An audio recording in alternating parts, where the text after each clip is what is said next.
We on camera now? Wait, I gotta finish Yes, we my are. makeup. I gotta finish my makeup. Hold up, man. Dude, makeup ain't gonna help you. God damn it. So how you been, brother? I'm doing good. Doing good. How about you? I can see my right eye now.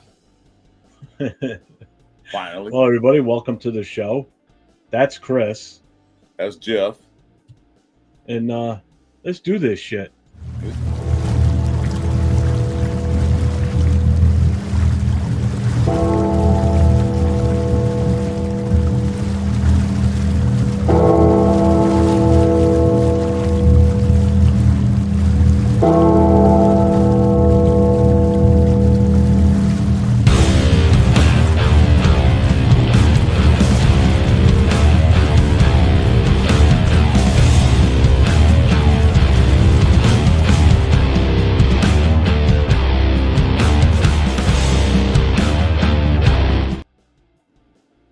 Welcome, everybody, to Friday Night Live. What's going on?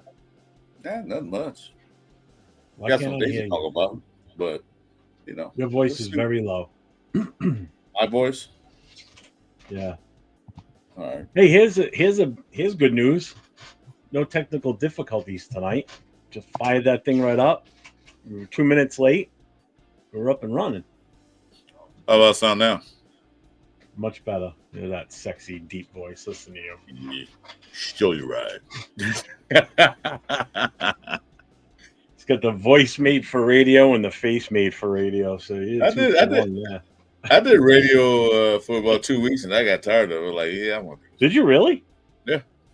I didn't know that. That was What type of actually music were you doing? jazz. That was actually when they had DJs sitting in there and putting records, not CDs or tapes, but records on the turntable. So it was a while back. Now you're really showing your age. People are like, what's a record? I know, right? A LP, a vinyl. Oh, what's up? Who's in the chat? Who we got here?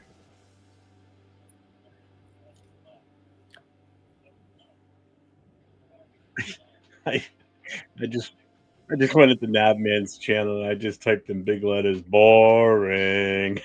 Wait a minute. Pigs, why am I a mutt? What did I do? Let's check out the chat. Let's see who we got in here. We got 7 people pulling up already. So Robert Pena, been here since 8:30. What's up, brother? How you doing? Rosetown. It's got Rosetown. Rock is here. What's going on, Rock? How you doing? Rock, great day to be alive. Why, will something big happen? This is a great day to be alive. Shoot. Friday. It's a good day anytime you wake up and can put your feet on the ground, right? Exactly. As long as I'm on this side of the grass every morning, I don't care. Yeah, I don't want to see the roots. What's up, pigs? Haven't seen you. Why am I a mutt? Why is I a mutt? I don't get that. Just by default, because the other guy's name is always Jeff, so. Whatever, pigs. What's up, Raph? How you doing? Oh, that's right. But yeah. James Firpo on his last break stopped by the L Raiders. What's going on, brother? That's right, yeah. I remember that old comic strip, but Jeff. That's right. Yeah, see? It's vintage. Yeah, I remember that now. It's See, like you, it's vintage. That. Yeah, Mutt was a smart one. I'm not vintage. Yeah, but Mutt was a smart one. What's the proof in that? Is there proof in that? Read the comic strip.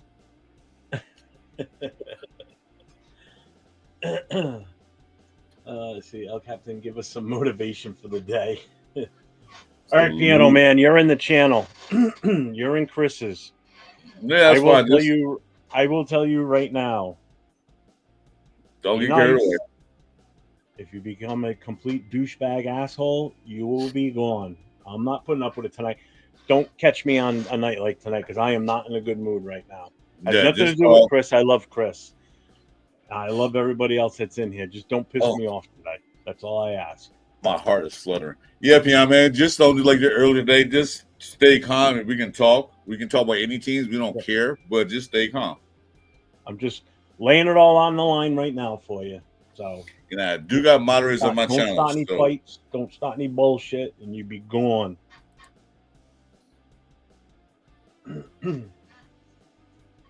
So Another slow week in the NFL. All I know is we've got, let's see, Saturday, Sunday, Monday, Tuesday, 5 more days.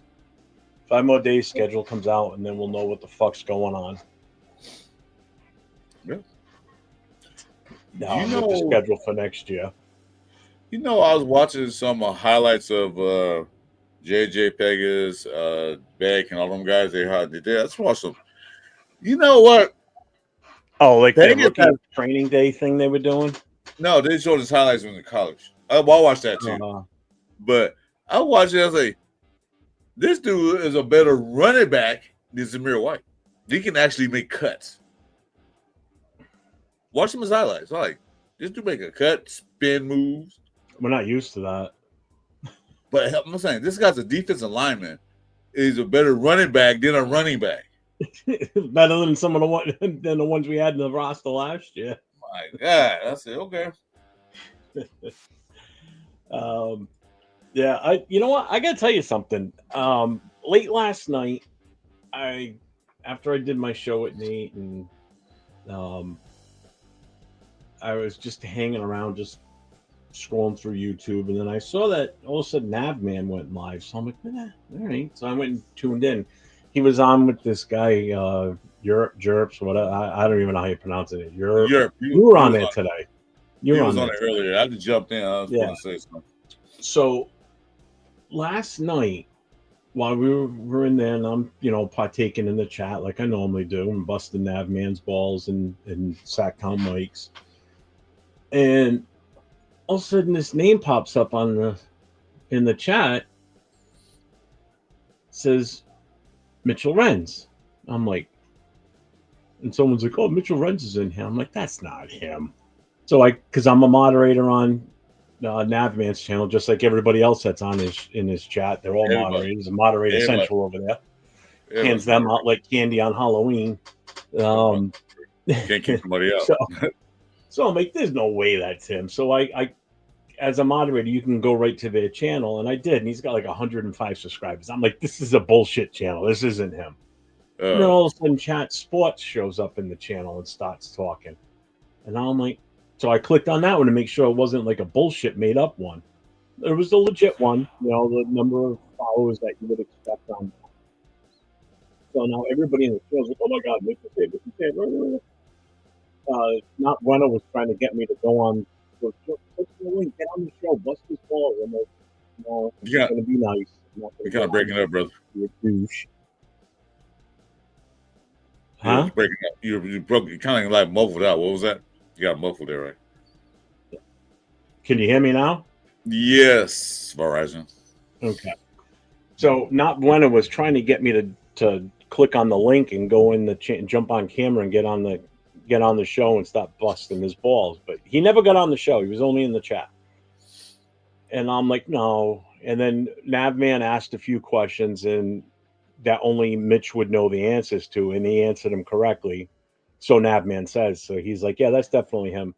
And I guess he's also got Mitch's phone number, so he reached out to him to make sure that it was definitely him. And it was really him in the chat last night talking with everybody.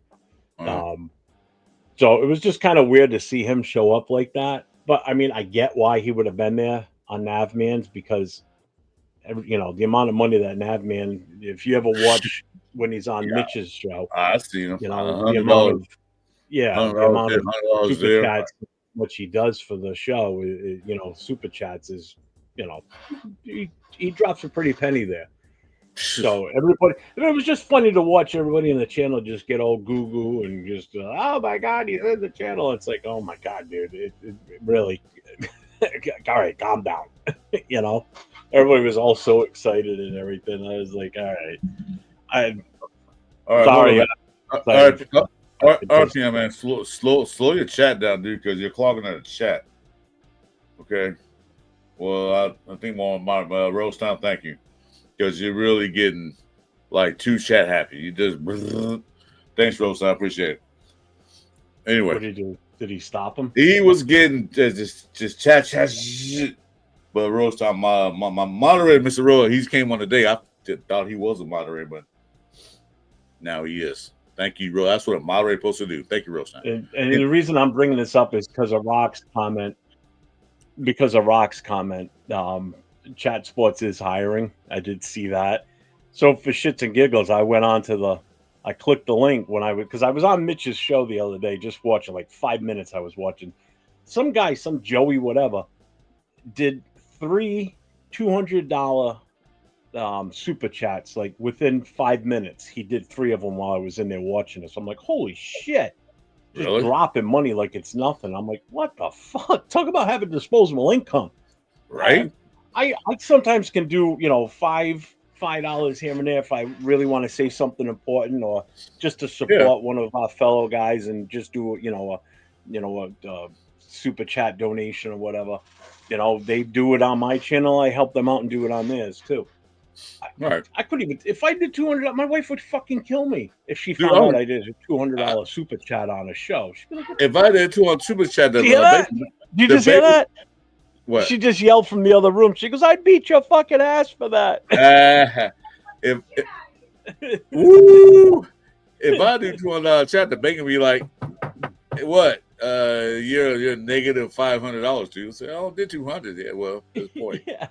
Man, so but anyway, I was looking at the position. It's for like a junior producer type thing. Obviously for their YouTube shows and all the social media aspects. But part of the thing is you'd have to move to Texas. Hold on 1 second. Hey, Leo, since you're in the show, thanks for coming in.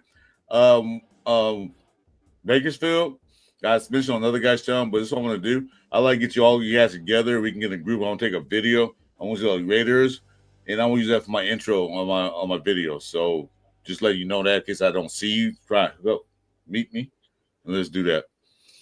I want to do a group photo, a group video. Say, hey, I say Raiders, same time. And he's also got it in writing that when he starts getting monetized, he's going to give you guys all residual payment for it. Who? You're gonna have to pay all those guys for their.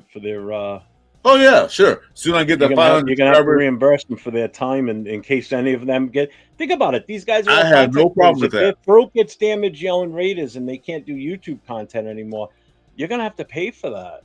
I'm not saying Raiders real loud. They don't just say Raiders, so they don't have to say it. Just be in the group. It's just like, well, you know what?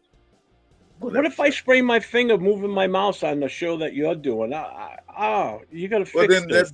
I'm sending you the medical bill. Well, tell your wife to give you a kiss your finger, kiss the boo boo, man. Some shit. I don't know. It's not my fault you can't uncoordinate it. What's up, Ray? How you doing? I gotta catch. No, you won't. This piano. All right, piano man, you gotta go, dude. This is ridiculous. Yeah, there's a million things on the chat here because of him just posting constantly, and it's all bullshit. No, Rosetown took. He's on my channel. Rosetown took care of him. He did. All right, because I'm still that far behind that. It's just a million messages from this. Yeah, so I said Rosetown took care of him. With it, I know. I get you, James. It just made me laugh last night watching everybody just like jizzing in their pants, getting all excited because he was on there. I'll pay you. I'll go on your show and give you a $5 super chat. There you go. Aunt Six is in here. Did I miss that one? I missed so much because of this fucking kid. Wait, we went to the same high school together. Who is this? Rock, I didn't think. I don't think I'm interested in working at Raiders Chat Sports. What high school did you go to? I don't see Aunt Six in here. What's up, Raider Pete? My 2 cents. What's going on?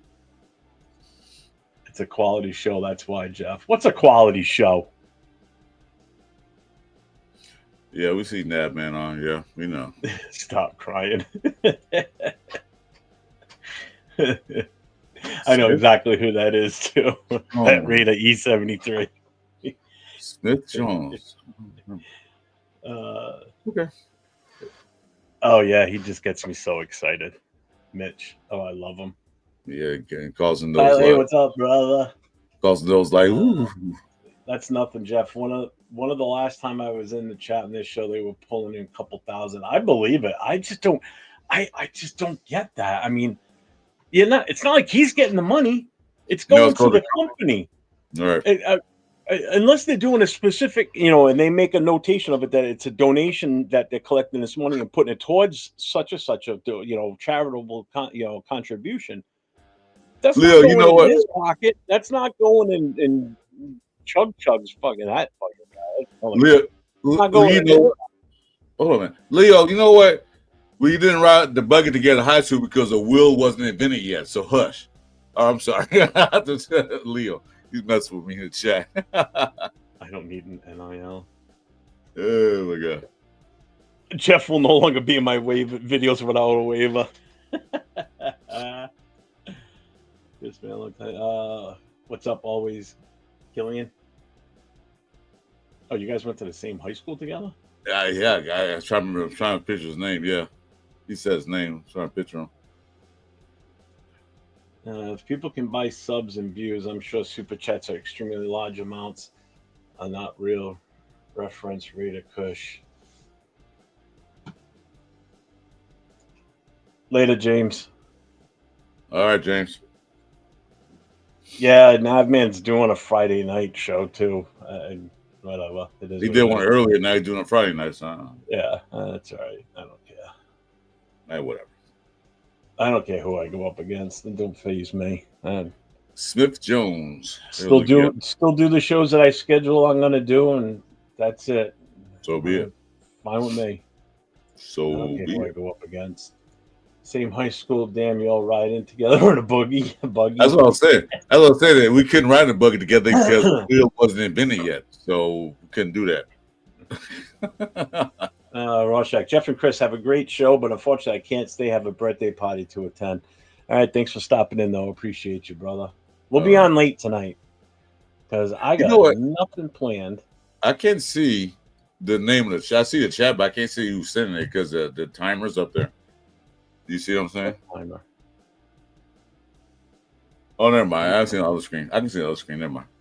What are you talking about? Live, 17 minutes, 5 seconds. That timer that's on the screen. What do you mean you can't see the name? It's right below the... I don't see the name on my screen because the timer is right in front of the name. But it's cool. I can look at the other screen. You lost? Hey, yeah, is your eye still fucked up from the spider? Probably. Oh, yeah, those that don't know, Chris got bit by a spider and he smacked himself in the face, killing it. Oh, yeah. That I couldn't even tell what spider was, man. I couldn't recognize the body. It was so smashed. What they call it, go to crime scene? Can you recognize person? No, we can't recognize. We don't know who that is. Let's see. He's typing comments as fast as I'm putting stuff up in my background for Jeff. What's up? Yeah. What's up, Five? I am. I'm like an angry boy today. If you knew the real reason why I'm angry, you would understand. You do your promo, man. What the fuck? And Leo, it's exactly what you think it's about too. Leo, I mean, what it's about, you understand what it's about before I even start. Jeff, you do your damn promo. I may bring it up tonight. It may actually come out at some point tonight if I get heated enough tonight. You do your damn promo, man. Huh? Can't start a show without a promo. The Dunkin' Donut promo. Oh shit! Yeah, see, and you expect to get paid. Ha! Yep. Tonight's episode is brought to you by Dunkin' Donuts because this guy runs on Dunkin'. Thank you. Walks on Dunkin', crawls on Dunkin', sleeps on Dunkin'. That's a good one too. I haven't had a real good one in a couple of days. That one's really fucking good. Damn, that's a good coffee. Damn. It's the same to me. You put a special ingredient inside of it or what? That's why verticals suck, Chris, but Jeff likes it. It's all right. I can see it. Bring it up on your phone. See what it looks like. It looks fucking beautiful. Right. My flip phone can't handle this, so I don't know. Oh, I mean, not my fault. You're still rocking an original fucking Motorola flip phone. I got the original brick. That big old phone, those things like, yeah, $5 a minute to talk. Shit. It limits the view, but increases the viewers. Remember that, Leo. That's how you get people. You hit the algorithm different when you put something out in this format versus that big format. Just go look at the numbers.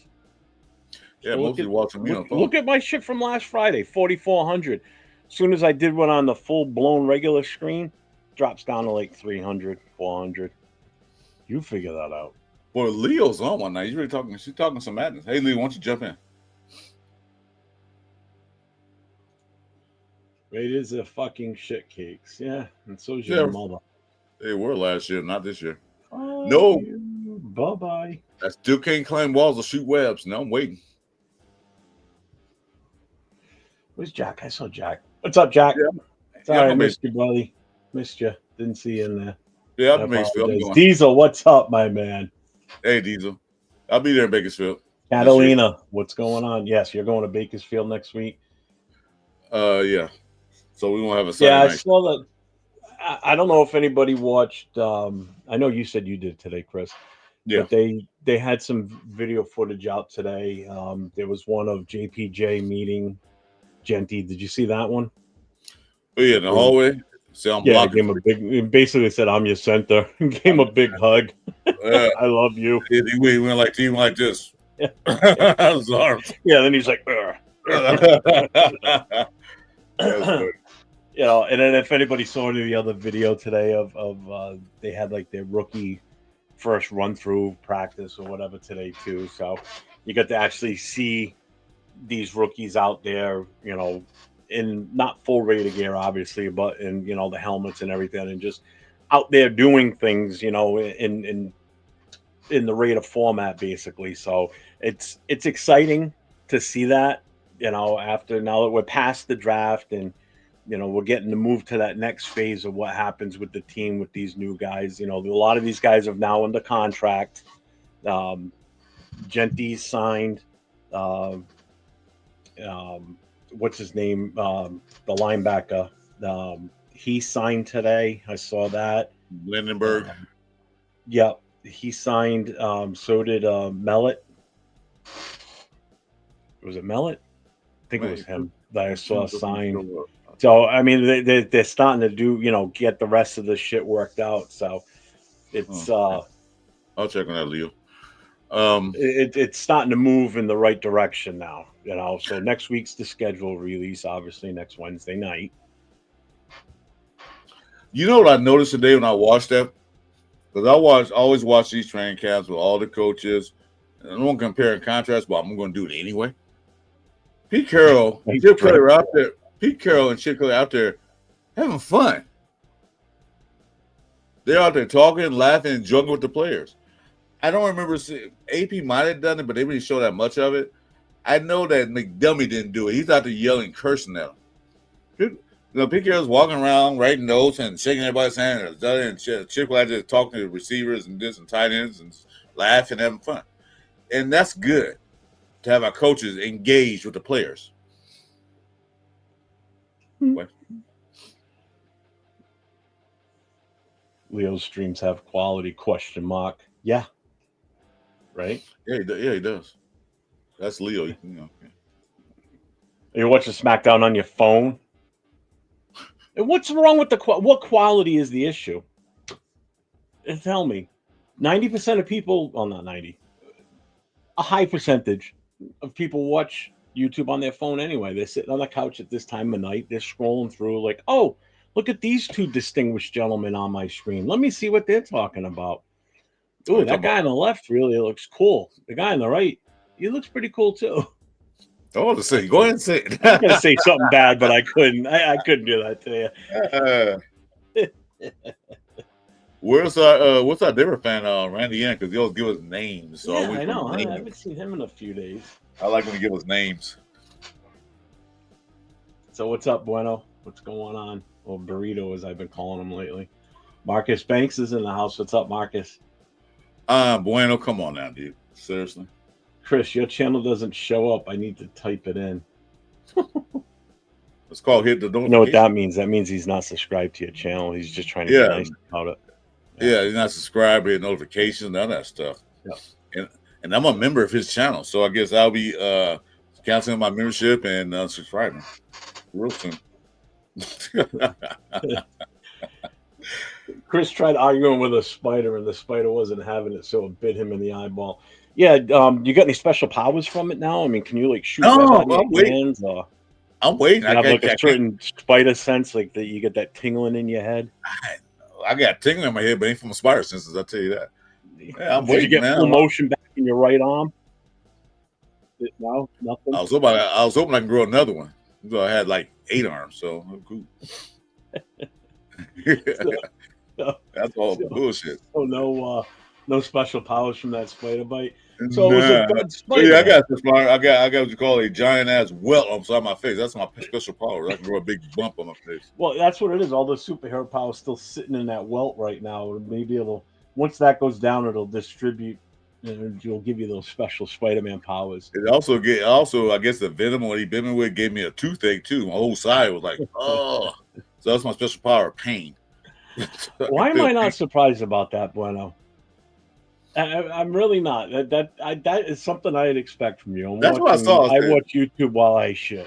I figured that. Yeah, definitely. Don't sit for too long. Your legs go numb, and then you can't even get up to wipe yourself, and then you fall down, and then it's a whole nother fucking fiasco. What? Then you have to call the fire department to come pick your ass up and deal with your shitty ass. And can you tell I've had to do that before? Oh yeah, it's fun. Jeff, Chris, did you catch the presser today, especially Joyner and Rogers? I can see why Carol likes Joyner and how Spytech sees a utility trench guy out of Rogers. No, I did not see it. I will not lie and say I did, but I did not see it. I saw some of it, but Joyner, that defense end they picked up, he might be special. We gotta wait and see because yeah. Hey, what's up, Billy? What's up, Billy Davis? How you doing, brother? It's Billy Davis. How's the family? Everybody okay now? I heard about the accident last week. Everybody all good? Yeah. You got to go to work soon too. I'm glad you're working again. At least that's awesome, man. Yes, great. You and James, man, always working. Always. There's nothing wrong with that. Chris's extra power is going to be more grumpy. Exactly. Wait, don't get me started. Go ahead and talk. Say something wrong. If I can, you know what? And Bueno says you're going to grow a third leg. I already got a third leg. What are you talking about? My wife. Ask my wife. Here we go. So much for the PG rating on this show. But Bueno. I'm getting more grumpy. Ain't no clouds in the sky, man. I taught them clouds a lesson. I said, get that out of here. Chris's power is to walk on Jeff's lawn. Get off my damn lawn. Pesky fucking kids. Yeah, that's my power. Get off my lawn. Get off my artificial turf.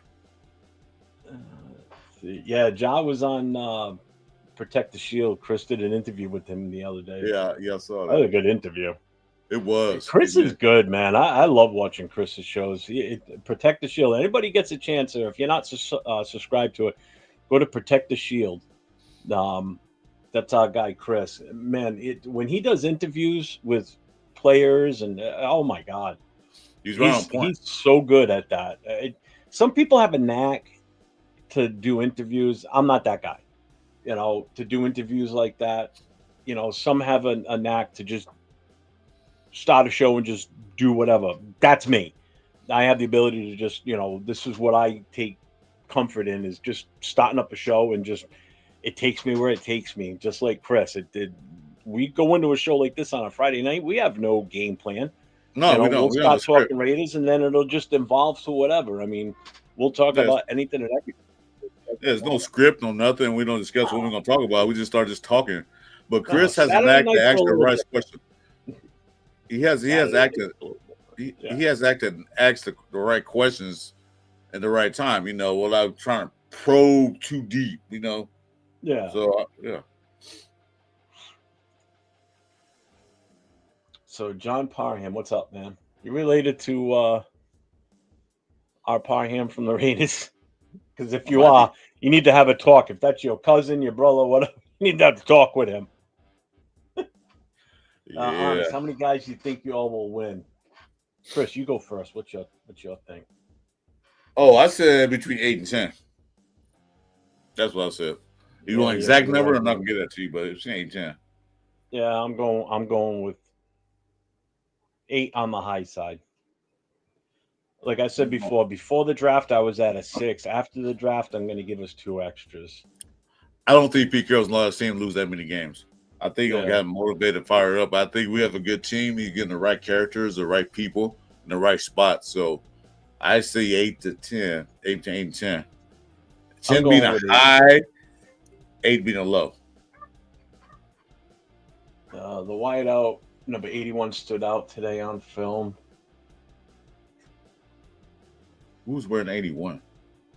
I couldn't even see it. I don't know. My bad. I meant the DB Porter and OL Rogers in today's press. Yeah, I didn't see it, so I didn't even know that you didn't have the right name. So see, I was telling the truth that I didn't see it.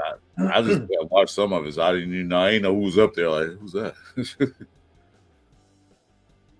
So let's see, 805. Late comment, but I'm good if people want to throw money at Rens, but to beg for money just for the huge announcement to be the hiring employee should have given him money back for it. Was that the reason why he was doing it? What?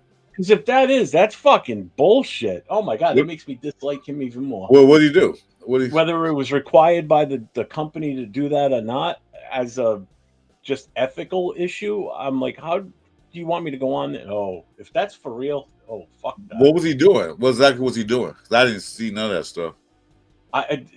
I didn't see the reason why they were donating so much money. Doing super chats for so much. I don't know the reason why. All I know is I happened to just tune in the show at the right moment. I saw that he was live. I'm like, let me just see what's going on. And all I saw was bang, bang, bang, 200, 200, 200 by this one guy, this Joey whatever. Did it 3 times. I'm like, what the fuck? Oh, he's trying to get a job there. That's what he's trying to do. No, to announce that they're hiring. What are you doing? What? What are you taking? Which one are you going to take? No, really, you're going to take the one with the most cheese on it. You got your spinach pie. Why you got to come after my chicken parm? Take the Ardell, what's up? Welcome to the show, man. Why Jeff arguing about cheese? You know my Friday night ritual. I get a chicken parm calzone. My wife comes in here and steals something. Yeah, good night. Hey, wait a minute. Did she steal your snacks earlier? Yeah, yesterday. She stole...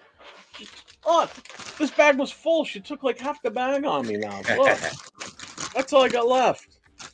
I told you get a foot locker, man. Put a lock on it. Yeah, I'm gonna have to. Put a big ass fucking combination lock on it. Hey, Chew, you gonna come to the show or what, man? Huh? Hey, Leo. guys. Oh, here we go. Guys, What? do you honestly Get out of here. Go away. Do you honestly think he misses his Go food? away. Get out of here. I don't think he missed a dinner in his life. Well, yeah, probably not. Well, I didn't get big because of her food cooking, that's for sure. You know what? This show's You can play that game, woman. This show's brought to you by Divorce Court.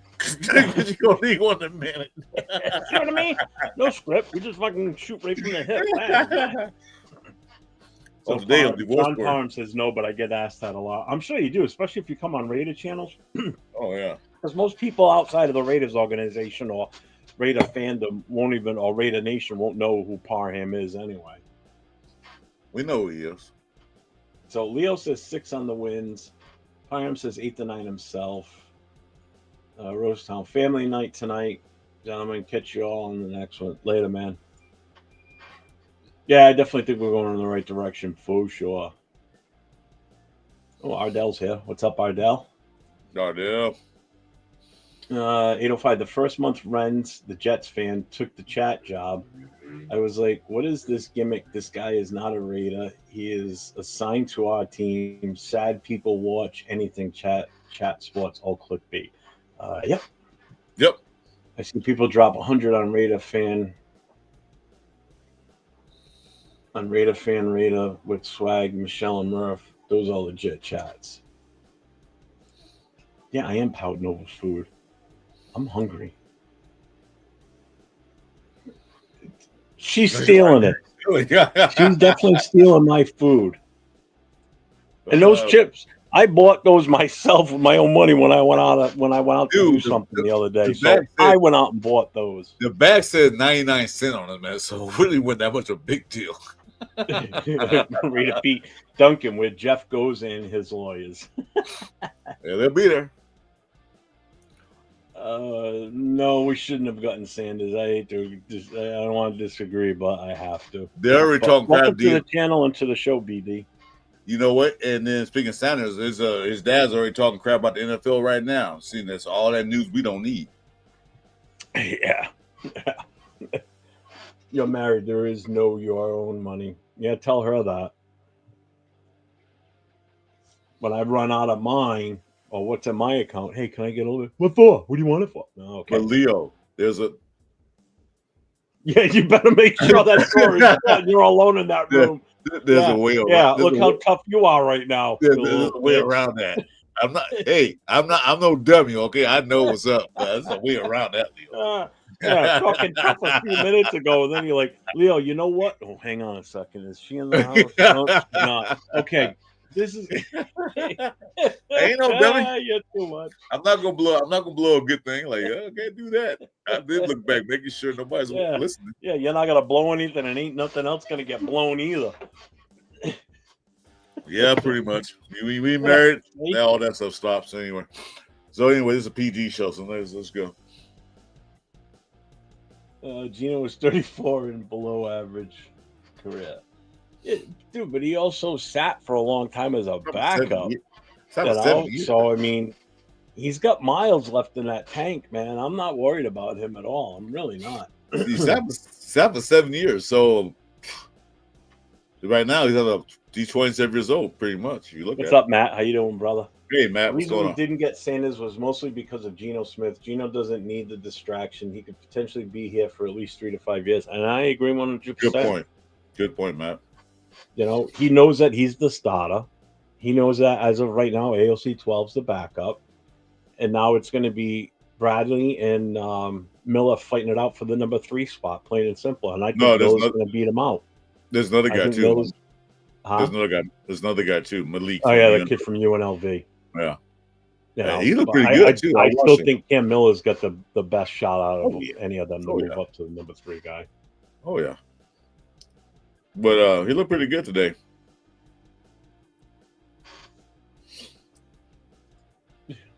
Leo, I used to send like $500 check to the ship's ATM. My ex had no idea. Well, dude, you got to. You're out on a ship. How else you gonna? Of course, you got to do something.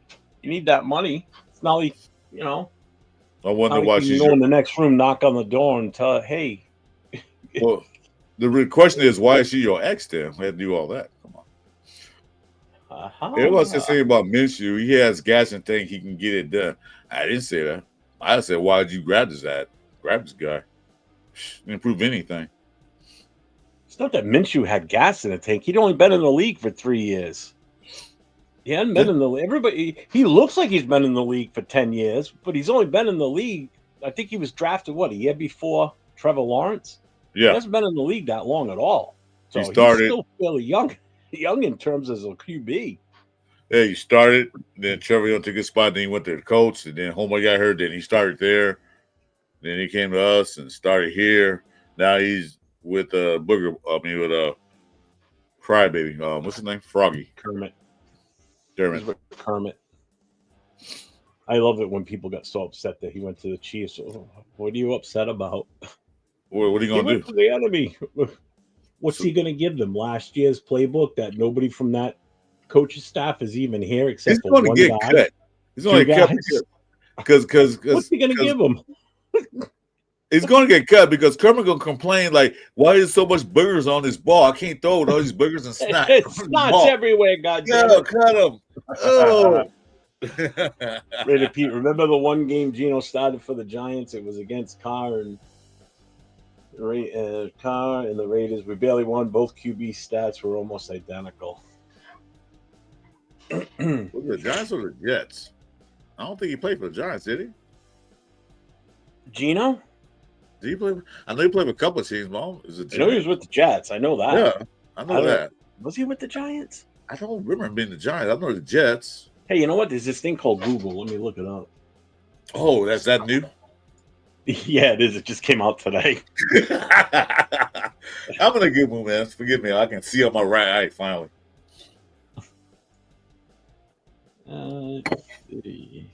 Yeah, he was. He did? One season, 2017. Oh, wow. Yep. I didn't know So that. he was with the Jets from 2013 to 16. 2017, he was with the Giants. Then he went to the Chargers in 18. I know the Then he was Chargers. with the Seahawks from 19 until this season, and now he's with us. I don't even remember him with the Giants. Holy shit. Let's see what his stats were that year. I'm curious. You know what, Leo? I wish you get on the show, man, because you're making fun of the old guys. You better hope you Not gonna can get make it to our age. He's not going to get on. So in 2017 with the Giants, obviously he was a backup. Played 2 games, started 1. He was 0-1, 21 completions, 36 attempts, 212 yards, and a TD. Huh. I don't even remember that. I don't either. That's how much of an impact he had. And even with the Chargers, he only played in 5 games for the Chargers and was 1-4. Yeah, I remember that. But one completion, 4 attempts. And that's what it's saying. He was they'll start saying he was a draft bust, but he was pick number 37, so it wasn't a big bust. He wasn't the first round pick; he was a second round pick. Yeah, and then look at his stat. Yeah, and look at in 2013 as a rookie, he threw for 3,000 yards with the Jets. 2014, 2,500 yards, and then in 2022, which is when he actually took over as a Seattle starter, he had 4,200 yards and 30 touchdowns. 2023, 3,600 yards, 20 touchdowns. And last year, 4,300 yards, his best year ever, and 21 touchdowns. Yeah, he had a bad And he had the most attempts and the highest completions. He had 407 completions, 578 attempts, and his percentage was 70.4. His best percentage. He threw more yards last year. The highest completion. Yep, last season. So he had the highest number of completions, highest number of attempts, his highest average, his highest passing yards. The only thing that he didn't top was his touchdowns. He had 21 versus 30 from 2 years prior. He did all that. He was 10-7. He did all that behind the 3rd or 4th worst offensive line in the league. Yep. He did all that. Can you imagine he come to us and like our offensive line is a little better than the Seattle was? Yeah, he's with Pete Carroll again. BD, I'm gonna sub and come after every game after Geno throws 0 TDs, 2 interceptions, and ask you, should we have gotten Sanders? I don't care. If you still win the game, what difference does it make? It doesn't give me the. Does it give me the option for the Raider game? What the hell? No. I'm just looking at the. What the hell? Why is this here like that? Oh man, Leo's about to start some trouble. Yeah, exactly. Look how his record changed once he was with Pete. Exactly.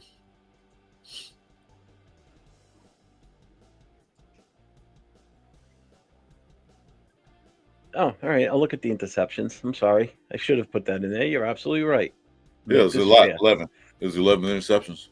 So in 2022, when he had the 30 touchdowns, it was 11 interceptions. 2023, 9 interceptions on 20 touchdowns. 2024, 21 touchdowns, 15 interceptions. It's that's because the receivers couldn't catch the ball and they were tipping it up, and I don't know. I'm just saying. We got, like I said, a lot of deceptions. But it's a bad offensive line. Much better either. So I mean, he was a bad offensive line. Improvement. It was a bad offensive line. He was running for his damn life to do the ball the best way he could. So what you expect? Yep. If I calculated Minshew, if he'd have played the whole season, I think it would have had like, let's say, 26 interceptions and like 15 touchdowns. If he'd have finished the season with us, it was average what he did. Like, yeah, no. Leo, I'm not even going to highlight that AOC comment because he's not. He's the best backup in the league. AI, you ready? And we got a special guest. AR, what's up, brother? We have Mr. Tech Mobile, Mr.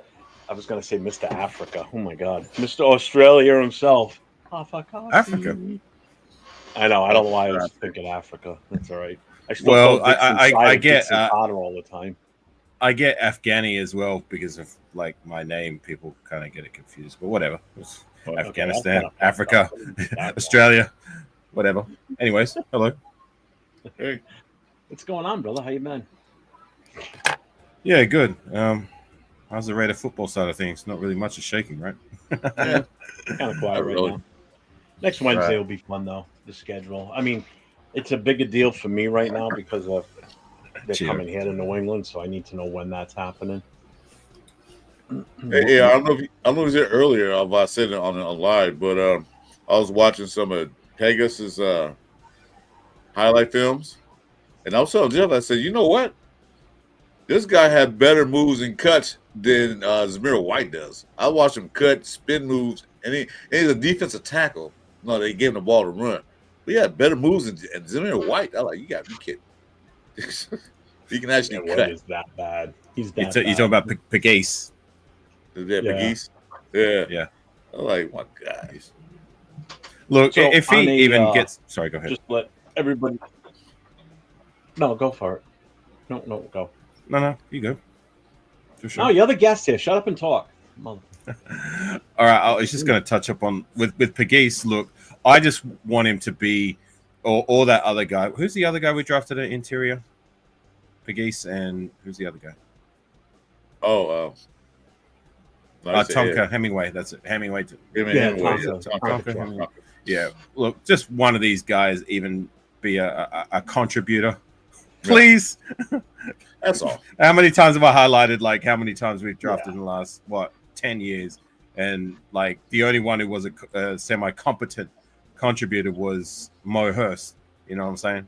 Like we've had 10 sacks from our interior in the last since 2017 from all the guys we've drafted, and 6 of those belong to Mo Hurst. So the other 7 have only gotten 4. Come on. Yeah, well, I hope he does that D-tackle. I don't expect him to be a fullback, but right. The fullback side of it is the fullback side of it to me is complimentary. The interior doing what you can as at your natural position, defensive tackle. That's what I find more important. That's what he drafted to be a D tackle, not a fullback. So if he goes in there for special things, fine. But his job is to be a D tackle. So perform well. Right. So I'm moving. I'm sitting here and I hear my phone keep vibrating. So I go and look. It's Leo. I'm gonna call him out. It's Leo in the we got a Raider connection chat going on Instagram. It's him busting my balls because I got this in the vertical view, and he's giving me shit over it. He says he's got to go now. Yeah, of course. Now he's got to leave. Now that I'm calling him out, bitch. Yeah, he's taking screenshots and putting it up in there. He goes, "No, I can't see Jeff because I moved myself to the bottom." Right. And now Jay's commenting on it. Those vertical profiles. I just it brings more people in, gets more people to. And my subs go up when I do it this way. It's not even the watch hours anymore. It's just the subs. I gain subs off of this. It brings in more people to watch us.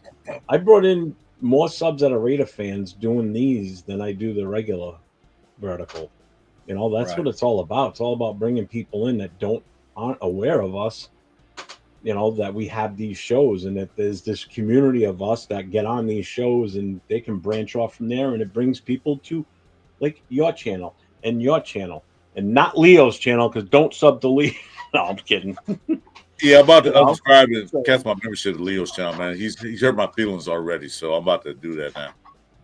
when you optimize for mobile viewing, because let's face it, like 95% of the people watching is going to be watching on mobile, and when you optimize it vertically, it's catering for the mobile audience. And the other thing is if you go live vertically, when people scroll through the shorts feed and the live feeds, then if your whatever content you're doing matches up with other content people are scrolling through, then they'll find you that way. Whereas if you go the landscape way, you're having to rely on having to do it like via people word of mouth, or your subscribers, or people just finding you via the search bar. So there is that as well with the vertical layout, but the vertical layout also gets you through the live feed when people scroll up. My numbers, I was sitting at 800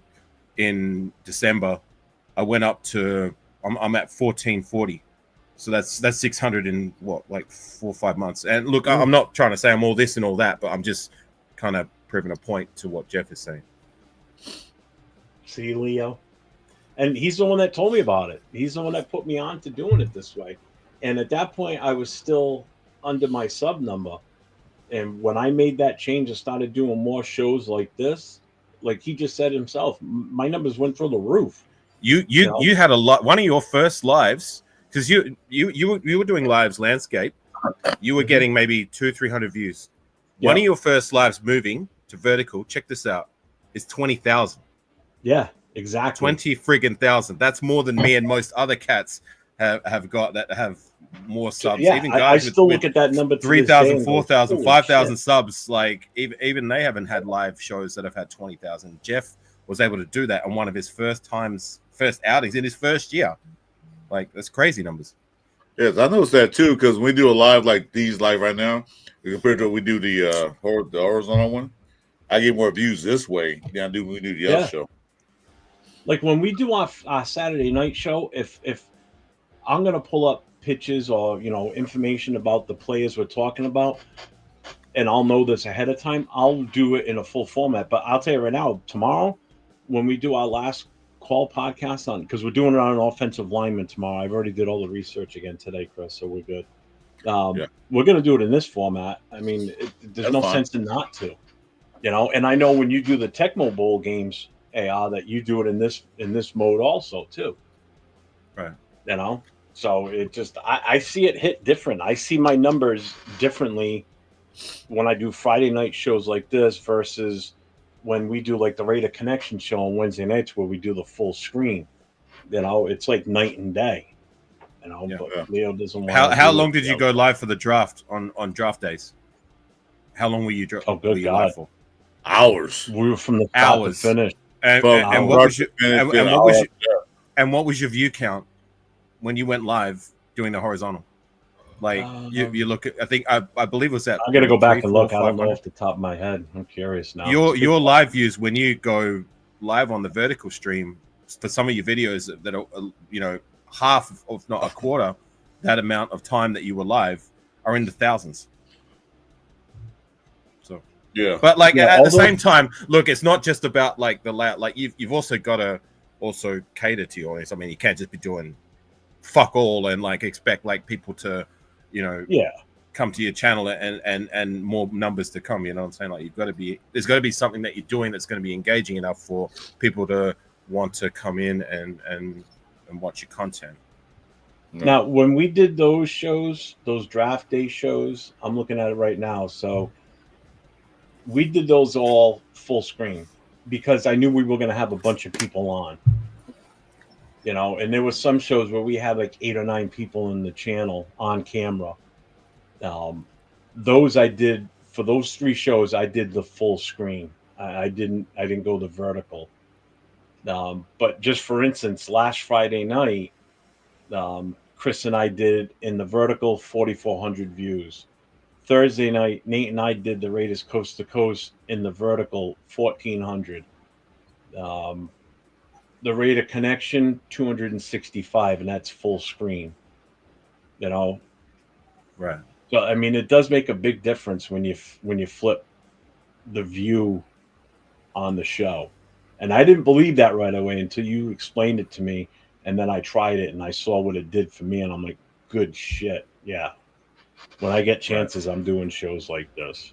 Yeah, it makes a huge difference. But it's like I said, like you've still got to be doing your part. It's not just about like you go vertical and all of a sudden your view count's going to go up. It is going to go up, but like there's got to be something you're doing that's going to keep people engaging, right? So it's not. Definitely.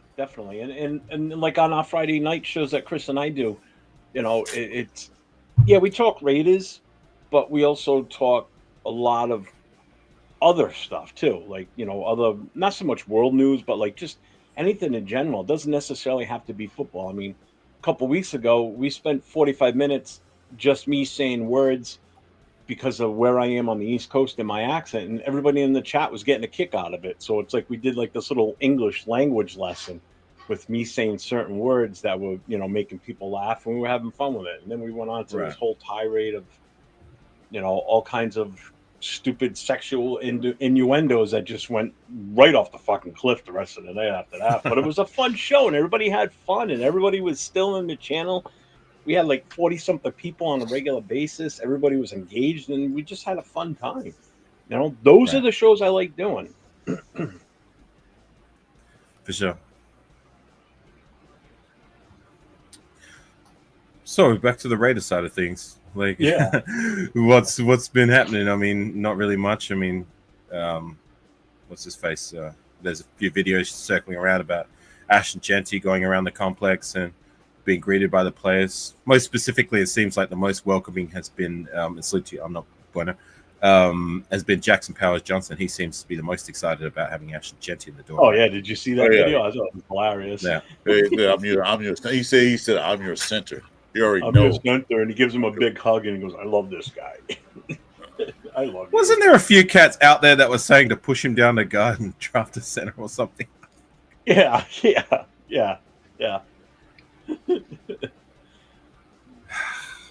What's up, Sin?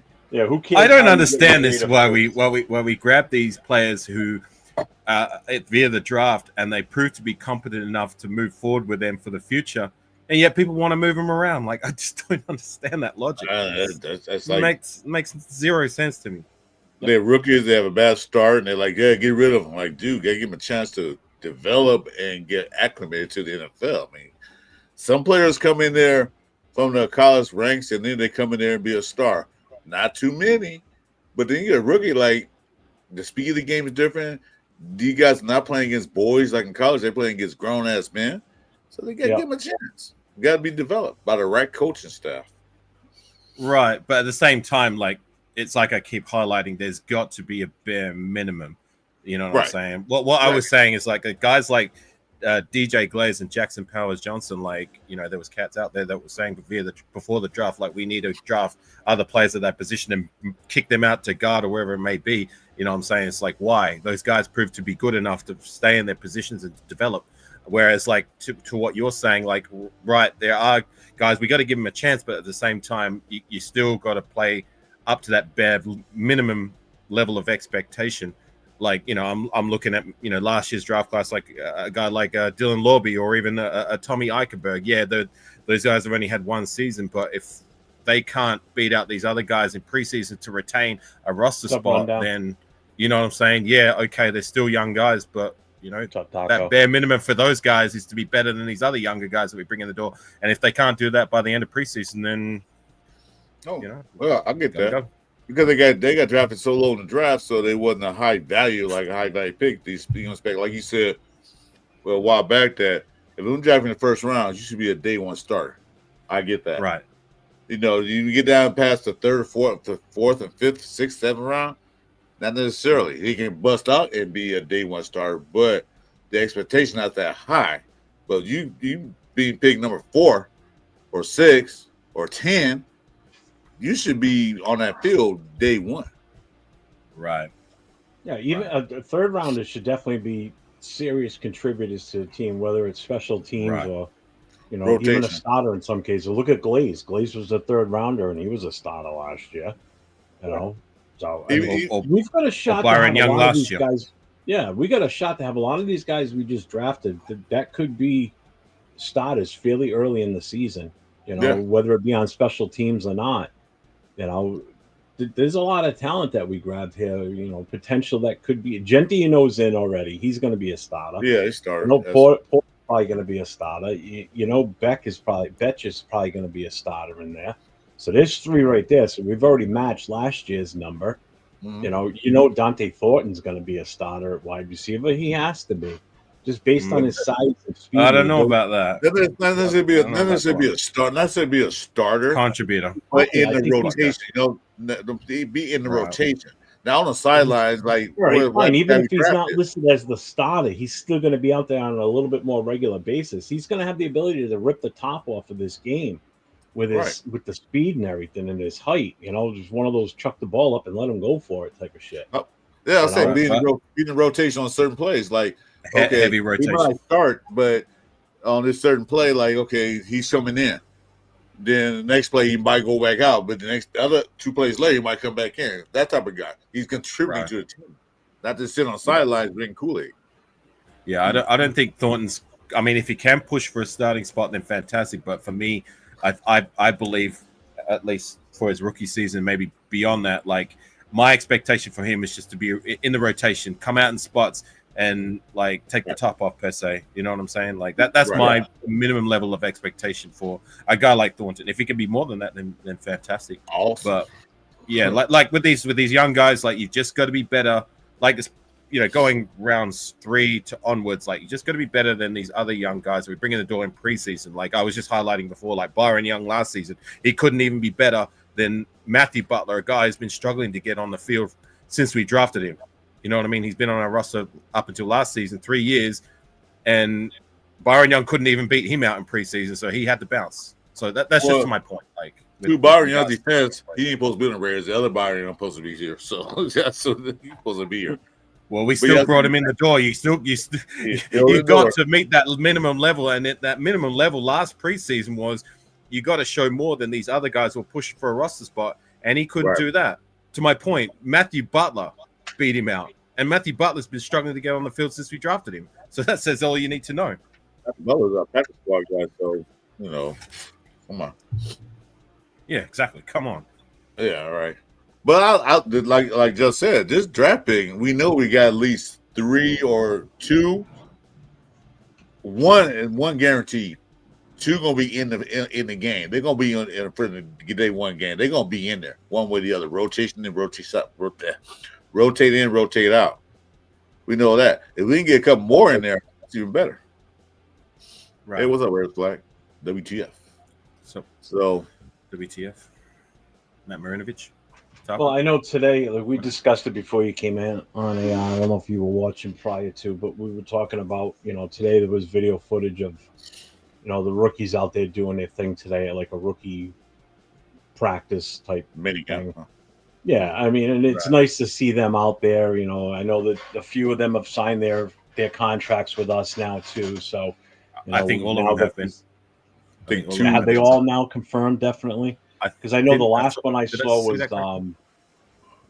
the linebacker there. Yeah, Lindenberg is somebody else.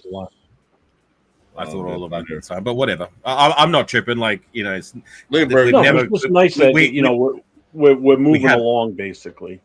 We haven't gone a season since my time as a Raider fan where anybody we've drafted has held out. So, your time, okay, all right.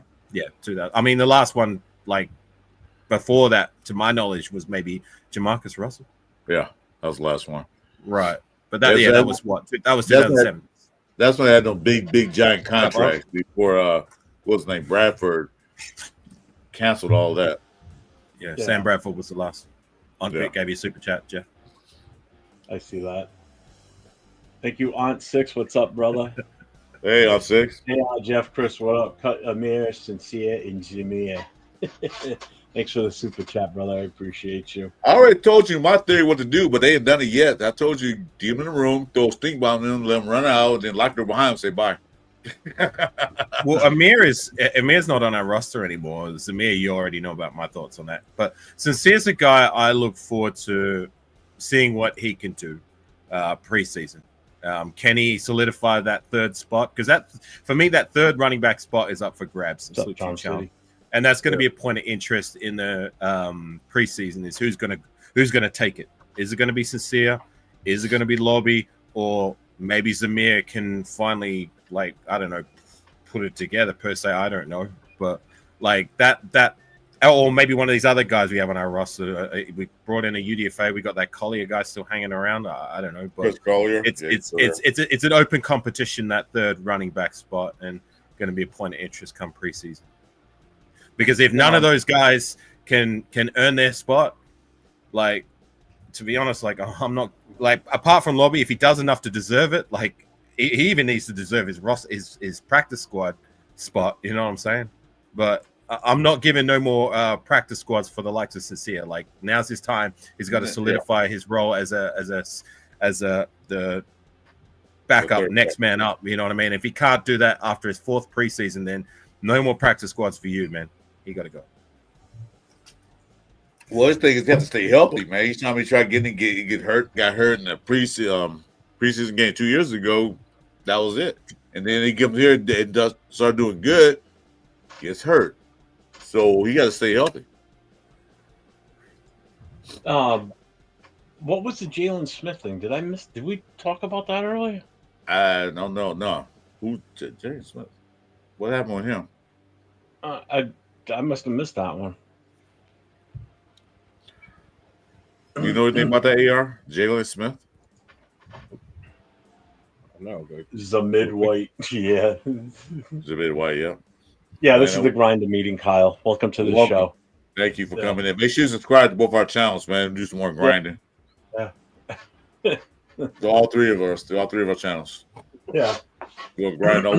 We'll grind all night if we have to. You know, and you're right, Sin, because this was what came up the other day too. Is that we finally didn't draft anybody that was had questionable injury issues. We didn't reach. I don't think we reached for any players. I didn't think that we took someone that we could have waited till a couple of rounds later. We got him at the right time when we should have. I was happy with this draft. I really was. Everybody was. Last year's draft was good. I think this one is going to be just as good as last year's. I think both our number ones are going to hit. Brock Bowers last year, and obviously, hopefully, Genty comes in like a bat out of hell and does the same thing. Last year we got the best tight end in the nation. This year we got the best running back in the nation. So we're doing good on that front. Oh, is that Jalen? Is that the kid from the Cowboys? USC. No, I think he's with the Texans. But I just did a quick Google search. He's the cornerback that was drafted by the Texans, and it was just saying he signed his contract. So I don't know why that name was thrown out. I don't know what. Yeah, what, the Cowboys. That's what I thought. I thought I saw that today. I know what you're talking about Smith. now. Oh, I just googled the Jalen Smith that was drafted by the Texans. So linebacker. They're not Raiders, so whatever. Yeah, exactly. He's not sporting the silver and black. We don't care. No. We did. That's what I thought. That's what I saw. Hang on. I think that's what Leo posted earlier. Hang on. Jalen with an O. Oh my God, we had so many posts in this. Former Cowboys linebacker Jalen. Oh, right. Yes, Smith is he's talking about participating in Raiders minicamp. Okay. Oh, okay. All right. I got you.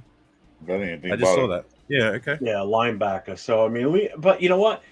Even if it doesn't pan out, but it's still showing that we're trying to bring in additional linebackers to see what fits best with this team and the scheme that they're going to run. So they're not ignoring the position. So I'm happy that they're bringing in guys, whether they make it or not, who knows? But at least they're showing signs that they're trying to do something and trying to better the position. Right. But it seems like to me, like if they're being that proactive with the linebacker position, that they're not too confident with the guys that we have in the door. And I'm looking at these drafted investments that we've had in the last 2 years, Eichenberg and Amari Burney. You know what I'm saying? Like, these guys really need to step their game up. Otherwise, they're two other guys that can find themselves off the roster. Yeah. What was the contract they just signed Lindenberg to? Was it 4 year? Or is it 4.2 million? Was that 4.2 a year or 4. No, it's 4.2 for the whole contract. 4 years. So like a mill and change, just about $1 million a year. You're not good. You got to get rookie now $40 million a year. He ain't proved anything yet. No. That's how it used to be. Oh yeah, that's these why rookies seem to also could hold out back then when contracts were different. These guys threw bags at these kids, and some of them never amounted worth a shit. Yeah, we did it all the time. Well, these rookies seem to be getting paid more with their base rookie contracts now. I mean, you look at Genty, how much he's getting paid. That's a lot more than what like previous first rounders since the whole like how rookie contracts are laid out has changed since the Sam Bradford kind of deal back in. When was Bradford drafted? Was that 2010 or 11? I think it was 10 or maybe 11, but whatever. But he was definitely the last to where's the flag? garner a big bag Yankees before he rookie did. Contract is the shit he got a ton. He got a ton in sign-on bonus, so we're only paying him 3.5 a year for his whole contract, for his whole deal. Right. So we signed him, a 5-year deal for him, right? Off 5th-year option, I think. 4 years, 5-year option. Yeah, it's that bonus that made it look so big. Portuguese Jim, what's up? My brother, I got the Portuguese flag on my arm, buddy. I'm half Portuguese. Yeah, it's that bonus signs that bonus signing he got made it look like it's so huge, but it's not really that. Yeah. Right. Yeah, the minimum wage for NFL player rookie 840,000. So that would be what your around about that would be what your 7th round guys would be getting.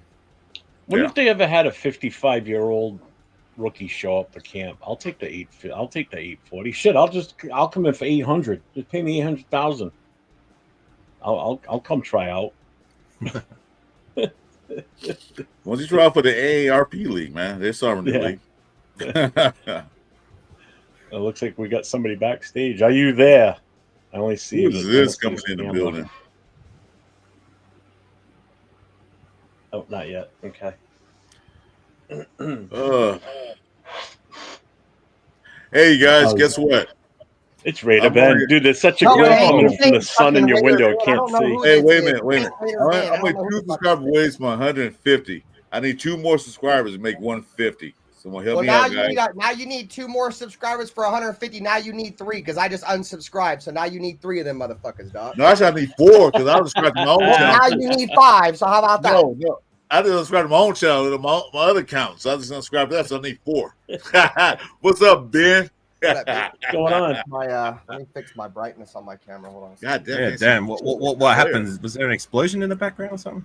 No, just Iwo Jima. That's all. Right.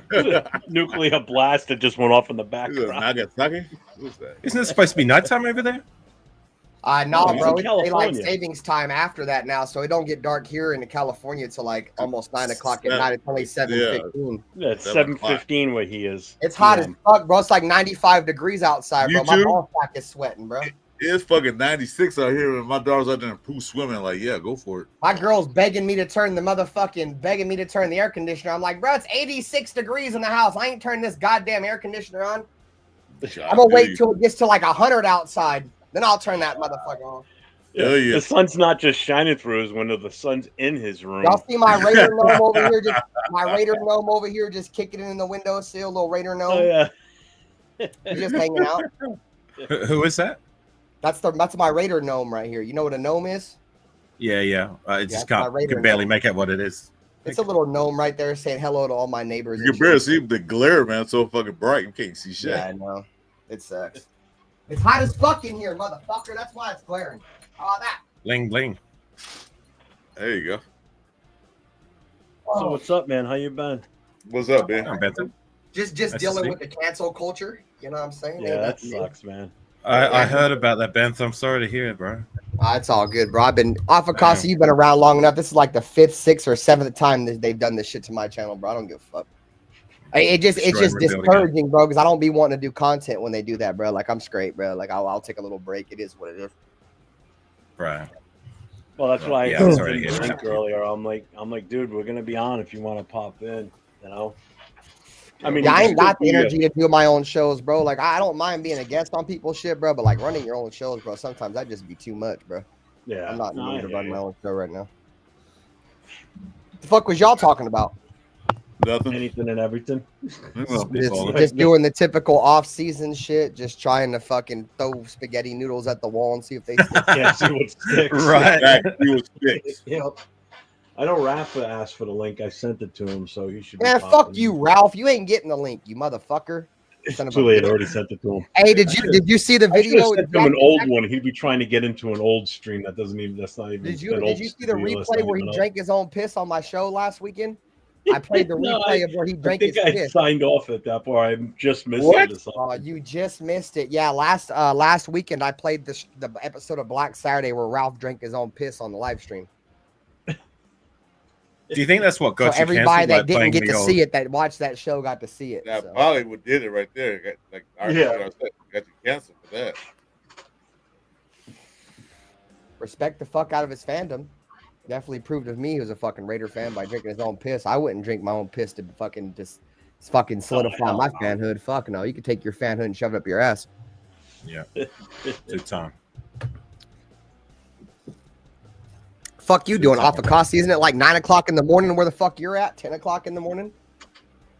The fuck I'm at is the fuck 10:20 a.m. Yeah, the fuck you should be out playing cricket or something, motherfucker. Well, the fucking cricket the fuck season is fucking over, so my time on my hands opened up on man, Saturdays. Fuck you guys. Stop making fun of me, you motherfucker. I know. I got a sailor. Instead of playing cricket, he's gonna go play croquet. Oh, there's a sport. Is that the one on the horseback? No, Is that the polo, and the croquet is the one where the mallet. You're gonna hit the ball through the little hoops, the little rings. Hit the peg. Yeah. Snooze. Yeah.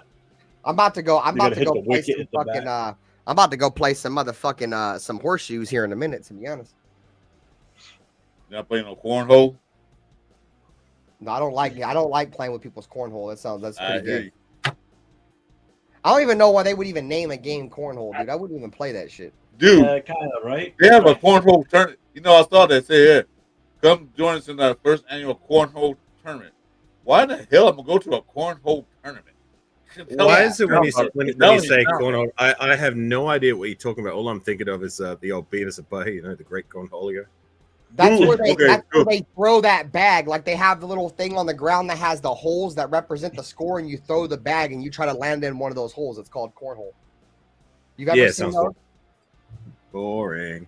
Yeah, I ain't playing. It's like a tailgate game. Like when you go to the Raider games and shit, when people tailgate, they just do it to burn time and shit. But yeah, I'm not a cornhole fan at all. No, it's like a drunken barbecue thing where y'all barbecue and you're drunk as fuck. So it's exactly. Yeah. There's the wiki link for AR in the chat. Cornhole. Go look it up. You'll see what it is. The only cornhole I know is a great cornholio, Beavis and Butthead. Yeah. To me, it's more of a let's get drunk and burn time before the game type game, bro. It's cornholio and bunkholio. Bunkholio. Let's smoke a couple blunts, drink a few beers, put a fucking piece of asada in our hand, and go throw a fucking sandbag through a whole game is what it is. Exactly. While you fucking blind thinking that's drunk. A cornhole board right there. Yeah. So see how it's on an angle? See how it's on an angle? So the people that are standing behind it, where you see their feet, that's where they throw the bags from. At a board just like that, when you're looking at that's like 30 feet to the right of that, like in a perfect line, just like horseshoes. You ever played horseshoes? Honestly, man, you could just look at that picture and say that it's a sport, and you could figure out what the aim of the sport is. Yeah. It's gonna be pretty self-explanatory. It's gonna be the next Olympics. Watch. You have the cornhole thing in the Olympics. I am cornholio. I need TP for me bunghole. TP for my bunghole. Right. Speaking of cornhole, you ever? Speaking of PS. Have you ever played horseshoes, AR? Because that's pretty much what it is. It's horseshoes, but with bags, and instead they go in a hole instead of hitting a pin. Yeah, I know what it is. I haven't played that, but salute to you, Rafa. You look like you got the drip on fleek, as you Americans like to say. What's up, Raf? Oh man, I'm doing good right now. I'm doing good. True, they can turn anything into a sport. That's like pickleball. Pickleball's huge now. I remember being a kid during the summer when we used to have parks and recreations, and we used to go to the local park, and the state or the town would run events and everything during the summer. And one of the things we used to do was play pickleball. So that started back in the late 70s, early 80s. And now all of a sudden it's like this big explosive. There's actual pickleball courts indoors and pickleball leagues now for adults. It's like, what the fuck? Just on that, just on that. Now that you mention it, I went for a drive just before I was driving home after I picked up my car. I was getting a service, and there's a beach volleyball kind of court, if that's what you call it, close to where I live. And there was all these girls decked out in their, their fitness attire, looking sexy and fly. They were all playing pickle volleyball. Yeah, hell yeah! I had to kind of stop and slow down. Like, holy shit! Back up. I might have to get in on that. So Dude, word to the Olympics, grapevine. the beach volleyball for the chicks. Oh my god! Word to the Even the grapevine has it volleyball, that the regular volleyball. what I'm hearing to the grapevine is that Ralph flagged me for showing the video of him drinking his own piss again. Oh man, Brent. Ralph, it's That okay, is pretty Ralph. fun. No, I'm doing good, but I ain't Would I asking just- how you were doing, motherfucker. Why'd you ask me? Like I was answering. I'm doing good. I was answering doing good. So that was Oh, like, you were answering. You're doing good. You were answering. You're doing good. yeah, I'm doing good. I'm doing good. Nothing to complain about. You shaved that fucking goddamn big ass beard you had on, boy. You was looking like Sasquatch and shit, gang. Probably I'm gonna shave next week. Probably. You already shaved. You gonna shave again? Yeah, I'll gonna let it shave again because, well, people that just wanted to see like a shave and say, "Oh, it looks like a baby," but I mean, to be honest, right now, I mean, I like the new me when it comes to like the beard, everything. I mean, I look very great, to be honest. Wait a minute, right you now. say you like the new me? You're like getting way too ahead of yourself here, Ralph. Like, wait, you're putting the horse in front of the carriage, bro. Back up a little bit. Well, let me get in there. I'll defend Ruff for a minute. I mean, I remember when I first saw you on the scene, Ruff. You were fresh faced, skinny, kind of scrawny. You know what I mean? Like, you kind of got a little bit rough and ready to type. You know what I'm saying? So He's starting to establish himself as more than just Ralph. Yeah, just Ralph. He looks more like, he become reminds me more of Rafa. Chaka from Land of the Lost, right, Chris? Remember that show? Oh, Hey, shoot. Chewy, I'm always rolling up What's up, that baby? green, boy. You were about to roll up some shit right What is? now. Shut up, Ralph. Can I ask Banter? Can I ask Banter a question since What's up? someone brought it up just before you entered the panel? Someone brought up that we'd signed Jalen Smith. I thought they were talking about Jalen Smith, the guy who was the cornerback that was just drafted. But No, they're that's talking the about Jalen Smith. linebacker, right? From Right, the Dallas? linebacker Yeah, from it's a line. Dallas, I'm right? looking at it right now. I'm looking at it right now. Yeah. See, Wasn't They just signed didn't we sign him like last year or the year before that too? I don't think this is the first I think there was time he's rumors on the about Raiders. it. Was there rumors about it? Yeah, I now thought that he you was mention on it, our team before, and then I thought we cut him. We brought him back. No, he's on I'm gonna have to- Cowboys right now. I could have swore we had Okay, signed Jalen Smith, bro, like a year, like last year, maybe the year before that. yeah, you're right. You're right. 2023. Yeah, I'm about to say I knew he's been on a team. I knew he played for us before, bro. So that means we brought him back. I like Jalen Smith, bro. It's just he's got a bad lower body, bro. He's got a lot of knee injuries and shit, bro. So Yeah. he's the guy that they're bringing in to hurt. kind of see if he can stay healthy and to be a depth piece for us. I'll say I knew Jalen Smith played with us before. But what say you about like what do you think that says about our linebacker core bringing him in? What that says is that we didn't draft no linebackers, so we got to try to get whatever linebackers we can fucking get, dog. Is what it's We drafted one way at the end of the draft, but yeah, I know, but what's the He's- expectation? he's from not him, one of those dog, to be birds. cut by the end of minicamp? You know what I'm saying? he's Right, no but bird. We got what we do got you think birds and do anything. So. I'll be right back. I was saying before, what do you think that says about like these other guys that were waiting that we drafted that have yet to establish themselves, like guys like Amari Burney and Tommy Eichenberg? I mean, we're picking up the street to find depth. I mean, we drafted these guys. Like, come on, like, can't they at least be that? Well, I'm gonna be real with y'all, bro. If our defensive line is as good as we think it's gonna be next year, guys, I don't think we have to have a bunch of elite linebackers, bro. I think if our defensive line is as good as it is, bro, it's gonna allow our linebackers to get free shots at running backs and shit when they hit the hole. So I don't think we need an elite linebacker.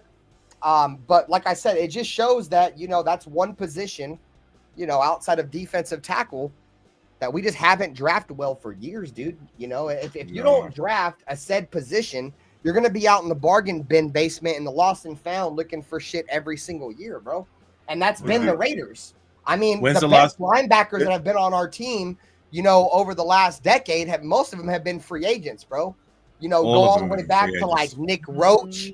You know what I'm saying? Go back to like the homie Navarro Bowman, who got the Navarro first Bowman. interception for the Raiders at like 40 years old, and we signed him for the Niners. You know, from Right. Robert Spillane.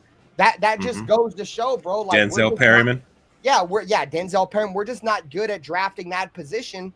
And like I said, it's just like defensive tackle, bro. But like I said, if our defensive line, and from what I'm hearing, guys, I don't know if you guys heard this same thing, but Christian Wilkins is still in a walking boot. If our defensive line is anything like we think it's going to be, I think our linebackers are going to be just fine. So right. I hope that's the case. But like, I guess to your point, like it's a position we neglect to draft.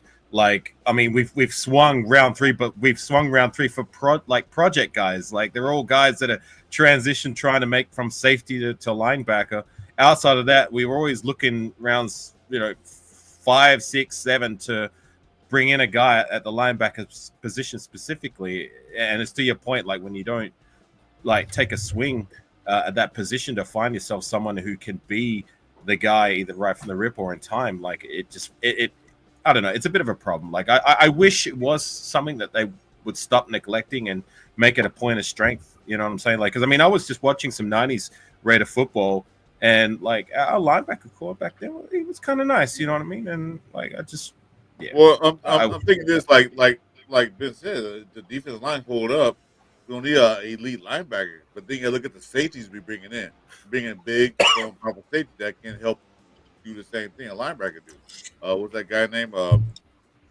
Jeremy Chin. Chin. Yeah, we mean guys like that. And Lonnie Johnson. That's right. Got free safety. Yeah, so they bring those guys in. So we only have to have an elite linebacker to depend on to help the line of scrimmage. So let's be real, Chris. They need to be competent. Elite defensive linemen make elite linebackers. It's not elite linebackers that make elite defensive linemen. Yeah, you know what exactly. I mean? I agree. So if you just look at the front 4 as it is today, right? Let's just go off it is today. You know, obviously things are bound to change. But when you have Maxx Crosby, Christian Wilkins, Adam Butler, and Malcolm Kuntz, I don't feel like you need to have elite linebackers, bro. Those guys, Maxx Crosby, we all know is going to demand a double team, bro. Christian Wilkins, his entire career has demanded double team. So just those 2 guys alone, if we're looking from a numerical standpoint, you only got 5 linemen. So if you're putting 4 guys on 2 guys, one of these other one-on-ones and your linebackers have got to win. People tend to make football more complicated than it is. Really, football is a numbers game. If I have more free rushers than you have blockers, I'm gonna win. And that's why it's so detrimental that we get defensive linemen outside of Maxx Crosby that can demand a double team. You know what I'm saying? Because even if Maxx Crosby demands a double team, then everybody else across that line, and say you're only rushing 4, everybody else is one-on-one. Somebody's got to win, bro. Somebody got to be free, yeah. Exactly. So, but yeah, I don't think we need elite linebackers. We need to make sure our defensive line holds true to what we think they can be next season. I think we'll be fine. Right, a healthy defensive line, as it stands on paper, should be up there with being one of the best in the league, right? Yeah, that's why this whole Christian Wilkins shit's starting to scare me. I'm not gonna overreact until training camp comes and he's still having an issue. But from what I heard from Vic Tafer, from the Raiders, is that his injury isn't healing the way they thought it would. Yeah, right. So that's worrisome. You know what I mean? I guess that brings me back to what I've been saying about like these guys that we drafted interior. I mean, come on, like surely one of these guys have got to be, as you like to say, Banter, worth the fuck, right? Yeah. I mean, how many times do we need to swing? I brought up the stat on your live about like how many pressures, tackles, and sacks that our interior guys that we've drafted in the last 8 years have gotten. I brought up the stat: 10 sacks is all we've been able to garner from our interior. Granted, it's not like what your role is specifically to be, but it's still kind of nice. And 6 of those belong to Mo Hurst. So you take Mo Hurst out of the equation, that's 7 guys we've drafted. We've only gotten 4 sacks since 2017 from the guys we drafted. That is, you talk about unacceptable. That is atrocious. That is right. You want elite linebackers, bro. Get a very dominant defensive tackle, or a nose that can demand 2 guys. To me, as much as I love Maxx Crosby, bro, I would swap out Maxx Crosby for a Dexter Lawrence in a heartbeat, bro. I would swap out Maxx Crosby for a superstar defensive tackle in a heartbeat. And this is me I'm not taking nothing from Maxx. I love Maxx. You know what I'm saying? Obviously, I'm not as high on Maxx as some other Raider fans are. But having a dominant nose tackle, the middle of your defense that demands two guys, sometimes three guys, opens up more than an elite edge that demands two guys, in my opinion. Yeah, because the guy in the middle can stuff the run. He can, because the thing quarterback would do is the pass rush come outside, or quarterback do step in the pocket. If you keep the quarterback from stepping up, that allow the edges to come around and get him. So we need someone that can bust that middle up, stop the run, keep the quarterback from stepping up. But I love Adam Butler, bro. Sure. Adam Butler needs to stay off the back of our defensive tackles after a sack, bro. Like that's got to stop, bro. Like the reason why Christian Wilkins is where he's at right now, bro, is because Christian Wilkins got a sack and Adam Butler chose to celebrate over his back, bro.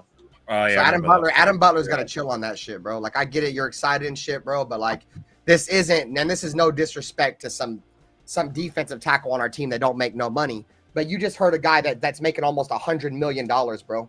Like that's unacceptable, dude. Like in all honesty, you kind of deserve to be on the shit list for hurting that man, bro. Because as soon as Christian Wilkins went down, our defense just got that much worse.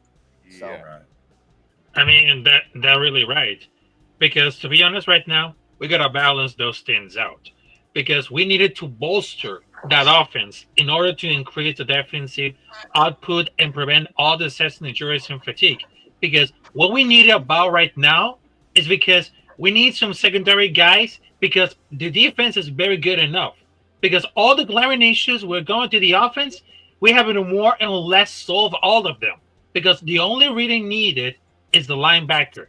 Because right now we just drafted Aston Genty, and the last year we just drafted Brock Bowers. So that's going to be like a huge focus on stability, trenches, and toughness. Because this is going to be like stabilize the offense for years, along with Brock Bowers, Aston Genty. Because I know that the defense is going to be like an issue around for the last year. But there's so many papers that had to do well to fit in to completely everything on this team. Sorry, Rafa, you went from the offense to the cornerback to the running back to the linebacker. That's happens when you read articles on live stream. Rafi, the defense held the team. It's like a circle. You went in a big circle. We were talking about interior. You went all over the place. Like, Rafi, despite the injuries on defense, our defense held its own for most part of the games. So you got to realize they did the best they could. But when your offense is going 3 and out, like you said, the fatigue factor sets in. That's like I mean, if we need to solve the problems by Geno Smith, I mean, they're going to be it. Because right now we need to stability, focus, and of course we need a lot of discipline. Because right now for the running back, wide receiver that we just drafted, I mean, they're going to be like a huge focus. Because right now, last year, we just see like the injury reports of Christian Wilkins, Maxx Crosby. We needed so much really help. Because right now it seems that it's going to be over. No, it's not. Because we had to put a lot of stability, a lot of discipline, because it's not over yet. Because all the people think it's going to be like a lazy and everything. They say, what I just tell for all of the players, they say, wake the fuck up and choose violence. So that's the mentality that we needed for.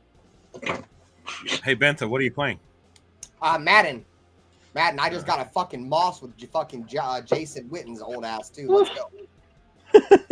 Jason Hey, Witten, Madden, like you put off Picasso on your one show, bro. At least next year I'll be able to play just regular online with the Raiders, bro. Like I have to play Madden Ultimate Team because the Raiders are so bad, dude. At least next year I'll be able to have some fun with them, bro.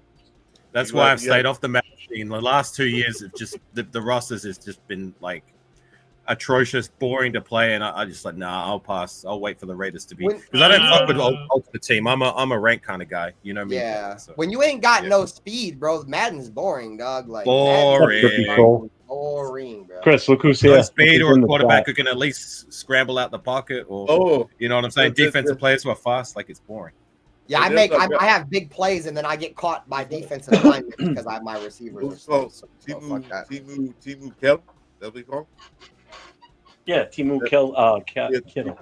Hey, the Steelers got to steal with old buddy, or the Cowboys got to steal with old buddy. I'm not a big fan of George Pickens, but for a third, I think that's good value, dude. think that was high? No, I think that's good value. I think the Cowboys won that trade, bro. A 3rd round pick for George Pickens. If they can keep his mind in the game, I think that's a good pick for them, bro. But they only had one receiver with CeeDee Lamb. I think that's a great pick. That's all they had, really. Yeah. I like it. I would have given up a 3rd for Pickens. I just don't.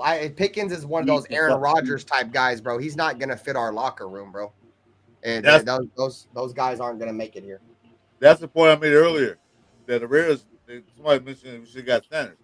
The Raiders don't want that bullshit, that BS in the locker room anymore. Pete Carroll's not gonna have all that drama, news cycle. No. Even his dad, I'm talking to about the NFL. The NFL sabotaged my son for being drafted so high.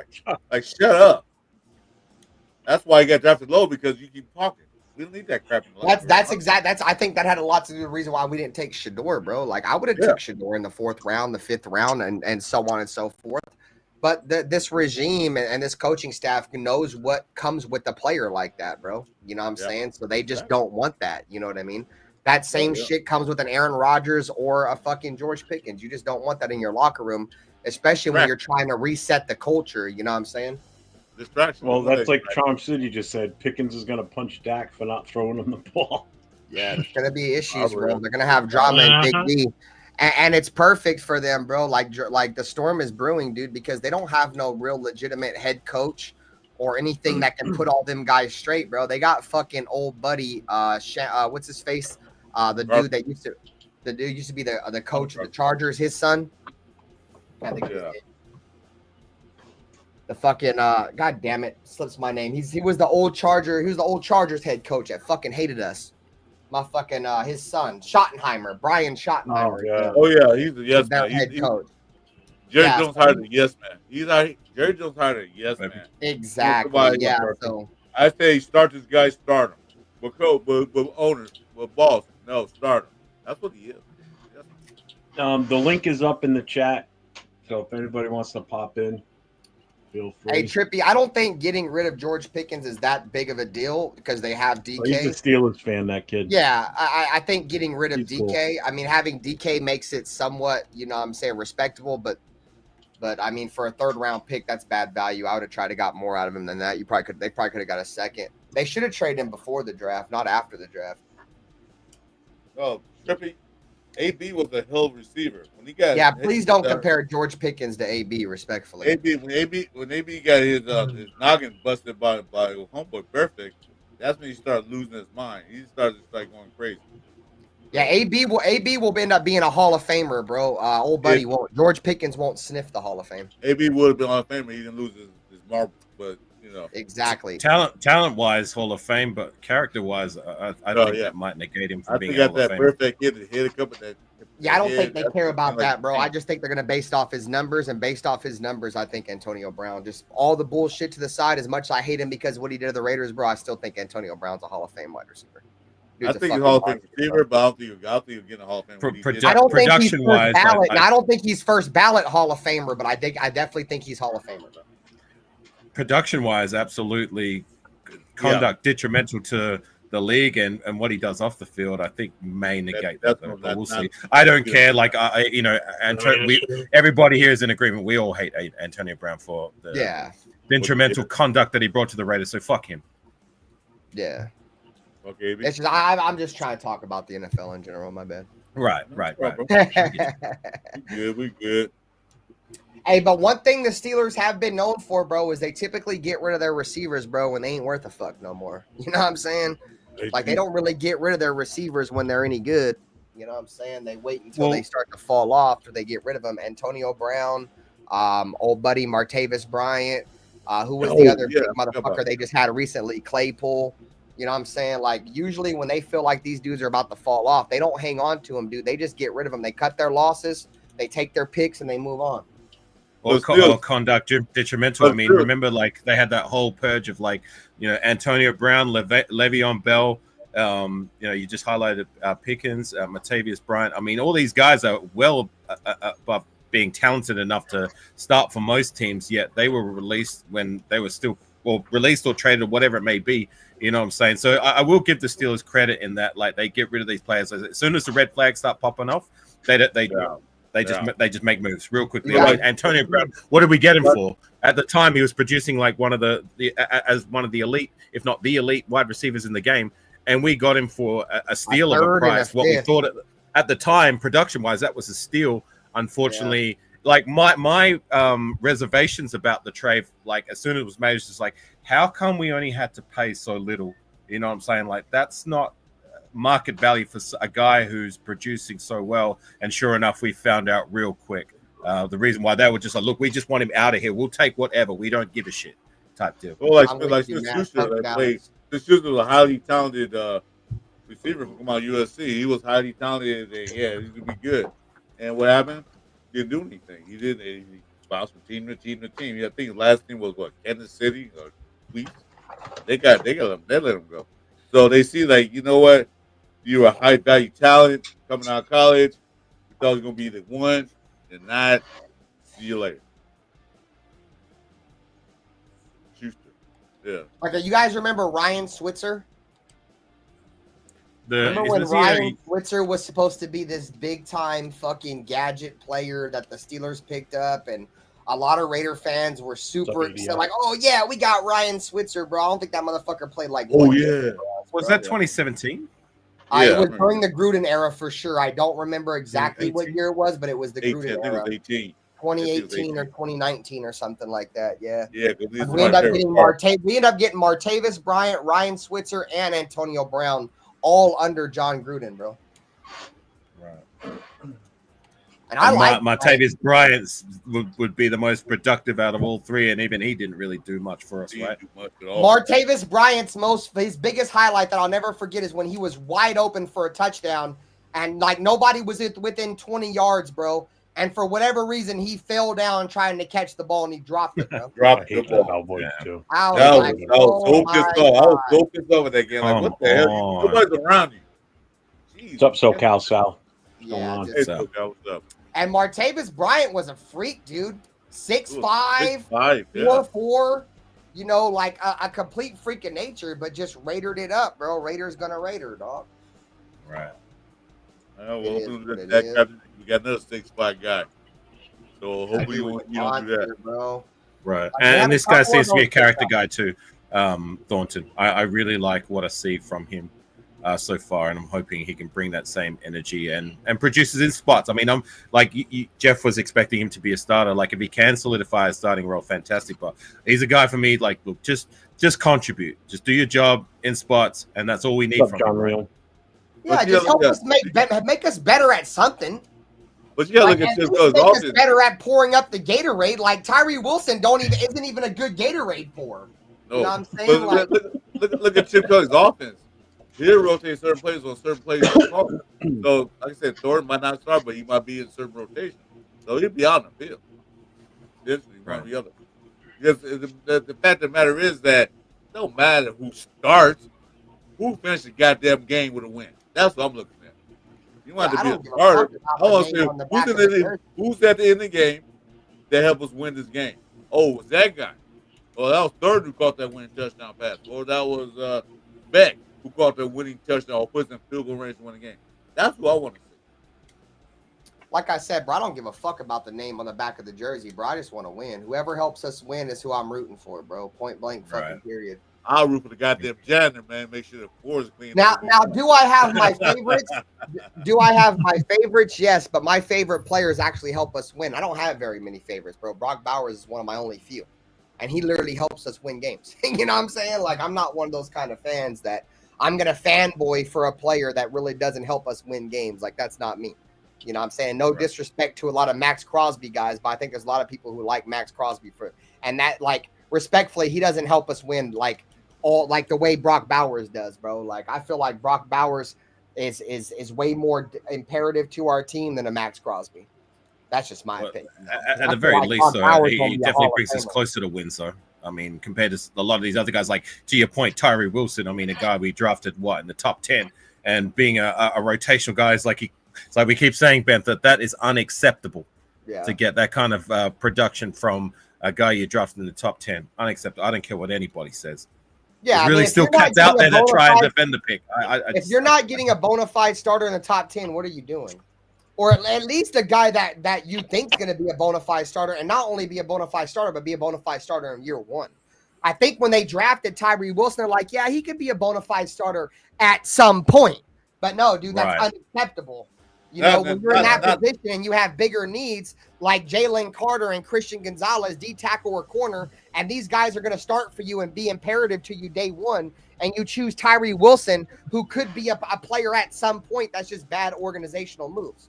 Yeah, that's why this guy's not here anymore. That's why that whole staff is gone. It's like, oh, you guys out of here because you guys know how to draft well. You pick the guy, and then what they said earlier, he was hurt when they picked him. Why you pick this guy? He's hurt. You can't be draft for him. Matt's asked me a question, Jeff. Taking a guy with a break injury in the top 10 is crazy. So we got a question from Matt Marinovich for Afakasi. Tell us about Laki Tasi. Sounds like a candy. The Raiders are adding the 6'6". Hey, that's an Islander name. Put some respect on it, all right? As the defensive lineman, the 21-year-old played for the Ashgrove GPS Rugby Club of Queensland Premier Rugby Union. All right, so look, for obvious reasons, like I'm going to be rooting for the guy because we share a lot of similarity. He's a big guy. I'm a big guy. He's Samoan Australian. I'm Samoan Australian. So, you know, there's plenty of reasons why I'm rooting for the guy. And he speaks well. Like I saw some of his interviews and that, and he seems to be motivated to try and do the best he can. This is still all kind of new to him, and I can appreciate that. He's part of that international player program, much like David Gohar from a few years back. He's still on our roster. I don't know if those two guys are competing against each other to retain. That said, they cut him. Okay, well, you know, and I guess that also brings me to my next point that we just released David Gohar.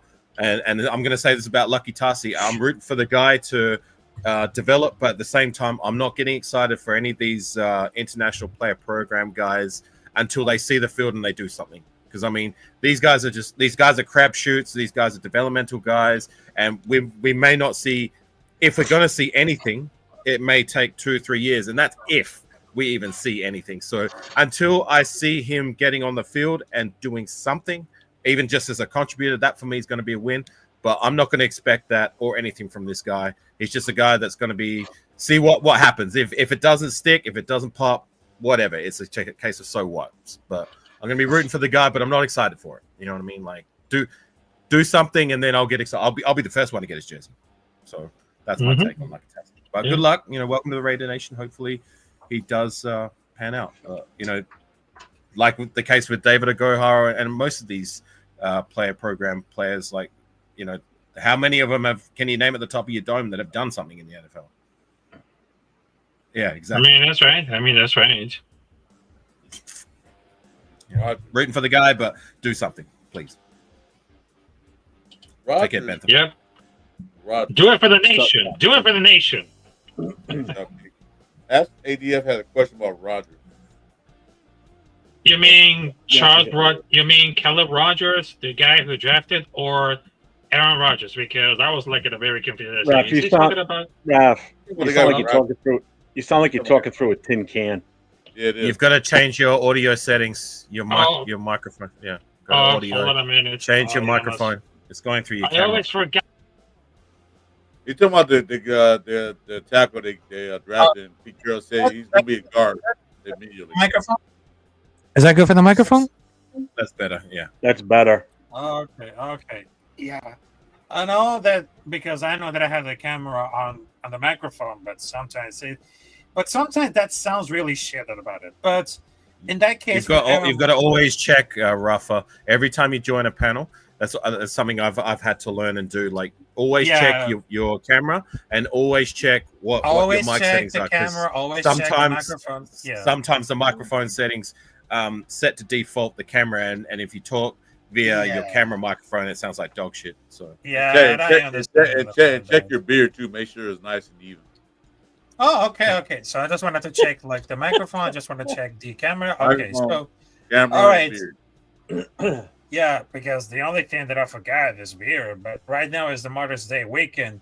But back to the question about Aaron Rodgers, because I just wanted to make very clear and very specifically, because first and foremost, I'm very glad the Las Vegas Raiders, they don't want to choose like this diva tantrum like Aaron Rodgers, because I know he's very old. But if you guys remember like this career with the New York Jets, we had his injury, and that he was wanted to pay a lot of more. So that is not very confirmative, because we don't want to see like a quarterback that have some leadership issues, because we don't want to see that, Okay. because we Again, want to where's see ours? like a Where quarterback. is where's Oh. us? So, it's just my wife talking. Sorry. Hello, Raider Jeff, Oh, wifey. hello. Hey. Yeah, but I'm glad they didn't sign Aaron Rodgers because he want all that money. And he didn't prove anything since he left Green Bay. So why is he gonna come here? He's older. On six as So, a question, and then Shopkey has a good one. Okay. So did I say question for Raphael? Favorite kicker in Raiders history? Go on, say it. How do you say it? Don't Google it. Look at the screen. Sebastian Janikowski. Sebastian Janikowski. There you go. And thank God I didn't use you. Thank God I didn't use Google, because I know that I was really fucked up. But hey, I know that was the case for the Aaron Rodgers, because I just wanted to make it very simple. We don't want to see like this quarterback just like a slash diva, because we don't play that shit. Because in Las Vegas Raiders, if you're gonna play as a quarterback, you gotta make it with discipline, because they're not gonna play as a diva. Because if you guys remember for Devontae Adams with the Divas tantrum, and thank God they're just gonna drop the video, because we're gonna build like a team with great respect, team with discipline. We don't want to play with a quarterback with some diva tantrum, because we're not gonna play that shit. This is Raider Nation. You gotta play with a lot of discipline. Hey, Jeff, there was a good question before by Shopkey. I don't know if you saw. Yeah, that's the right here. Right. Yeah, what's your thoughts on trying to get more picks in these drafts, boys? I'm thinking as we go forward with the drafts will continue to be incredibly deep like this was. I'm all for that was my big. I was all for moving back in the first round and grabbing an offensive lineman, but gaining an extra second round pick and then go for your running back. I felt as though we needed to solidify the offensive line first before you try and go and get a running back, because without that line, the running back's worthless.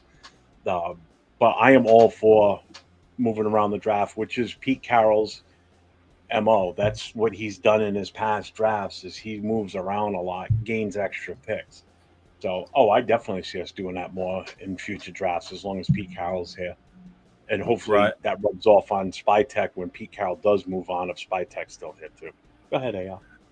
On the other side of that, like, I'm all for getting more picks as long as we turn them into quality. You know what I mean? I want it to be balanced out. Like, I want quality first over quantity. I mean, if we can get both, like if we can turn said picks and still get quality, then that's the ultimate bullseye, right? But like, take you back to say, was it Josh McDaniels' last draft class, 2023? We drafted 9 guys, and we were making all kinds of moving around. And how many of them are quality players or decent starters or even rotational guys? Barely any of them. You know what I'm saying?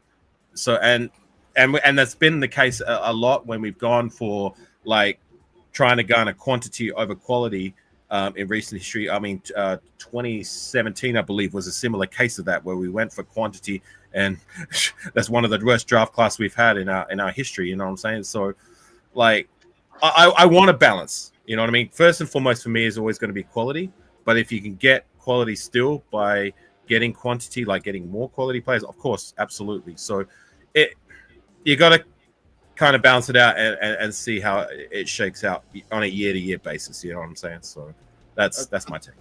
I think what Pete Carroll did this year was the way how you do a draft. That's what I looked at.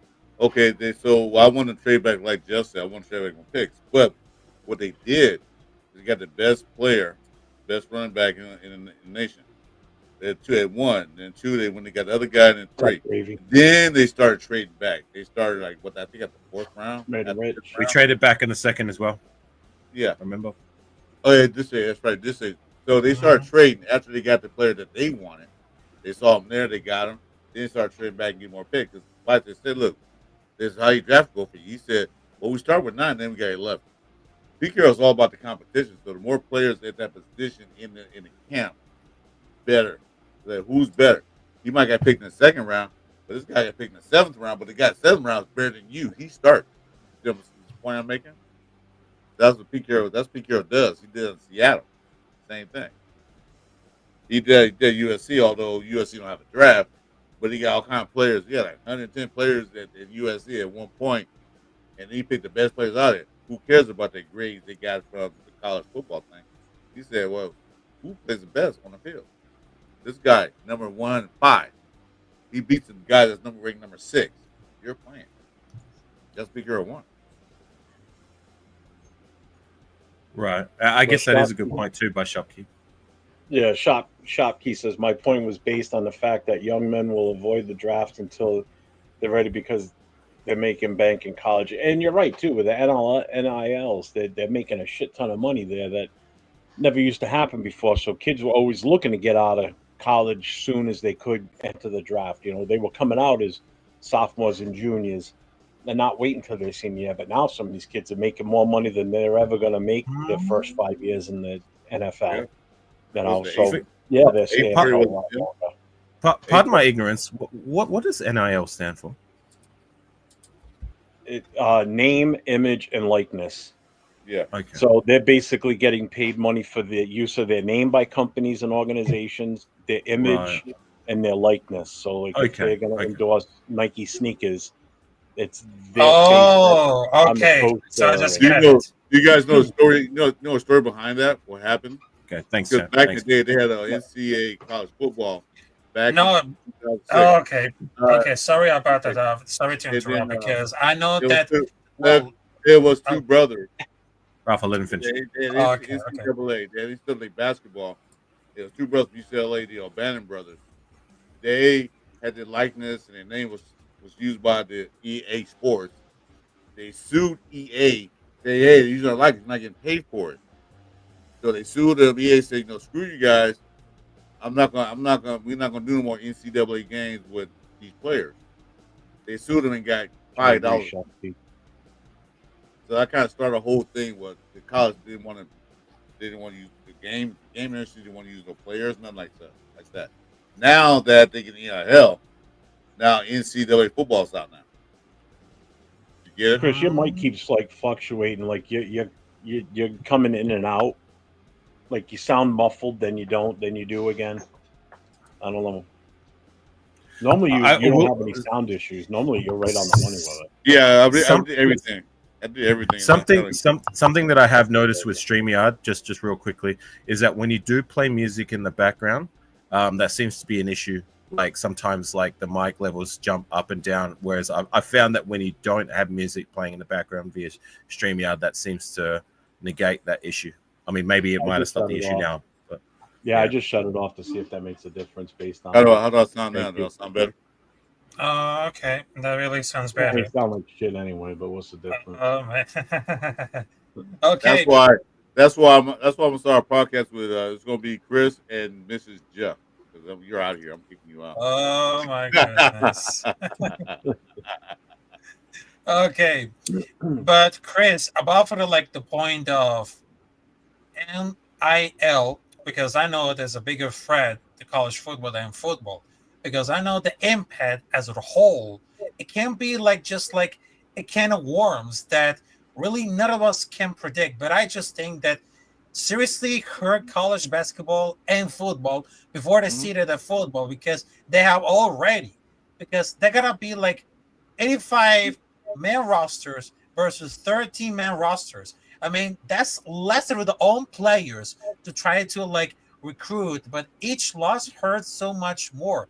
Because it's not going to be really sure that how together given something that can possibly fall apart. Because the roster size is just big enough to survive the chaos in this current state. I mean, they don't have all of the issue. I mean, that's going to be a good reason for that because they have nice players, good players who went and graduated. And thirdly, they come back a year older and better. Because instead of all those guys playing on different teams, they pick up a bunch of cast-offs around the country because they don't know anything about the players and they don't care anybody to be cussed. Because personally, in that connection about its growth and success of both the individuals and the team group. Was you that gotta- Chat you gotta- GPT? You AI? understand, No, you understand, Rafi? Here's the point I'm saying. I don't mind the NL paying the college players, but they're paying way too much. Because you got to remember now, these big time programs, Ohio State's, Michigan's, USC's, all these big college programs, were making billions of dollars off these players. And you know what? I knew some college players. They couldn't even get a part time job at McDonald's because they messed up their scholarship. So I said that's wrong. yeah, They play. They're yeah, playing. They're risking life and limb, life and limb. You know, can in their career they can all that stuff playing college football, and then after that nothing. Okay, well we give them free education. That's great. But you look at the education they're getting. They're not getting to be a doctor or a lawyer or Okay. whatever high position engineers. They're getting these the social degrees, which are good. Any degree is good, but that might be a life changer for them. So the fact is that they're making so much money, these players are protesting. That's why they're leaving college early. Why should I play the whole 4 years? I'm on scholarship. I'm getting but I can't get a job at McDonald's. I can't feed my family. I can't do this and that. Why should I stay here for 4 years when I can go to the NFL and hopefully make the team and get paid at least a minimum pay? You see the yeah. point? And because of that, because I agree with Grace, because it's no ChatGPT. Because what I just heard about NIL, which is like in a simpler terms, name, image, and likeness. So that's the reason that I was talking about, like they have the biggest threat. Because right now it refers like the legal rights of individuals, particularly all college athletes all around for the sports, college football, college basketball, college hockey. Also, there's baseball because previously Jack? the NCCA What's up, they Alex? restrict student athletes for income for these rights, but that really changed with the new policies because allowing them to monetize because that includes endorsements, appearance, merchandise sales, and social media content, which they have a huge impact over the last few years. Ralph, I can see you like squinting to read off the screen when you're. That's why he's not wearing his glasses. Rafi, here I'm not getting You know, anything. You're a poor kid coming from a poor part of town, and you play football since you was a kid, and your family like they're struggling like a 1 bedroom house with 8 I don't kids. know what we're talking blah. about anymore, And Gravy. then, I got lost. then you didn't get to college. They drafted you to get to college, right? Sure. You're gonna play for 2 years and get out of there and go to the NFL to support your family. But the NIL now saying, you know what? You can stay the whole 4 years and get paid $1-2 million a year, and that's more money than some of these rookies getting signed. This Well, whole show has been lost. This whole show has been lost in translation. So I don't know where the hell we're going here. At the end of the day, like my short and sweet side of it is that look, with any player, whether you're a college athlete or whether you do go over to the NFL, like these guys, these young men, this is the only chance they're going to get to maximize as much to get paid this kind of money because they're not going to get another chance once their career's over. You know what I'm saying? Like that's it. Like you know, you might have other endeavors if you build yourself a brand or whatever it may be, like because you're such a good player or whatever. But like I don't hold anybody to detriment for trying to make as much money as they can while they can, whether you're a college athlete or whether you're an NFL athlete. But that's my long story short. But anyways, like you want to get back to linebackers or whatever. I'm done. Well, no, I just want to bring up what Matt. I'm trying to play to Ralphie how it worked in the college football ranks. I'm not going to, but I know how it works. But I'm done with it. I just want to bring up what Matt said, and it's so true. The NCAA is making millions off of these players. They are finally getting their due pay. Finally, the players he's referring to, the college players, and it's true. The NFL is using the NCAA like a minor league, if you think about it, because these kids are staying in longer now, whereas before they weren't. Yeah. You know, some of these kids are actually pushing for their 5th year, because you still got that COVID class that still hasn't fully. I don't think that's done yet. I think there's still one more year at least of that. So you have these kids that lost that year. So they're playing 5 years in college, and they're getting that NIL money for those years. So when they finally do come out, I think they're at a more ready level for the NFL than it has been in the past. Because some of these kids were coming out and they just didn't have enough experience, but they were good talent wise, which is why you saw a lot of players suffer and not make it in the NFL because they just weren't ready. They should have stayed in college for an extra year. Now they're staying in their full term basically before they come out, and you're seeing better players, younger players, these rookies having impacts on these teams when they come out. So you're seeing that difference pay off in a way. That's the bonus side to the NIL, I guess you could say. The negative side to it is it makes these kids millionaires before they hit the NFL. They come in with chips on their shoulders. Like perfect example is what Shador did. You know, the way that all went down. It's obvious, you know, based on his demeanor, the feedback that people are given from his interviews. You know, that's all coming out now. His interviews were not the best, supposedly, you know. So it has that negative effect too, unfortunately. So there's a good and bad with the NIL. You know, these kids are not having to survive on table scraps, you know, prior to the NIL coming out. Now these kids are getting Shador specifically. Sorry, Sorry, just real quickly. Shador specifically, though, I mean, whether the NIL was in effect or whether it wasn't, I mean, money's never going to be an issue with him, and it wouldn't have been, true. Despite the fact, like, I mean, he's already, you know, just saying. Yeah, but that also depends on what Dion did with him. You know, did he treat him like you're not just gonna be given this money as a kid because I've got money as what I did in my career? You know, did he make him earn it? In other words, you don't know that story. I don't know that story. Nobody really does unless it's come out. You know that, you know, yeah, he had the benefit of being brought up with a good life because his father had money from his playing time and coaching and everything. I get that part, but was he did he have a sense of entitlement when he was younger, prior to getting into college and making NIL money? I don't know. I honestly don't know. You know, could that be part of the reason why he is the way he was? I don't know. You know, who knows? Yeah, and respectful at that point, because an offer like in the case of Shador Sanders, and of course for the situation for Crash Out City, right Hey, there. Yeah, how's I it just going? thought of that. Yeah. All right. Yeah, all right, I'll give you one more shot. No, because I know that my camera is good because sometimes when I just wanted to speak, I just wanted to like speak very slowly because I understand what I just saw for the NFL draft, and everybody just wanted to really get excited to get drafted. And for that case of Shador Sanders not getting selected at the first round, and say, that should be like a problem. But look at the scouting. Look at the college of scouting because they're gonna look for the talent and of course versatility. Because I understand that when Shador Sanders not getting selected at the first round, that's really like weird because it's not about the race stand.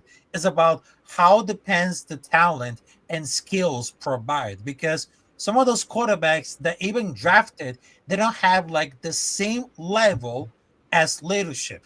Because a good quarterback should be like great discipline, leadership, and of course, giving the team to the victory.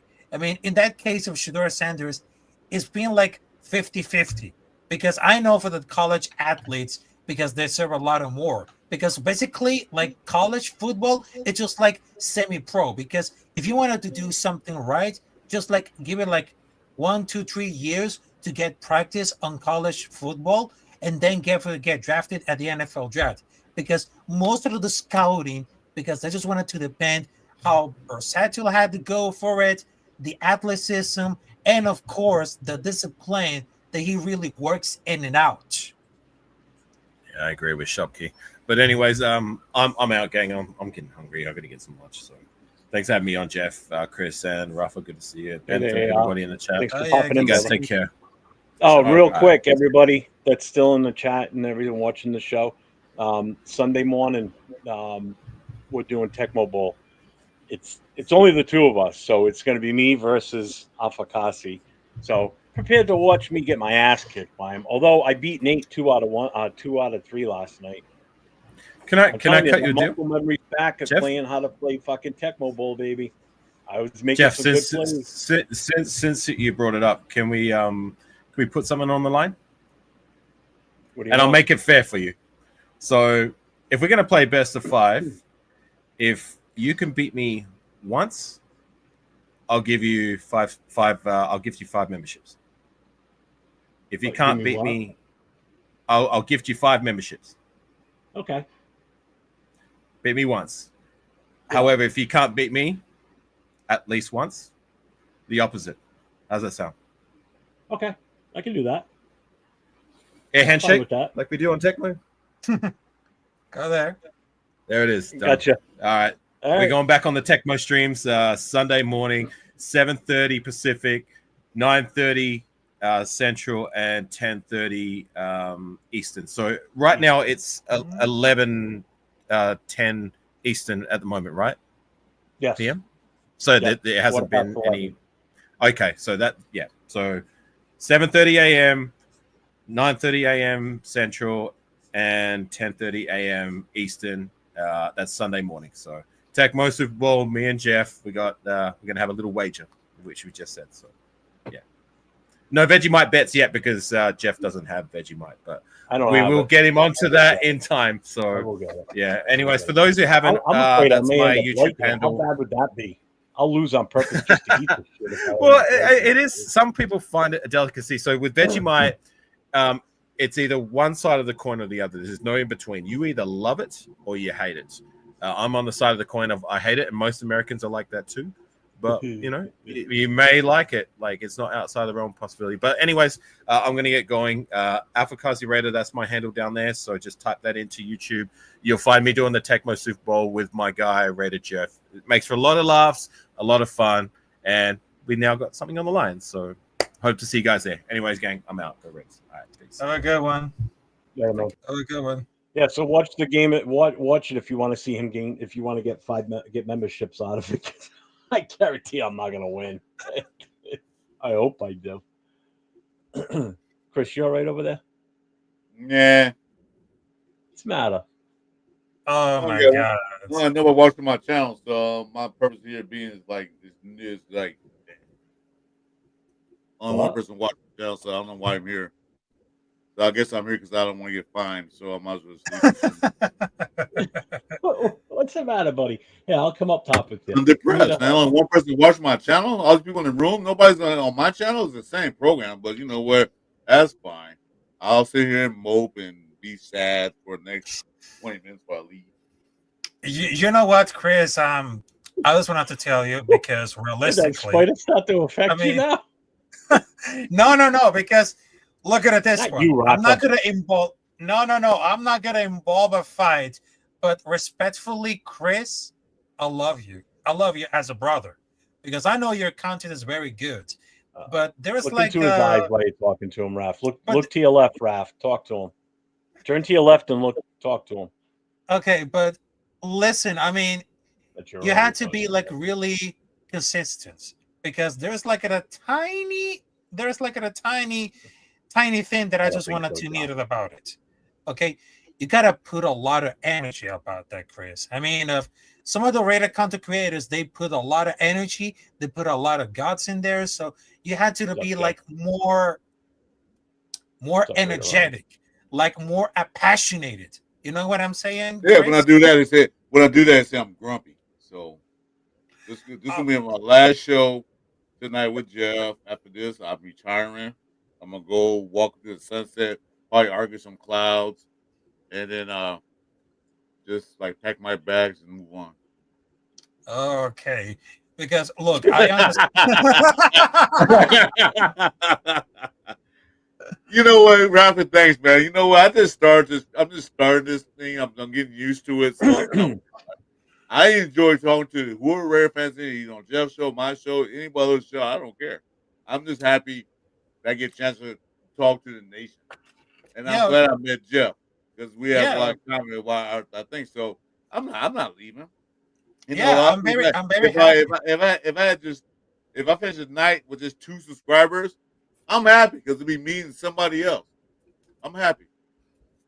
I'm not. I'll read an article about Geno Smith. Yeah, but look, I mean, I'm very happy that you make like something that you involved, because I know that you're very passionate about for the team Raiders, because that's what I look at it for. And now I'm just seeing for the comments of Gravy to say, "Hey, look, Gravy." I just wanted to look at the eyes, because look, I don't want to issue with anyone but Gravy. I know that. Look at me, because I'm not wearing glasses anymore. Because to be honest, right now, I'm not reading the script, to be honest, because I'm just being like really myself. Because even though that what I just wanted to create like a live stream talking about Raiders, I just wanted to talk with the heart, because it's not like reading like articles or something like that. Because what I just understand, like the passion of the game, and of course all the film studies, because I just wanted to talk with the people, bringing entertainment to the masses. And I just wanted to like give it a middle finger to all the haters and to all those fans of Chargers, Chiefs, and Broncos, because I just wanted to tell you very clear, this is Raider Nation, motherfuckers. I don't So care. welcome to the dark side. I don't care about other teams. They can come in and talk their shit they want to. I can care because I'm a Oh, Raider fan. Raider fan since 1976. So what you guys say me don't do shit to me. I just want to talk to the Raider Nation because, like I said, I don't talk to people that are Raider fans. I have nobody there. 49ers, Green Bay, Cowboys, all that, Rams, all that bullshit. That's all people I know. That's into that. So it's a pleasure for me to interact with the chat, talk to Jeff, talk to you, talk to AR, talk to everybody who comes in. I enjoy it. I look forward to this. So call me grumpy. And especially I love Coach Gravy because I've been watching him for a long time. And, I can't wait to see him in Bakersfield so he can argue some more. Raider Ryan, I'm coming back to that comment in a In section. a fun way. Second. Anyway, I'm going to go off I want to script. know. I'm gonna go down with that. But yeah, I'm just messing around. I was reading something about Geno Smith, but go ahead. Jeff. Are you done pouting now? I wasn't pounding. I was reading something. I was reading about No, Geno what? Smith. What? No. And then he asked me a question. He's wrong. I said, no, I'm fine. I don't care. I don't care if I have one subscriber. So Take what? advice from a guy that still has bunk beds at his after age 18. Oh man, no. Oh no shit. Oh my god, I wish I saw that. So he says Mitch is gonna hire a new producer, and I sent a $2 super chat telling Mitch to hire a Raider fan this time. Chugs got all pissed. Well spent. Did they put you in timeout too? It shows the Texans fan. Oh my god, dude, that's fucking hilarious. Wait. Oh my It's god. Who's Chuck's thing? He says he's a Texan fan. Chuck. Yeah. Huh? Chugs on Mitchell Show. He's a Texan fan, right? Dude, I can't hear you. I don't know why. You sound so. This is the first time on a show that your sound is just awful. How about now? Like yeah, much better. I don't know. I rearranged my stuff, so maybe I had to replug stuff in. I was saying, was Chugs a Texan fan on Mitch's show? Something like that? If you watch Mitch's show, you see Mitch standing up talking. You see that little window above him with that one guy sitting in it. You just see his ugly ass face. That's Chugs. Right. He's the one that controls the like what I'm doing, putting the chat on the screen and everything. But he talks every now and then. That's who Chugs is. I know who Chugs is. I'll say he's a Texan fan, right? He's a Houston Texans fan. Right, and one of the times I got put in timeout on that show was when someone in the chat said, ask Chugs what he thinks about the Raiders QB situation. Someone else responded right away saying, yeah, let's ask the Texans fan.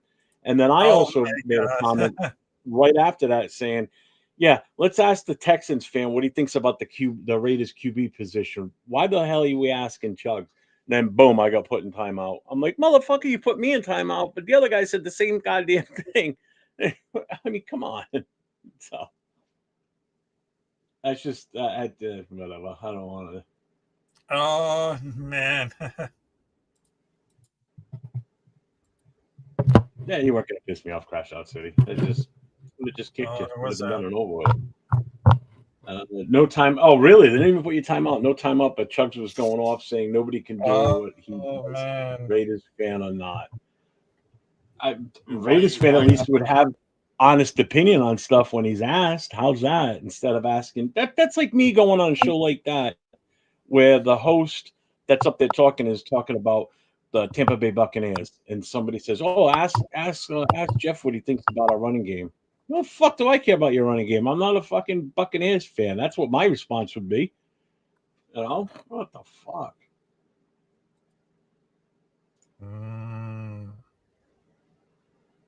Yeah, because I remember I watched that show. Yeah. When Anybody that runs. Go ahead. I don't want to interrupt you again because I don't want you to get mad. I'm always mad. It doesn't change anything. True. Grumpy fuck. No, I remember I watched one of the episodes before I got on YouTube stuff, and Mitch Rens, I guess, was sick or he had to do something. I don't know what, but chose to do the show, and he's like, "Dude, you look phony. You don't look like a Raider fan. You didn't have a Raider gear on. You just didn't look right. Like, why are you doing a Raider show if you're not a Raider fan?" So I don't get it. That'd be like me sitting here with a blue T-shirt on and a bright red hat that has no Raiders on it. That not hanging up behind me. You know, sort of like if you watch Jay's show from last week when they interviewed Mitch Rens. He's sitting like in such a plain room. There's not a single thing. You wouldn't. I didn't know. You wouldn't know he was a Raiders fan until he stood up and lifted his pant leg to show the Raider tattoo on his leg. You would have had no clue unless you knew who he was ahead of time. I mean, Jay, I agree. I know you could do what Chug does. Seriously, The greatest name in anybody that YouTube runs history. their own show and has done multiple shows can do the same thing Chug does. You sit in the background, you throw little bits here and there, and you fucking post shit on the screen when people chat something interesting, like super chats. You put the super chats up. Oh, that's hard. That's hard, kid. I can do Get out that. of here, fucking boob. Yeah. Also, I just wanted to tell you, Chris, because I know there is a fun fact because I used to work on radio and TV. Oh, salute to you, Jason. Because there is a fun fact because I used to work on TV and radio because they all know about for like producing and hosting. And I understand that some of the content creators, I mean, they have like a little voice to have like they have it like an energy. And to be honest, right now, I'm not very familiar with some of the content creators because to be honest, right now, I mean, some of the greatest content creators they have a lot of passion, not reading a script and not be like something to use for money and views because for the rated content creators that we stand right here because we don't do this for views. We don't do it for money. We just wanted to do like to provide entertainment. We provide entertainment for the masses. We provide like everything great because this is right now Raider Nation because we're not fake because we're just being like real authentic. You know, Jeff, I think Raffy just called me boring just right now in those words. Wait. I didn't call you boring. No. I wasn't going to say anything, Chris, but that's kind of no. I didn't call you boring. I mean, no. Yeah, there's so many words. Chris, you're boring. Oh, okay. No, bro. I don't want to say a few minutes ago. I just have to say that. No, I got you. Like I said, I'm not here. I want to get my fan base up. I want to get my scriptures up.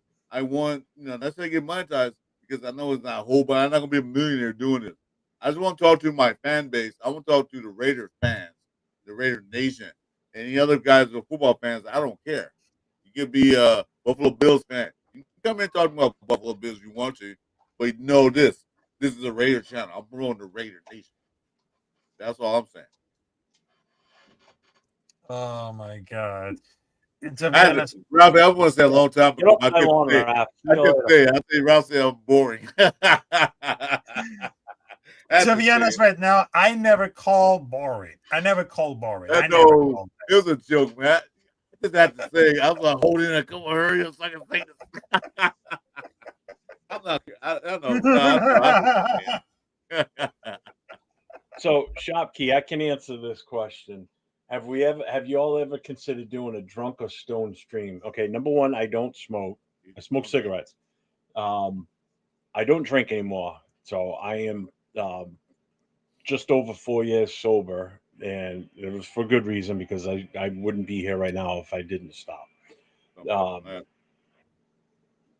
So I can't do a drunk one. We actually talked about this last week, Chris. Remember? Yep, I should. We Yeah, brought we this did. up. Somebody brought it up, and I said, all I know is if I was still drinking doing these shows, first of all, I would probably be popular for not popular. I would probably have followers for a different reason than I do for doing Raider content. I would have a following because this motherfucker is always drunk off his ass, and he's fucking hilarious because when he's fucking cocked, he's a fucking trip, and he does stupid shit and doesn't. I don't have a filter. I don't have a filter to begin with, so I don't really care. But when I was drinking, it was even worse. Fucking ridiculous. It would be a complete disaster show, and I think that's why people would tune in. It would be a complete disaster. I know I'd rather be if I'm sitting here running the show like I am now, putting the chats up and everything, I can guarantee you that if I was sitting here cocked out of my mind, I would be putting up the same posts over and over, back going to a different one, then bop it. I wouldn't be able to keep track of it. I can say that right now. I would be all over the fucking. It would be like this. Oh yeah, like how shit fucking yeah. And That's what it would be. I can tell you. Just I know how I was when I used to drink, and I would drink a lot. Mitch Rens does that. He does that. And I look at him like, dude, you're a young man. You're gonna destroy your liver, dude. You really are. Because he'll say, "Yeah, next 15 super travel. I'll talk another." I said, "Yeah, that's fine on Danny for content and all that stuff, but what's that got to do with the rare talk? What they got to do anything else? Super chat. You mean super chat out? You know what? Go ahead and do that now. You're gonna regret it later in life." I say, "We can do a drunk show. I can drink, but I don't drink that much. It's not worth it to me to be drunk just to get more likes, more subscribers, because I'm thinking about myself, my health. It's not worth it." And Jay's right. I've been on shows with him doing post game stuff, and I've watched him do post game stuff, and it's funny because you can tell before he even starts talking. Like I can pick out sometimes if somebody's already intoxicated by just 2 seconds of looking at somebody, and I know whether they are or not. And sometimes Jay will come on, and his eyes would be so squinted shut, and he's got a smile from ear to ear. I can tell right away. And as soon as he starts talking, I'd say, "Yeah," and this is gonna be fun. So it's true. With some of his post game stuff is kind of funny on the weekends. It's fucking great. Yeah, it's not worth all that. I appreciate that shot, Pete. Thanks, brother. It's not worth all. It's not worth all that. If you want to do it, not only familiar with rated content creators, but he's not familiar with rated. So, no, he's not, man. That's Raider Ben has it every time he's on. Yeah, but when Ben's on and he is like that, it's a different. It's not so much chaos with him. It's funny. He's fucking hilarious when he does that shit. You know, I don't know if I'd be funny. I would probably piss people off, but I think I would still have a following because it would be, like I said, it would be more for the people following for the pure chaos. You know, cool cat. Yeah, back that comment up, dude. Don't talk about Earth, Wind, and Fire. Don't mean Doug fan for life. You know, I got every album, so I won't even talk about that. Man. Yeah, dude, my liver's shot. That's part of the reason why I can't drink anymore. I don't know. Rappy's more of a rare fan. I'm a EWF. Can't compare because I'm definitely EWF fan. So get out of here with that. Who cares? Oh man. Earth, Wind, and Fire. Sounds like a bad night after Mexican food. Probably is. But that's my favorite group of all time. You know that song? Do you remember? They play it September, so Oh my Yeah, God, it's that's not part of the even- reason why I had to stop drinking because I literally had assaulted my liver so bad that it was on death's door. See, my liver's the little white girl on that couch with 8 big dudes behind. Oh my god, dude, that's graphic. that's a fucking scary thought. Yeah, that's graphic. Oh, Jay, you're I'm thinking back to that video now when you were at Allegiant, and he's just fucking hammering, and he's doing shorts and just, he was so fucking hammered that show. That's right, I forgot about that one too. Oh my god, dude, that was hilarious. You were like leaning up against the pillar talking, and you just I'm watching this and I'm laughing my ass off, and I just couldn't even understand some of the shit he was saying. It was fucking great. I remember that now too. Yeah, that's right. I was about to get Most rapid pickle. reasons.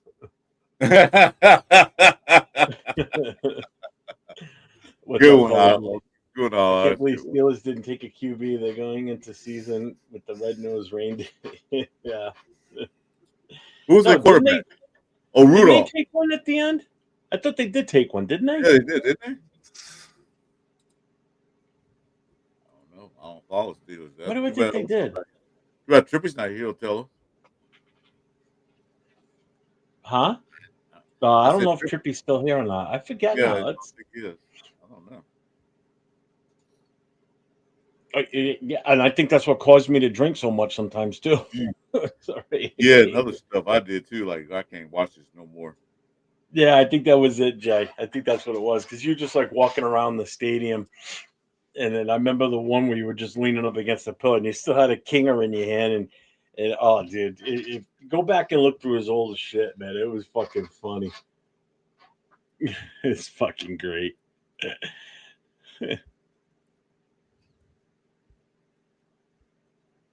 I did walk in. Walking salute to Just Raiders, baby.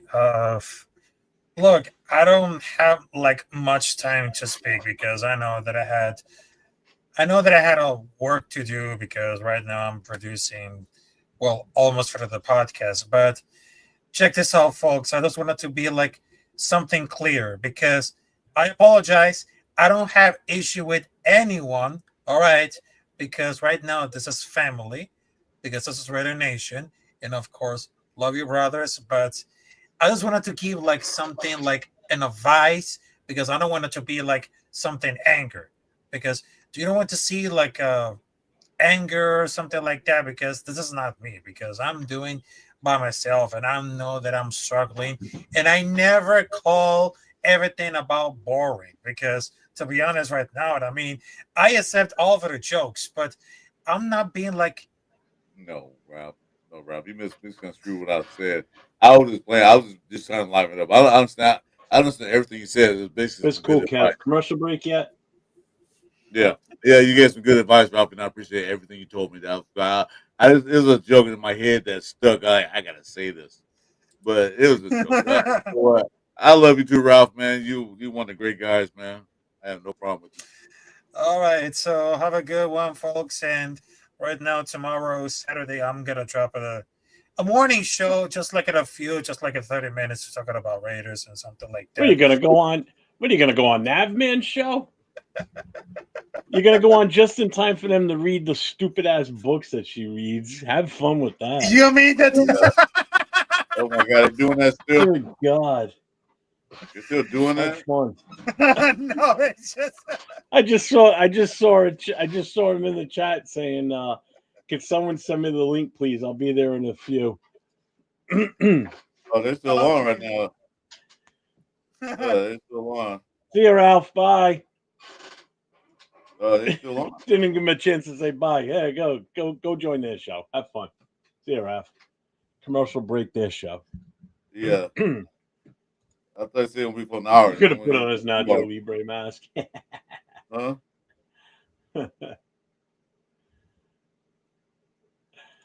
Oh, what's Yeah, up, Rock? Yeah, it was Raph's gone. I ended up removing him.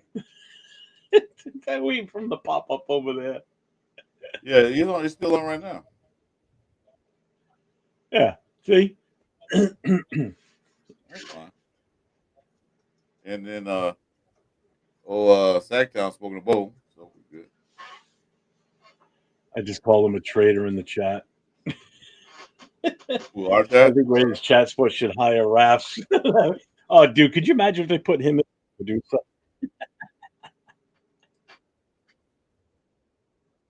Let's see, Piano Man's back.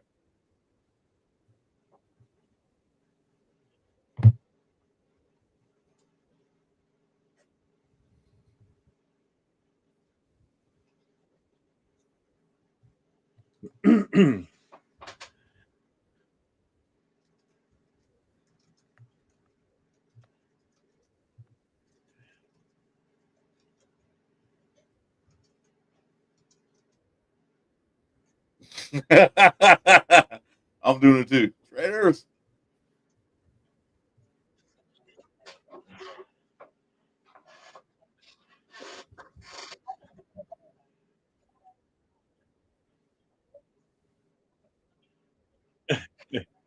Yeah,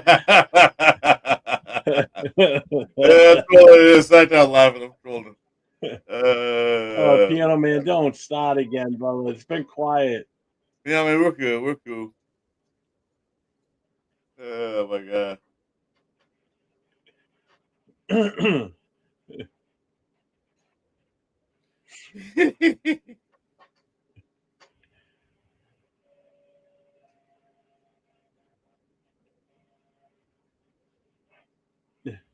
Well, what I? Oh, yeah. So I was in the chat. So you wanted a name, right?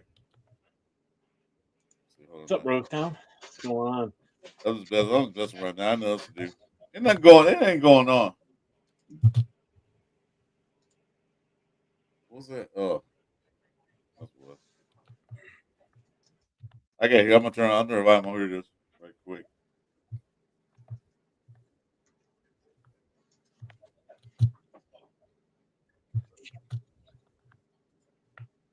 We just invite him up. You won't get dinged for here's another YouTube, right? Oh, you will, huh? What? I think you get dinged if I turn volume up here. Oh, what are you watching? I'm looking at that show. I'm just trolling right quick. I got it playing in the background. I keep bouncing back and forth, watching what they're talking about.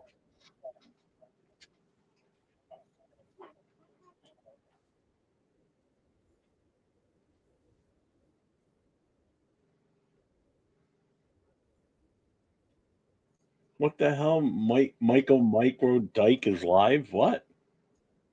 Oh, it's supposed to be Michael something else. But he'll see. We see it. He'll laugh. What?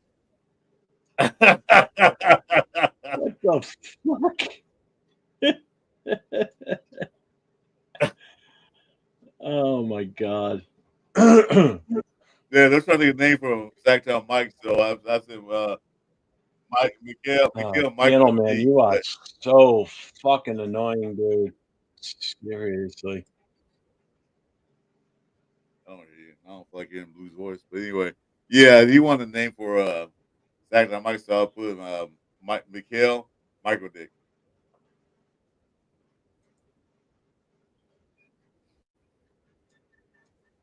You know what? Watch that. Let me see.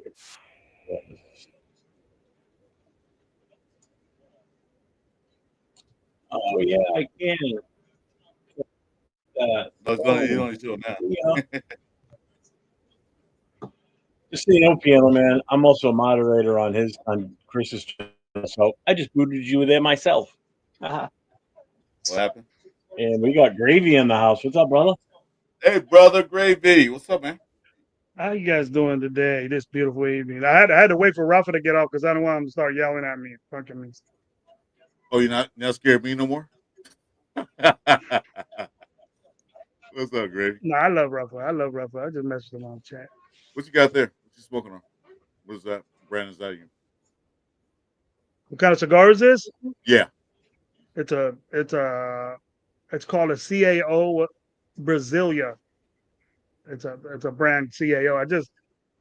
I didn't get the okay to start smoking sticks again. I'm doing it. So special occasion. Well, you really don't smoke cigars. You mostly just take the flavor. You don't really like inhale like a cigarette. I love the flavor of the leaves. That's where Right. I've been smoking. My dad smoked cigars. I've been smoking cigars for 30 years, 30 something years. I haven't Finally had a getting good back one at in a it. while. It's been probably about a year since I've had a cigar. I've had chances to go to cigar dinners and they just don't go. I'm dying for one now. I need to get one. What up I to the chat? What up to Kev, Rosetown? What's up, man? I got Hey. my boy. question, baby. Boy, Speaking of Rob. cigars, I have I'm in a box. I showed you a while back. I had 2 left, and they kind of dried out. How do I get them back to like a little moist? Do I put a towel or something or what? The cigars. Well, I have you on right now. You see me in Bakersfield, Chris? I better be the first one you come up to, and we can smoke a stick together. I'm gonna take a whole box over I'm there. looking for you. I already said in the chat, so I can't wait to see you gravy. That's the first one I'm looking for. I'm gonna move. We're great. I'm jealous, man. All you fuckers are gonna get Uh, together next week, man. I'm jealous. Yeah, man. Well, I'm gonna get together with my boys. Are gonna be there. My two partners are gonna be us. We're gonna get there early. We're gonna be. I think I talked to Lorenzo, and I think we're gonna be right next to 805 in there. Loon. I'm gonna kick back with Loon. Finally get to meet Loon. I'm gonna get some cigars with MC Raider and Leo and all them guys are gonna be there. So we're gonna hang out for a little bit. Yeah, I saw it's going to be kind of hot up there, so they're going to Raiders. be mostly inside. So they're going to be in a big building, mostly. I Well, don't know all where you he guys got gonna- that. Did you see Oh, that post he put out? He said it's supposed to be 102. I'm looking at Bakersfield Saturday. It says it's going to be 80, 89 degrees. It's going to be 87 in Fresno. Yeah, If it's 87 in Fresno and we're in the valley, they're Bakersfield. It's probably the same. well, right now, California, we got the 95 degrees a day. Yeah, so it's a hot. heat. It's a little heat wave right now. Yeah. But next week it's going to be in the 80s, mid 80s to upper 80s. He said on his, well, I got a message from him. He said it's going to be 102. We might take it inside. I said, all right, that's cool. About internet and stuff. But for the internet will be provided there for it. It's fucking Either it's fucking 40 degrees here and pouring rain. It's so fucking cold and nasty outside right now. It's fucking horrible. It is hot. Fucking disgusting. That's something you guys don't get a lot of out there. It was 98 over here today. It was hot. Yeah. Yeah, it got like 96 here. It was like, okay, my weather. It's gonna be 99 tomorrow. And then it's gonna cool down Monday. Well, after Mother's Day is gonna cool down. Rock with your moms on Sunday, people. Get with your mamas, give her a kiss. You know, every day is Mother's Day for me. It's the best thing to say to your mama. Every day is Mother's Day. So my mom passed away. We gotta my mom get passed your away 2 mom. years. Anyway, My mom passed away think about the beautiful thoughts you had over Chris. You know what's up. 2 years ago. So I always think about it every day. My mom's day, birthday, especially 2 years ago. But yeah, it is really that's life. So I appreciate. Just see Jay's message. I had a Gravy. thought. I can't remember. What He goes, let me know how the Wi-Fi setup will be. Setup will work to do a show there. He goes, I want to do a quick live if he can while he's out there because Jay's going to be there. Oh, too. 805? Yeah. No, Jay. Just that's Raiders, baby. That's a Jay, huh? Jay. All right. Yeah. The Wi-Fi outside, you got to take your own. You got to provide your own Wi-Fi. So you got to get a You're gonna have hotspot off your phone more than likely. You could use that. You can use that, but the power, you better take some extension cords with you or things like that. But we're gonna have a generator with us. So we're prepared. We have planned to do a show there. So we're gonna have this is the third or stint going to Bakersfield. It's pretty cool. Cool, Kev. Where in New York are you? Yeah, I missed that now on draft days with Willie Brown going, where he used to come out and remind everybody about Mother's Day. See, the draft would be around April at the end. They're just either at the Yep. end of April or Mother's Day will be ahead, and it will always be, around Mother's Day. That's why he would say that. It would be Yep. like a day or two. I like away. I like the fact that since he's passed away, whoever comes out there for the Raiders to announce it, they're They do. carrying that tradition on. Like Wisniewski did it this year when he came out and Yeah. called the first Yes. draft pick for the Raiders. I don't remember when he took Wisniewski over. even speaking of that tradition. Did he still do it? Yeah, he did. Oh yeah, yeah, He did. That's great. Yeah, he did. Great, that's great. When he first announced it, when he first got up there, did the first announcement of the draft, he did it. And the other guy did for a couple years ago, that fullback, I keep forgetting his name. He did it too. So, Yeah, Ingold. Marcel Reese did it Was it too. Ingold? Yeah. Marcel Reese did it. no, it was the other guy. Yeah, that's what it was. That wasn't Marcel Reese, it was somebody else. It was oh my goodness. I get the Oh, he went to Miami. You're He went to Miami. not super far from me. He went to Miami after he left us. I can't remember the guy's name. I mean, chat, you guys know him. He was with Miami. I know you're talking about.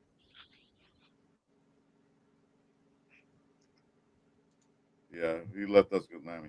Why is Rafi in our chat, man? He's not on our channel. Get out of here. Yeah, really. Yeah, Ralph, why are you in here? Get out of here, something.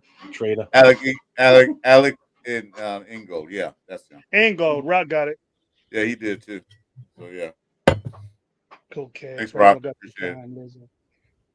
Say, at Buffalo, I know it's cold over there. I don't know where Cool Kev lives, but I think it's. He's told me where he lives. I don't want to let. Yeah, Albany's almost Albany's the capital of the state. It's cold over there, right? We got them prime hot thank God, lizards right now, and there's hot asphalt over here in Fresno. Them lizards right here. Albany is close to the Mass and Vermont border, part of New York. It's considered upstate New York, basically. Isn't that the you guys capital of obviously New don't York? know. Isn't that You the don't know capital of New Florida, York? but Is Albany? It's Albany the capital of New York. right? Yeah. Yeah, everybody always everybody has a misconception and thinks that it's New York City, but it's not New York City. It's Albany. Just like I said, I knew that, huh? You would think Gravy was geographically smart, like. Yeah, you think capital of California is Los Angeles? Like, no, it's not. No. Or capital of Texas, Dallas. It's Sacramento in California, and Fresno's bigger than Sacramento. Yeah, Cowtown, Sacramento. And Rhode Island's smaller than all of them. Mm-hmm.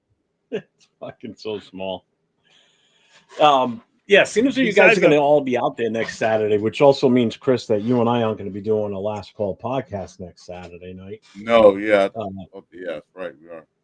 I'm probably going to just go on by myself. That up for us, man. I give a lot of credit. He's an AI tech person out of Raider Nation Live. He has the microphones because he's a DJ too, and then he makes beats, and then he works with other people that have podcasts and other guys that do music. So he has all that stuff, and it's great to have a dude like that as a friend and as a co-host. And Gabe brings his stuff. But just meeting everybody is hella cool, bro. It's gonna be chop up city over there, the meeting everybody, and that's what the good thing. That's the good part of it. The nation's really deep over there. So Lorenzo throws on a good show. It's good. It's a good thing that he does over there. 11 years, man. That's a long one. 11 years in a row.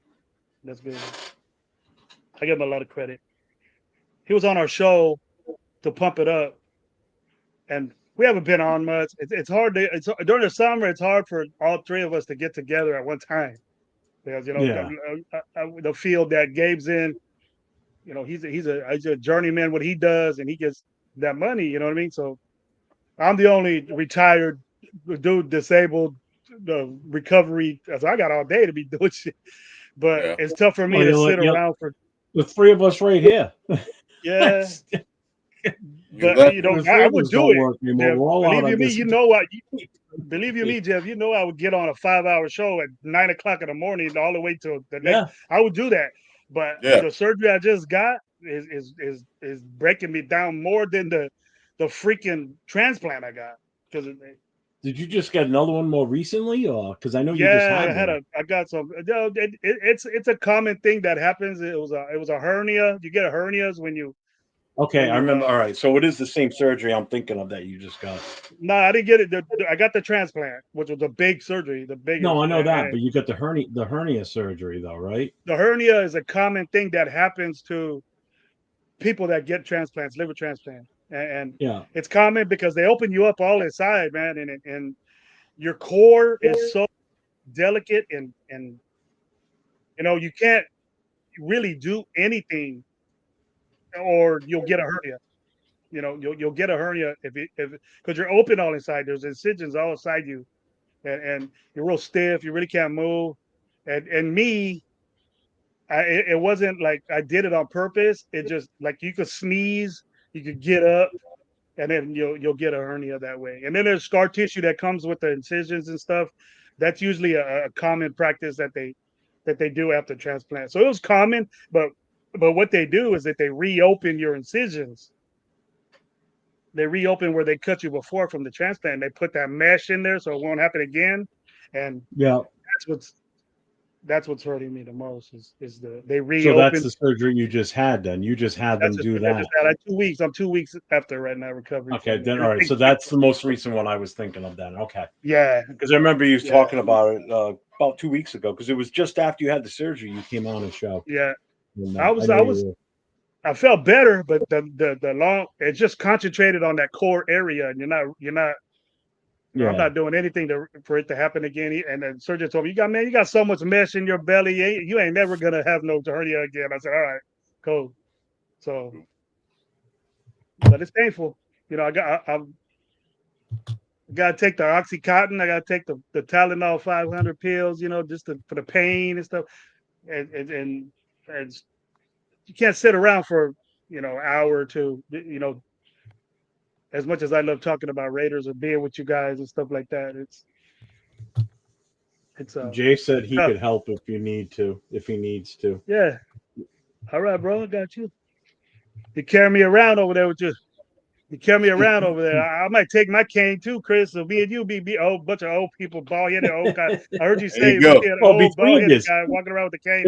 Hey, Gravy, I got the chair, the wheelchair is still brand new. I got from the hospital for my stroke. I can bring that a wheelchair too, just in case. It'll be 3 of you guys hobbling around in canes. It'll be you two plus Sacktown Mike. Hey, I want the little scooter, man. I'll go over there. There you go. I'll put that You little guys will be scooter in the the fucking back. cane patrol. Anybody gets near you guys, you just fucking whack them in the shin with the cane. Get the fuck out of here, kids. Exactly.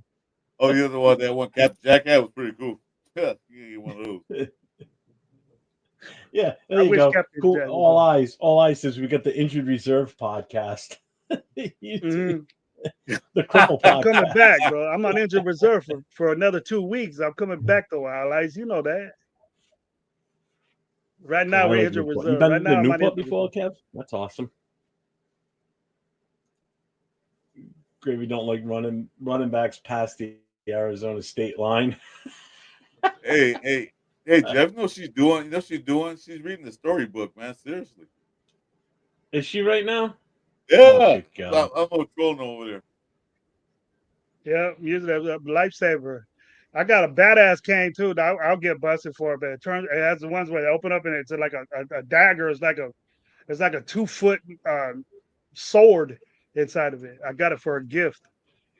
My brother gave it to me for a gift, but I put it in my car just in case someone tries to mess with me. Get in my window. I ain't gonna take that one. I'm gonna take the cane they gave me. I got a wheelchair. I got a walker. I got all that shit, Chris. When I got the house, I took it. Yeah, they me too. They say, you want things home? They yeah. You don't need it no more. I say, yeah. Watch all the golf ball jokes gonna come out. All the tennis ball jokes are gonna start coming in. Watch. Fuckers. I shouldn't even said that. I got a walker that's still in the package. It's still wrapped in plastic. I ain't even opened it up yet, but I'll be out in the grass. If tennis balls don't work out in the grass, Gravy. What's up, 402 Sting? You be seeking. Nah, oh my God, Gravy! Hey, Raph, is she reading that book to you in Spanish on Navman's channel? Yeah, I'm looking at it right now. Ask her if she's got the Spanish version for you. Who's talking Spanish?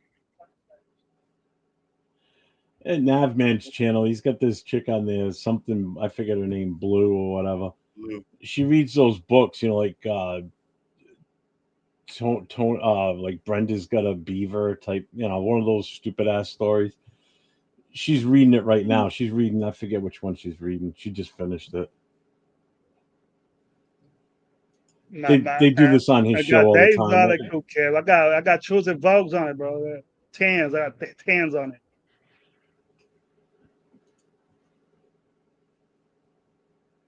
Huh. Your wheelchair with Daytona's on it. I ain't that deep, man. I got disrespected when I said, "Hey, what you gonna do with that wheelchair?" I'm gonna get up and walk, man. I don't want to be in that shit.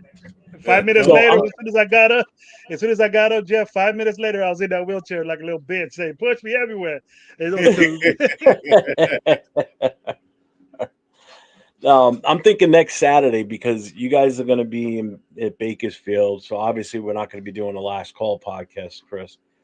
What I'm thinking I'm going to do is I'm going to go on live and then send some of you guys the link. So if at any point you guys want to hop on, Chris will be back home quicker than me, and we will. I think. Are you going back home that night, Chris? Yeah. Oh, what time are you going to be back? I don't know. Because I don't know. We'll just not do the show anyway.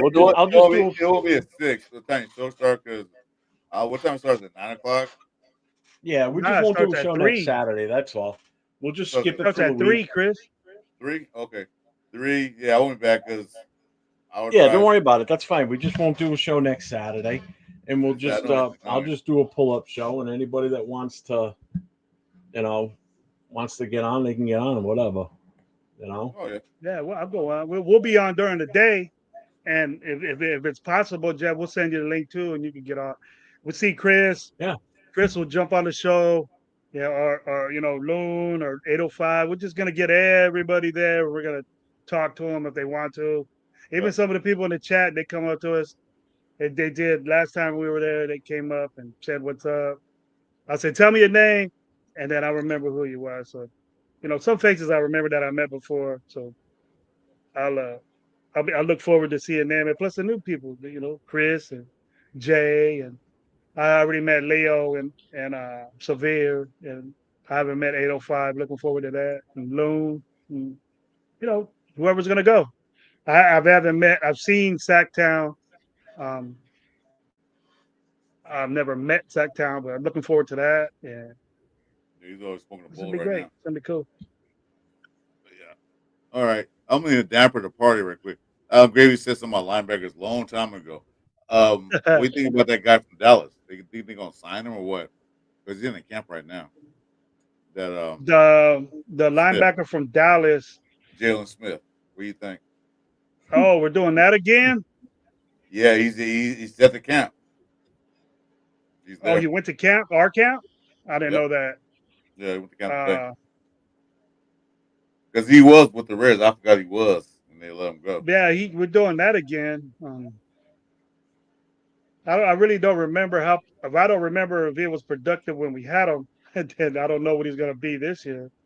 I know we need bodies there, and when he was in his heyday, he was pretty good linebacker for Dallas. I like that, but I don't know what he is now.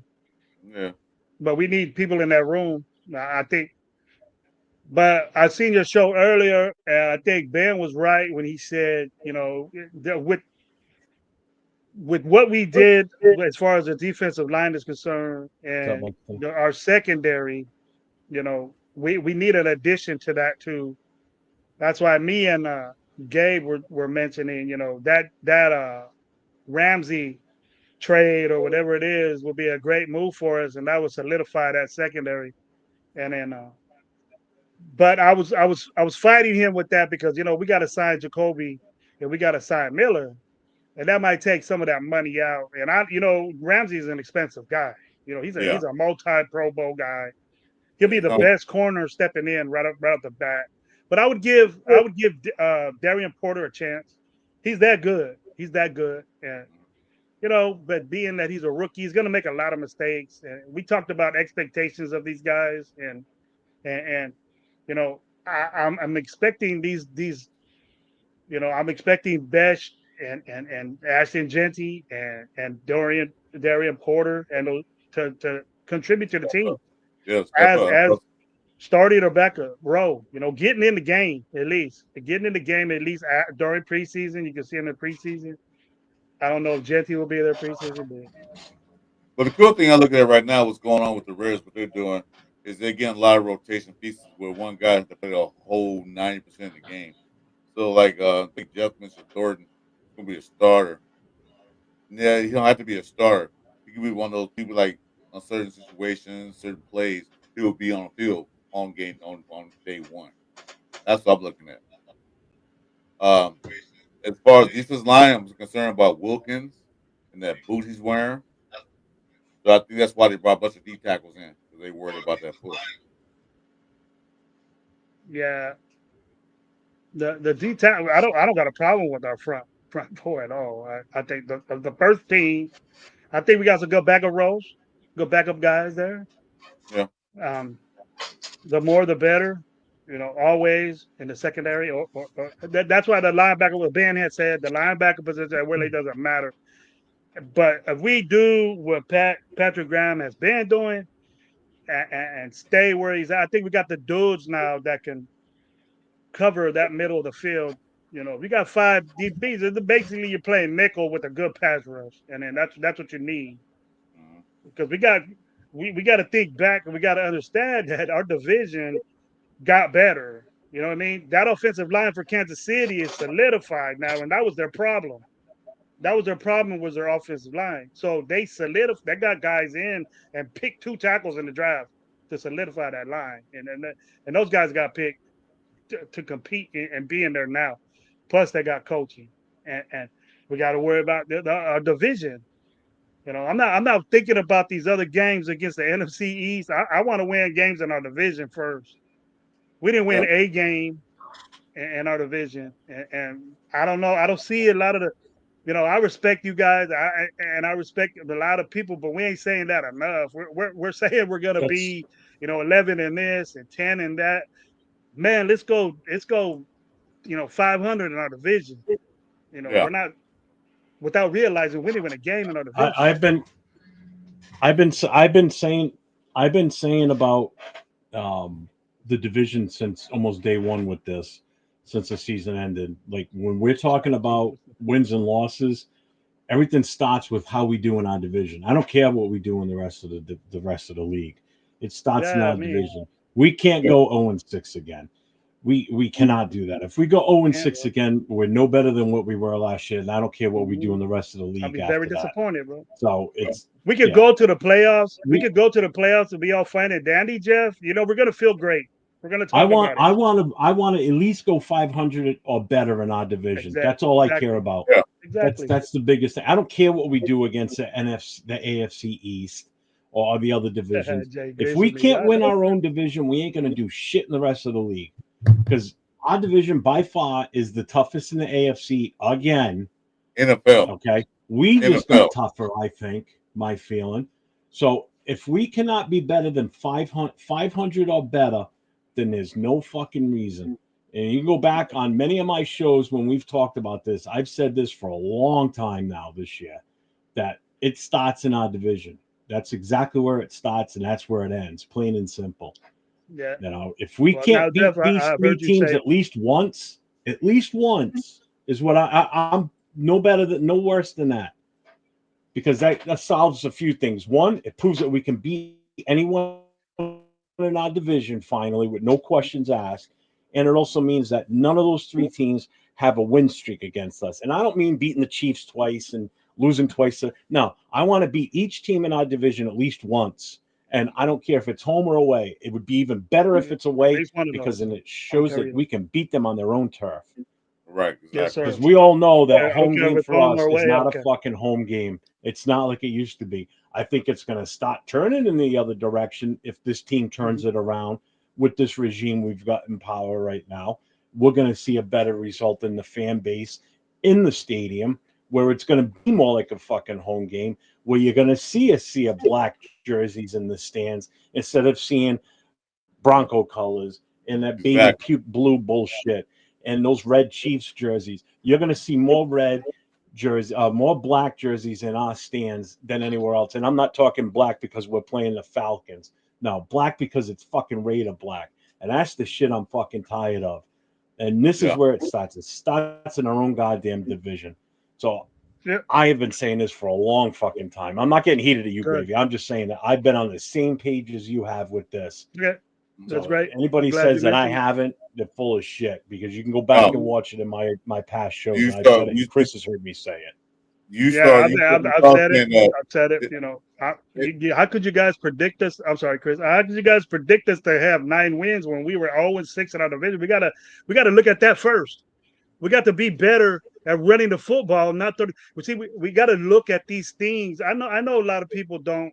They're fans and they want the team to win. I understand all that, man. But you got to look at what we're bad in and not contradict yourself when we don't win and say, "Oh, we suck. We tank for this guy or whatever," because that's usually what happens.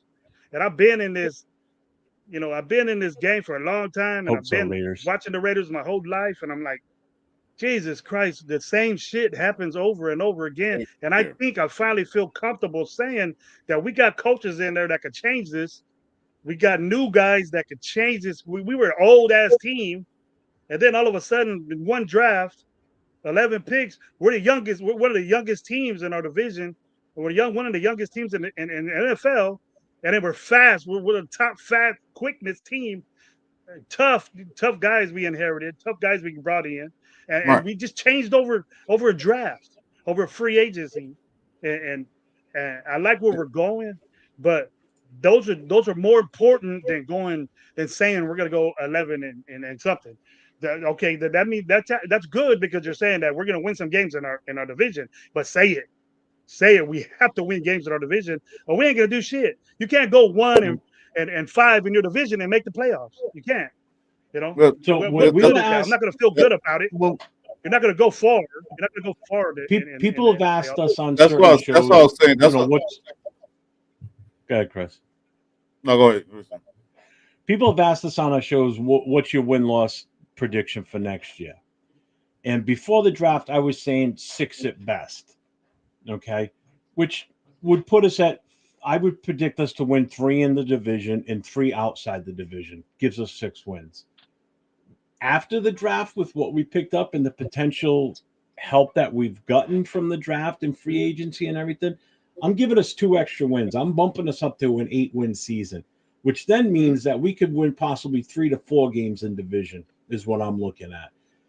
And that's, I'm not going any higher than 8 wins. If we get more than 8 wins, then I'm impressed and I'm happy, because we're at least 500 or better at that point. If we get more than 8 wins, we're above 500, and we haven't been above 500 in how long now? How long has it been? A few years ago. Since 2021. These last few years have been absolutely fucking disastrous. And if we have to go through another year of what we just went through, and I've already heard people squawking on Facebook and other medias saying, we should tank again. Fuck you. Oh, no. Fuck that tank bullshit. You play the fucking games to win it. We didn't think last year. I hated hearing that shit this past season. That shit turned my stomach more than anything else. We didn't think last year. We was bad. We had that bad team. We had bad OC, bad everything. But I'm saying 8 to 9 wins. 8 to 9 wins good. People say, well, we win 5 games, we improve. That's not improving shit. I want to see 8, 9 wins. That means we won at least 3 in the division.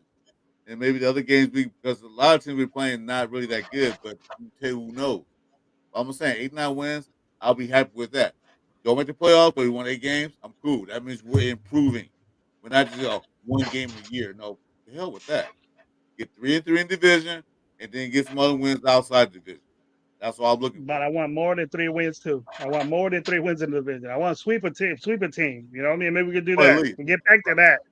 Oh, I'd love to sweep a team. There's only one team I want to sweep, and that's the Chiefs. I just want to stick it up their ass a mile. Yeah. I don't care.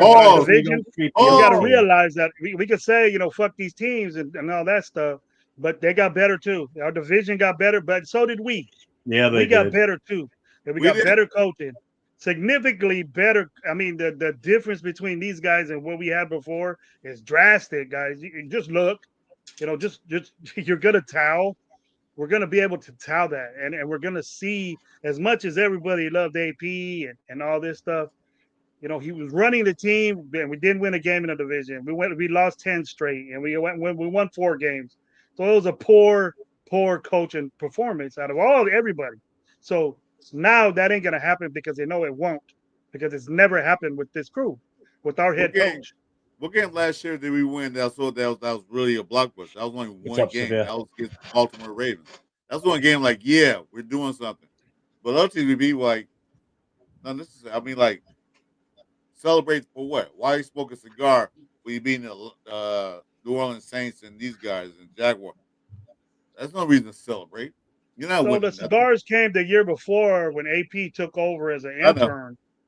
I wasn't happy about that, but we weren't going anywhere. We weren't doing nothing, but it was like, all right, I'm gonna jump on this wagon. Oh, nice. As far Good as job, man. That's awesome. Yeah. The talking of AP was very swell for me, and I jumped on that boat because he motivated me. I've been with coaches like that, and then they get brought down to size when you become a head coach, and the responsibility of it, was just the bad decision making. We had Kansas City won, and it was his fault. It wasn't JPJ's fault. It wasn't Aiden. It was his fault. He should have just. Why you got to be in them? You got one of the best kickers in fucking football. I don't care if you missed 3 in a row, three field goals that game. You had the opportunity to win. You're at the 20. You have an opportunity to win the game. You don't need another play. No, kick it. You know what I mean? Kick it. Exactly. And he made that mistake to move the ball closer to the middle of the field so he could be right middle. He missed 3 already. So just take it, what are the odds of him missing 4? Yeah, right, exactly. If you do miss it, okay, but at least you tried it. You sitting there like trying to get extra 5 yards for what? No. Look what happened. Yeah. Well, like I said, that's the coach fault. But we got that ain't gonna happen. That's not gonna happen now. We got experienced coaches in the room. We got offensive coordinators who know how to call plays. A defensive coordinator that stayed, thank God, because Pete Carroll usually let those guys call the plays, and he just coached the team. Now we got a guy. That's what you're supposed to do. Yeah, exactly. That's what you're supposed to do. Right. If you really dissect it and talk to guys, Chris, in the NFL, and some my friends are going to be there, bro. And I got some buddies that are going to be at Bakersfield over there. They're Raider fans too, and they played in the league. And I'll tell you, I say, hey, they don't want people to know that, but they'll say, hey, this is my buddy right here, man. He played in the league. Tell my boy what really contracts are about, or for what free agent or waiver wire is about, or what a contract stands for. They'll give you that's why I say what I say, because I ask them, what's up with the signing bonus? You get that all at once? He goes, nah, bro, it's paid to you every week. All eyes. You don't do you mean 3 and 3? It's impossible to go 6 and 6 in our division.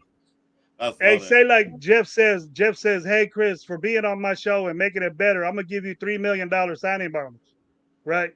Oh, don't be spending my money. Jeff ain't going to give you $3 million right off the bat. It's going to be spread out. It'll be spread out or towards the end. Yeah, I think it'll be right. Even after you're not playing the Raiders, you don't have to play. Look at that Littleton kid. That Littleton kid got paid for 3 more years after his contract. So Corey Littleton? Corey Littleton? Look at Bobby Bonilla. Bobby Bonilla stopped playing back in the 90s, and he's still getting paid $1 million every year in July. I forget the date in July, but every year it's Bobby Bonilla Day. Look what's going to happen to Cleveland. They got 3 more years of Watson, guaranteed. So that not only does it hit, not only is he going to get that money, no matter what's wrong with him, is that he's going to be a detriment to their salary cap, for a long time. That's why they did that trade. They can't afford number 1 picks. Well, they can't do that. They can't pay their guys, but they need more fit for the lower paying dudes to do that. Plus, they got a number 1 next year. Maybe they could get out of that Watson. They can't. It's guaranteed money. You can't. That's why it was. I like that saying. And right here, you gotta look at the circumstances that Maxx Crosby did. at that time when they fired McDermott, there was no coaches on the market, none, and that's why I just want to hire AP. They was like they were looking for a coach besides AP, but nobody come. Chip Kelly, they had called him, I think, that year, asked him to be offensive coordinator. Chip Kelly didn't answer the damn phone. So the choice of coaches that time was very small pool of coaches that they wanted to get bringing here. I And some think they, didn't if want they to ever come. had any head coaching experience, he had 2 head coaches. Why don't you just let Marvin Lewis take it over? Why don't you just let What's up, Rick? Yeah. Philbin take it over? They have head coaching experience. They know what to do. You could Yeah, see the Jesus Christ, we had mistakes so many that AP former was head doing. coaches on that roster, on that coaching staff. Right. It was insane. Right. They could The have dude hired was one of those getting guys. babysat. The dude was getting babysat, and he still made the bad decisions with their guidance. Exactly. That was last year. I'm excited about this year, but we're gonna look. See, the thing about me and the way I was looking at it is that we looked like a bad football team. We were doing stupid shit out there, and then when we were pumping up this guy, disciplinarian, no penalties, this and that, and we led the league in all that. We led the league in all that, and it just was weird that actually, it was unfortunate for AP because he got put down to size when we got. You never get the head coach before you get the GM because the GM is his boss, unless he's Right. like a Andy Reid or something like that. Unless you're a Bill Belichick, where you controlled everything. Yeah. Well, they hired what's called Kirby before they hired Oh, I didn't Spytech. want Harbaugh. But Did either one of you guys want Harbaugh as our coach? But there's an agreement when they hired Carroll. They said we was being Spytech, and the Spytech dude was like, yeah, okay, I knew what's going on. So it's already cool because you see them together. They already know each other like years, like they've been friends for years. How they get along with AP and Telesco, they never talk. They don't see them together or anything. What about Harbaugh? All lies Chris. is right. My Fresno partner right there is right. This year, I'm bought in a little bit more probably than all lies, but next year, the 26 season, 27 season, that's the year that we got to put shit together. You know what I mean? That it needs to be together. But I'm expecting, our big money guys, our Maxx Crosby, I see in the chat too. I expect Maxx Crosby to hit 15, close to 20 sacks this year. He's getting paid like it. He better. So, Chris, there's definitely something up with your mic because I'm not hearing you talk right away, and I don't think you're saying anything. So it looks like, or it sounds like I'm interrupting you, but there's such a delay from when you start talking and when it kicks in. So it's not that I'm trying to talk over you. It's just you got low. something with Chris, your mic. I don't know what it is. Too. I can hear Jeff good, but I can't hear you. Chris is tough to hear tonight. I haven't had that problem with him before. Yeah, I changed all my setup. How about now? Can you hear me now? It's still shitty, but I can hear you. I think you got to bring the mic closer to you. Yeah, it's like this was what it was before, but I changed my whole setup, so I might have to re-plug it in. How about? Yeah. The second you moved your head, you couldn't even hear you. The microphone sensitivity, you got to be closer to it. Yeah, I am close. Do you listen to it on speaker? I get headphones. I can't hear you guys. Okay, no, I do. I listen off the speaker on my laptop, and I hear just fine with no problem. I can change this. Give me a minute, guys. I'll be right back. So Severe says the real question is, can we beat a starting quarterback? Recently, most of our wins have come against backups and teams not actually trying to win games. This year is going to be different for sure. We got beat by backups, bro. We got beat by that's what he's guy talking from the about. Giants beat us. The dude from Chicago beat us. The who else? The year before, fucking what's his name? That's in Tampa Bay now. Baker Mayfield beat us, and they were backups. We got beat by a lot of backups, and we beat the 2 games we won were against sorry ass teams that didn't have their quarterbacks. And I'm just hoping that with the defense, kind of hopefully with what we've put up on the front line of the defense, those young guys play good. It's going to have a big impact on that. We got the short end of the stick on that last year because of injuries and just disarray on the team itself. And there was, you saw the lack of depth. Granted, we still got some depth issues on this team, but the lack of depth on defense. we were calling guys in out of the fucking local grocery store to come play in the secondary for us, and they put played them well. out there in different positions because we were so screwed. We had And nothing. they There played was well. so many guys were on the injured reserve or out in in part of a MASH unit. We were so fucked, and the inability to have playmakers on the offense hurts. The defense was so gassed because they were always on the field because our offense couldn't stay out there and sustain a drive. If you can't sustain an Jeff, offensive drive, you're just killing your defense. And that's how we end up I losing understand most of the time because our offense was so inept that we couldn't do anything. 3 and out, 3 and out, 3 and out, 3 and out. Defense would spend 40 minutes on the field. It felt like 40 minutes on the field.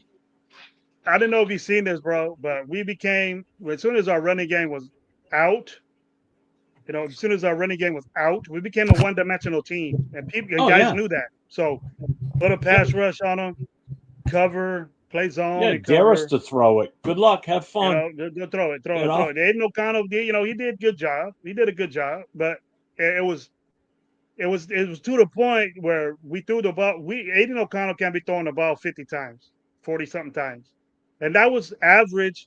What we were doing the last part of the season. That's so true, Kev.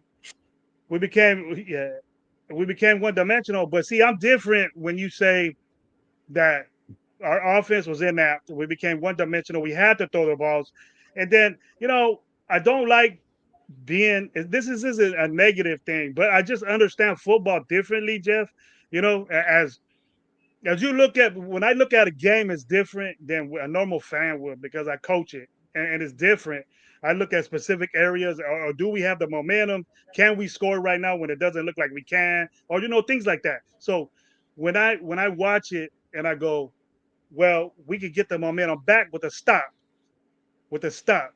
Okay. And I heard what you said about, the 3 and outs, and it was disappointing to me just as much. But when we say that the defense is out there all the time, look at the total plays of the offensive ran and the defense ran. They're close. They're close, Jeff. But the reason why the defense will get tired, the responsibility of a defense too, Jeff, is to stop that offense on third down. Okay, how many situations, and there was a freaking lot of them that last season, and probably 2-3 years since Patrick Graham has been there, that we were in 3rd and 14, 3rd and 15, 3rd and 10, 3rd and 20, and they would get a first down on us, right? How many times does that happen? Several, more than you want. So it goes both ways. We really definitely. I get that part. We put a lot on it on the offense. I'm not saying that because I'm an offensive guy, bro. I'm not saying that, but it has to work both ways. The defense does, the bigger guys on the defense, but the offensive linemen, they do just the same work. You know what I mean? In all honesty, though, Grave, you got to look at it this way too. On offense, what did we have for weapons? We had a non-existing running back room. You had a tight end that was played out of his mind for a rookie. And then you had a wide receiver that was vaulted into the number 1 wide receiver spot by default because no one else on our roster was worthy of playing the number 1 slot. So exactly. It's like the offense had no chance out there. The offensive line was hit or miss. 1 week they were good, 1 week they sucked ass.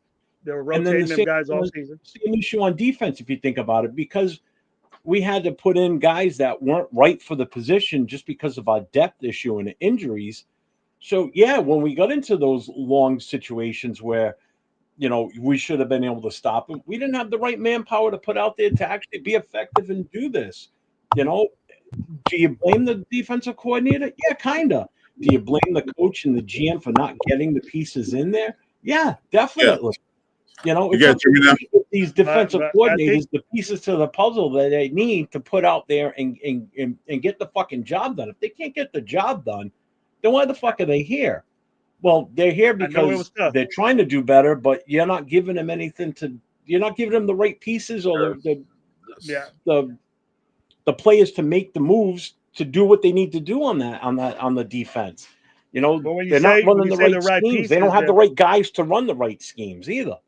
On offense. I understand all that, but this is why I'm looking at this year being completely different because we've got more pieces to fit into this puzzle. We've got better coaching. hopefully we've got a better game plan on offense and on defense. You know. Can you guys hear me? Okay. Yeah, that's think perfect, the Chris. You defense- sound great now. All right. I think the defense. Hang Like, on, I I just wasn't got to address happy- this super chat. It's been. I sitting there wasn't. for a I few wasn't. Yeah, minutes. go ahead. Do that. Do that. So Do it that. came over from Rock. It's a $1.99 super chat. Expect you all on my show now. Shout out from that. So I take it that's from Navman wanting us to go over to his show. Not happening. I listen to no Stand books. right there. But your point, Jeff, you made a great point that I'm not saying that, you know, the offense didn't mess up, but now we know how much at least a little bit of a running game will do for you. You know, the reason why Brock Bowers and Jacoby Myers got 1,000-yard seasons, they're great players, but we push the ball to them so much. You know what I mean?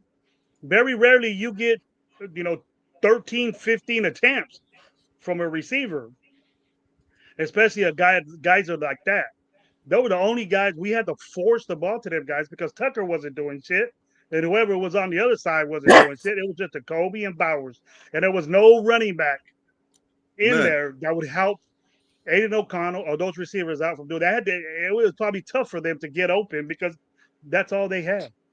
And so I appreciate that 1,000-yard season that both those guys have, but they had to get 1,000 yards because we forced the ball to them. That's all. That's the only offense we had. We had no choice but to throw him the ball, feed him the ball, because we had no running game. All we had was two receivers, Jacoby and Brock Bowers. Nobody else stepped up. That's why I don't understand. That's why I don't understand, Chris and Jeff, why we weren't saying, hey, this running back we need to get first. You know, I understand that, hey, the offensive line needs to get that push. We need to do that. But vice versa from that, a running back make a good running back, a good, solid running back that can do everything, can make your decent offensive line look very good. Those guys are going to bust. Give them confidence to go the extra yard, to go. You know that, Jeff. You got a good running back out there, man. Your offensive line is decent or rotating around, guarding tackles and all that. If you got that confidence where this running back is popping 10 yards a carry and he's breaking tackles and all that, you got the confidence. So you're gonna do your best to go forward with that. You know what I mean? We didn't have none of that because we weren't doing shit at the line of scrimmage. We were getting knocked back, losing yards and rushing. One-dimensional. First down, run 1 yard. For second down, run maybe Thanks, a yard. Chaya. Minus Appreciate you. Welcome and to then the third show, down, we man. have to throw. So defense, like, we just sit there and watch. Yeah, still, Chris, you got to stop them on third down too, bro. Especially 30-14 and 30-20. You got to stop them, man. You have to stop them. Yeah. And I understand what you guys are saying, but we got to note that. We have to put that out there that it's not the defense's fault, but why are we doing the same thing? Why did we bring this defensive coordinator back for it? Ever since he's been here, I don't have a problem with Patrick Graham. I have a problem bringing him back. I didn't think we were going to bring him back. I thought he was going to get one of his guys. I didn't think he was going to come back, to be honest. I didn't think he wanted to come back. I didn't want him to come back either. But see, my scenario is, I don't know if you guys heard this already. My scenario is that the organization loves Patrick Graham so much as that, Pete Carroll is only here for a certain amount of time. Right. Patrick Graham is the type guy that could take over the head coach. Brock both had 1,000 yards. I think he's getting groomed. He's getting groomed or whatever. He probably knows what he's doing. You're back, brother. I think he's getting groomed to be the next head coach of the Ravens. That's what I think it was. I think so too, because before Pete was hired, they before AP got fired, they asked Patrick, "You want to come back? We're gonna sign an extension." He said no, because the AP was still the coach. Pete Carroll got hired. Pete Carroll talked to him and said, "Well, I want you to come back," and Patrick Graham signed an extension. So, like you said, I think he's being groomed to be next head coach. I don't know if they're gonna. Well, I think he was strapped by McDaniels. I thought he got the shit. You could tell that when McDaniels was here, the difference between Patrick Graham when McDaniels left and AP went in there, even though he didn't know shit about head coaching, that the difference between Patrick Graham when McDaniels was there and when he was on his own, he was strapped. McDaniels strapped him, and we knew. I seen that from the get. I did too. Because it was way different. It was way different when he was on his own. He And so they didn't. let him do that again. McDaniels didn't give Patrick Graham the guys he wanted. He dictated all the players he wanted to get. I don't Well, think he was the Patrick Graham same wanted guys, to play. Chris. It was just the scheme that he wanted to do his scheme, Yeah, but just McDaniels kind of like strapped him up. He yeah. strapped him up and said, "This is what I you got to agree do." with that. Totally agree with that, Gravy. And that was a mess. That was a mess right there. We got a question in the chat. Said, my way, my way. No, this is what we're gonna run things. We got a question in the chat. Who do you guys think our starting 5 O-line will be? I can name 3 right now. That's a definite. Well, 3. The I other know 2 3. I couldn't tell you right now. I'll tell you, JPJ, the Miller, Glaze. Maybe you might have to battle now. With who? That's a big. You know, this guy Grant, this kid Grant is a very good ball player. Yeah, Jeff, I don't know if you watched him. He's a very, very good. No, I have. I know. I know what his capabilities are. But what do you think? He's going to take over right tackle? I'll tell you right now, those inside? 4 young guys we got, is going to be dope if they all play. It's going to be dope. I'd be ecstatic. Are you shitting me? Because then guess what? That means we don't have to worry about the offensive line. We just have to worry and make sure we got a few legit backups, you know, that we can trust to step in if one of these guys goes down for any length of time. So, all right. So you're talking Grant. Where are we putting Grant? Right tackle and moving Glaze inside the guard? Grant, I believe that was told already by Spytek and, you know, Rogers. It was Rogers. That he's gonna do the switch to guard, and he can do that. He had range in college, so he can play a guard. Okay, so we're gonna put him inside a guard. We're gonna keep Glaze at right tackle. So we still got one guard spot open. We're gonna put Capper. We have the guard there. Spot that Meredith can play. I like Meredith, bro. I like Meredith. I don't have a problem with him. There's only one guy. There's only one guy I don't want back on the offensive line, and that's Parham. He's the one I've got the biggest issue with. He's the only one I don't want out there. Yeah, he's a little light. He's a little light. He's the lightest guy we got, and he's not. I don't know about Parham, man. I can't talk. I don't know, man. I hope he does better this year. It's good to keep those guys. I mean, I hope so too. I mean, he's got to put some thickness on, man.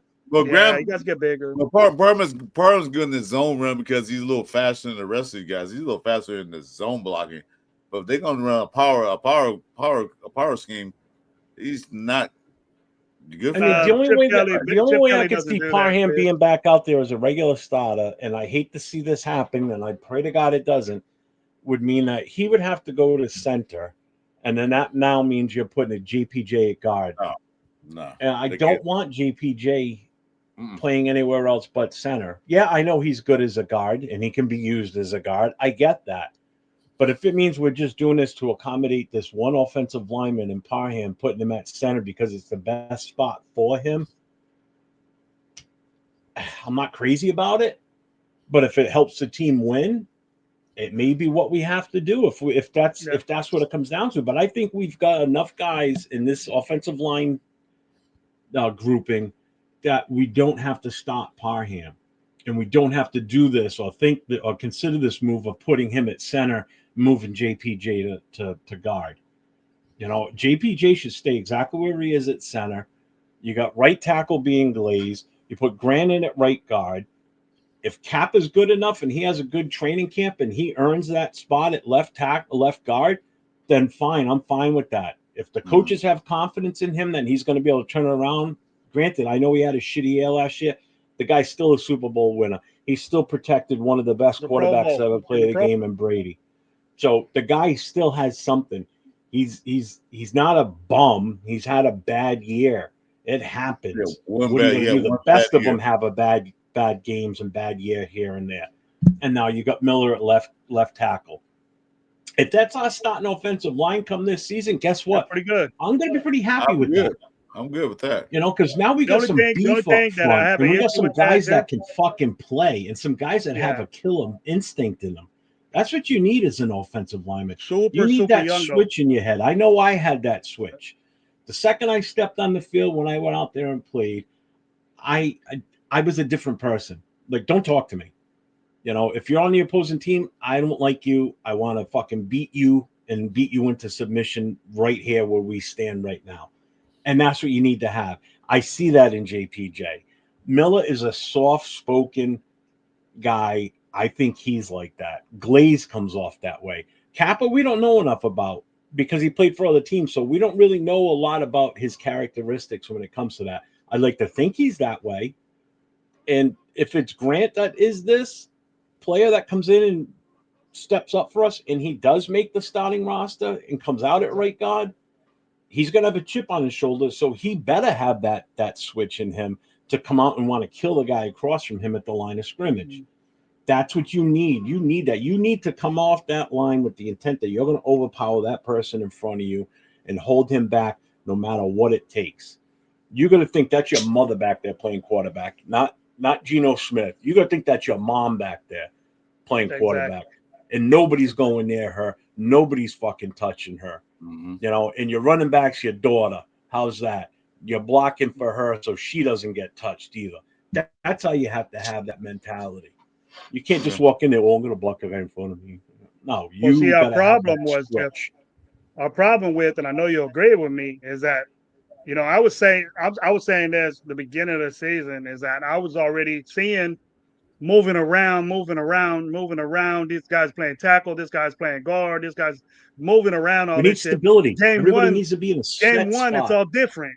You know, when we played San Diego, when we played the Chargers, I was at that game and we were moving around. I look at Lowe. I'm sitting next to Lowe and Gabe, and I go, look how much rushing yards we got. It was a third quarter. And we only had 6 yards rushing, bro. Mm-hmm. That's pathetic. Yeah, 6 yards. You should have that 6 yards and 1 carry at the start of the game. That's where it should be. Not in the third quarter. And the Chargers with Dobbins and the other guy, they ain't did shit their whole lives. They have a 100-yard game, both of them. They have 100-yard games against us. Mm-hmm. And our defense wasn't hurt. Nobody was hurt. Our defense was. People were saying we had the top 3 defense in the league. People were saying that. Yeah. And I was saying, hey, we got to slow down a little bit. You know what I mean? Jack Jones is still there. You know this. You know I agree, this and that. that. That's why I was kind of surprised when he said that. And I said, man, you know, we only have 6 yards rushing. This ain't good, bro. But we were still in the game.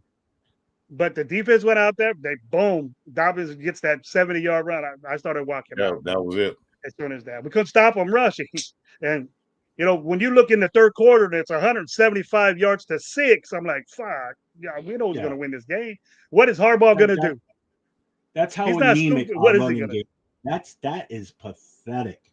Yeah. That is pathetic at that point of the game. I told Lowe, I say, because Lowe was asking me, what are you looking at, Gravy? It was a miserable day there, man. It was 103 degrees and probably 120 inside there. Oh, were were they playing in LA? Yeah. Yeah, it was the most miserable. Gabe I've heard a lot about that in stadium. Los Angeles. Gabe lives in LA, and Leo does too. And we were tailgating with you. There was the most miserable humidity. He said, it's never been like this since I've been here. And Gabe lived there his whole life. He said, it's never been like this. Gabe took all of his Raider shit. He was in a tank top, man. It was so hot. You couldn't wear all that black. And they don't have AC in that stadium. They just go off the breeze. That stadium is absolutely horrible. That stadium was miserable. Miserable game, and we lost. At least we would have won. I would have felt better. That stadium was terrible. I watched them build the crap. You got a great point. But see, what I would do, Jeff, is that if the young guy Grant makes that move, and we do have a young guy playing guard, when Parham played his best when he was young, when he was a rookie, when him and Mumford would get in there, Parham played his best when he was next to Miller. For 2 years, he played his best. This is the worst season Parham ever. And I agree with you. He had a shitty season. He wasn't good at all. But he's been lighting the ass. And he went through 2 schemes. The thing about Parham is that he's not athletic. So when you run, what Chip Kelly runs is different. We look at RPO and zone read because they're 2 different things. You know, zone read, you can run a zone read and still have the same line activity where you're moving, where the offensive line are moving and they're pulling, the guards pull. Your tackles need to move a little bit. And that's easy for a tackle to do that if he has good feet. Miller has good feet, and we know that Glaze has good feet. So if the 2 guards that are most important things in those 2 schemes, the zone read, see, you do the zone read basically under center. You can run a zone read when you're under center, and you have to do that when you're in the pros, right? You have to be under Yeah. the center. And shotgun situation is when you run a RPO with the zone blocking. Kind of the same thing. It's just that the quarterback is closer to you. Zone read is different than an RPO, and you're underneath the center on zone read. We're gonna have to do that, and I know that Geno Smith can do that. You can't do that with Aiden O'Connell. It's hard for Aiden O'Connell to get. His drop back is slow, even though he runs slow. His drop back is the same way, so it's easier for the defense. That's why you hardly ever seen Aiden O'Connell underneath center. Listen, Geno can do that and get out of it. They got Rogers I like listening. Severe's. They got Rogers listed as a guard. I remember Carroll said when they drafted him, they said that's our guard. So Rogers will be the great. guard, and Grant's Rogers will be tackle. great at left guard for me. Yeah. Because him working next to Miller would be great because Parham Well, having is him not between better. Miller and JPJ would be beautiful. Huh? You know, Yeah, have him on the they strong side. tried that. They did that. They did that. And when JPJ was playing left guard when he came in after he was injured or whatever, he came in. No. I'm Miller- talking about Grant being on the left side between JPJ and Miller. The Grant's Which- listen what they- tackle. He's going to be playing behind. Yes, Miller. that's what I was saying. I was saying that young guard. I have JPJ at center, and then it'll go Grant. It'll go Grant, then Miller. So Miller can protect Grant, like he did Parham when Parham was a rookie, and we were all excited that hey, Parham's playing left because the left guard besides JPJ because JPJ started at left guard, and then he played really good next to Miller. Well, I'm saying but they got Rogers as a guard because Pete Carroll said Rogers is going to be our guard. So yeah, Rogers is going to be a guard. Grant's the tackle. My bad. Rogers could play the guard spot. Yeah, I'm sorry. You were looking at me like I didn't know what I was talking. I'm sorry, Jeff. That's why I'm like, wait a minute. Yeah, they got it backwards. Yeah, it's I got the lineman. And I kind of agree with what Severe's saying in his post here. He goes, Parham will be a swinging guard and a backup center. That saves us at least one, possibly two roster spots. And you're right. Because, I mean, based on how the roster sits right now, if JPJ goes down, who else are we putting at center? Well, I mean, obviously it'd be Parham. He's the only other one. You have to keep Parham. So, I mean, he's the best he stays by default because of that, because of the need for a backup center, Yeah. Because I totally agree with that. I mean, it makes sense. I mean, I know I don't want him there. I get it. But as long as that's the intent, that he's not going to be, if he's not a starter, no, bro. But at least he'll be our immediate backup. Yeah, because they got the other guy that they got two guys they have now, Hufford and Putnam, whatever his name is. They're like 1-2 year guys. So we don't know. Barham's a little more experienced. These two guys. Our offensive line is young, bro. Our offensive line with high picks, we got 2 third rounders. We got 3 third rounders. Is Miller, and he's only 29. That's not old. And you know as well as I do, Gravy, 29 for an offensive lineman is not old. You see how old actually Cap is the oldest, but you look and see how long some of these guys play offensive line for. An offensive lineman will play well into his late 30s easily. Mm-hmm. I mean, Wentworth, he was 40 when he retired. Jackie Slater was like 41, 42 when he retired. These guys last a long time. They were different, though, Jeff. They were different guys. Yeah. Offensive linemen can play that game for a lot longer than any other position other than kicker and possibly some quarterbacks. Running back ain't going to be there for 20 years running the ball. Not in today's league. Not now. Years ago, maybe. Not now. Emmett Smith. A lot of people say that, Jeff. A lot of people say that. A lot of people say, it's a quarterback league. We're throwing the football all over the place. But in our situation, no running game at all. Not even sometimes 50 yards a game. You know what I mean? Not even that. But jeopardizes wins that you have to do. You have to run the football a little bit for you to be successful. That's why we didn't win a game in our division. That's why we only won 4 games. That's why we were disappointed on the coaching staff and all this. It's because of that. The boy just leave all the other excuses out of there and just say we didn't focus on something that you need to do when you play football. You need to have a running game in football to get It's to the the playoffs. basic. You have to have a running It's the game, foundation of what football was formed on. Yeah, and it exactly. always Was comes back. running the It always ball. Yeah, comes back, bro. to that. It You might know, be The it might running game's always pops his head out in the playoffs and Super Bowls and division championships. The running game always pops his head out there. You need to do this. You always have to Yeah. do it. And perfect example this past Super Bowl. Who didn't have a running game? The Chiefs. Kansas City. Who did Yeah. shitty in the Super Bowl in the running game? The Chiefs. Who did Chiefs. great on offense in the running game? The Eagles. You Yeah. know, they had a running game. They Quarterback had a running ran game all more than season. Saquon. The quarterback, Hurst had more yards rushing than Saquon did. That's what and plus he was throwing the ball better. They have the better that because finally what? the Chiefs got out rostered. The team with a better roster won the Super Bowl. And they outplayed. Why did because you know why? Because the Chiefs were so focused, so geared in to stop what? The running game of the Philadelphia Eagles. Is that's what running game does to you. It keeps defense focused like, okay, if they have running game, we gotta stop that.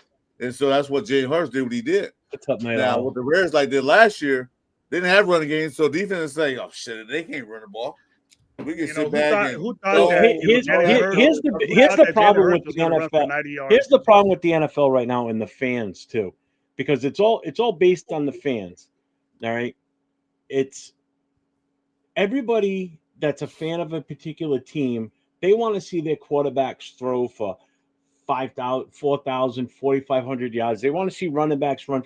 You know what's killed this sport in a way and given some of these people the way they critique players is, believe it or not, is fantasy football. In all honesty, I don't care if my quarterback throws for 45,000 yards or 4,500 yards.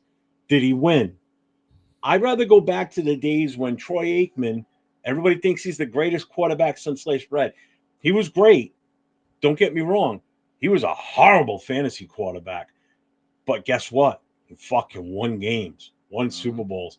He didn't have, if you look back at his stats when he played, his passing game was non-existent. A lot of these quarterbacks didn't have super stat lines at quarterback, but they won. They knew how to win the game. They knew how to command the field, command the team, and do what was right to move the ball and get shit done.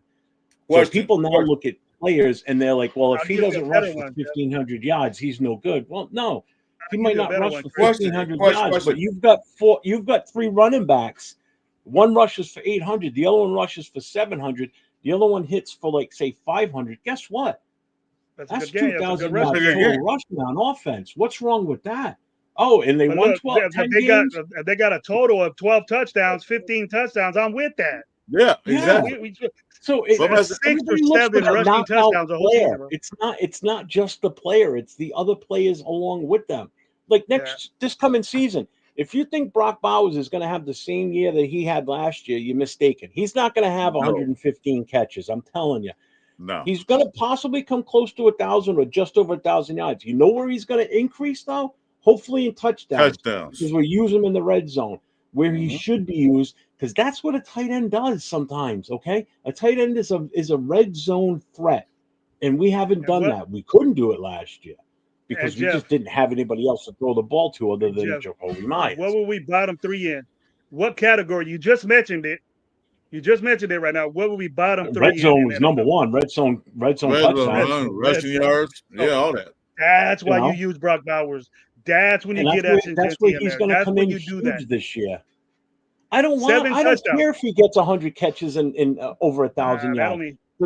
Does he score touchdowns for us? Does he get us in the red zone? Does he get us in the end zone where we win games when it matters?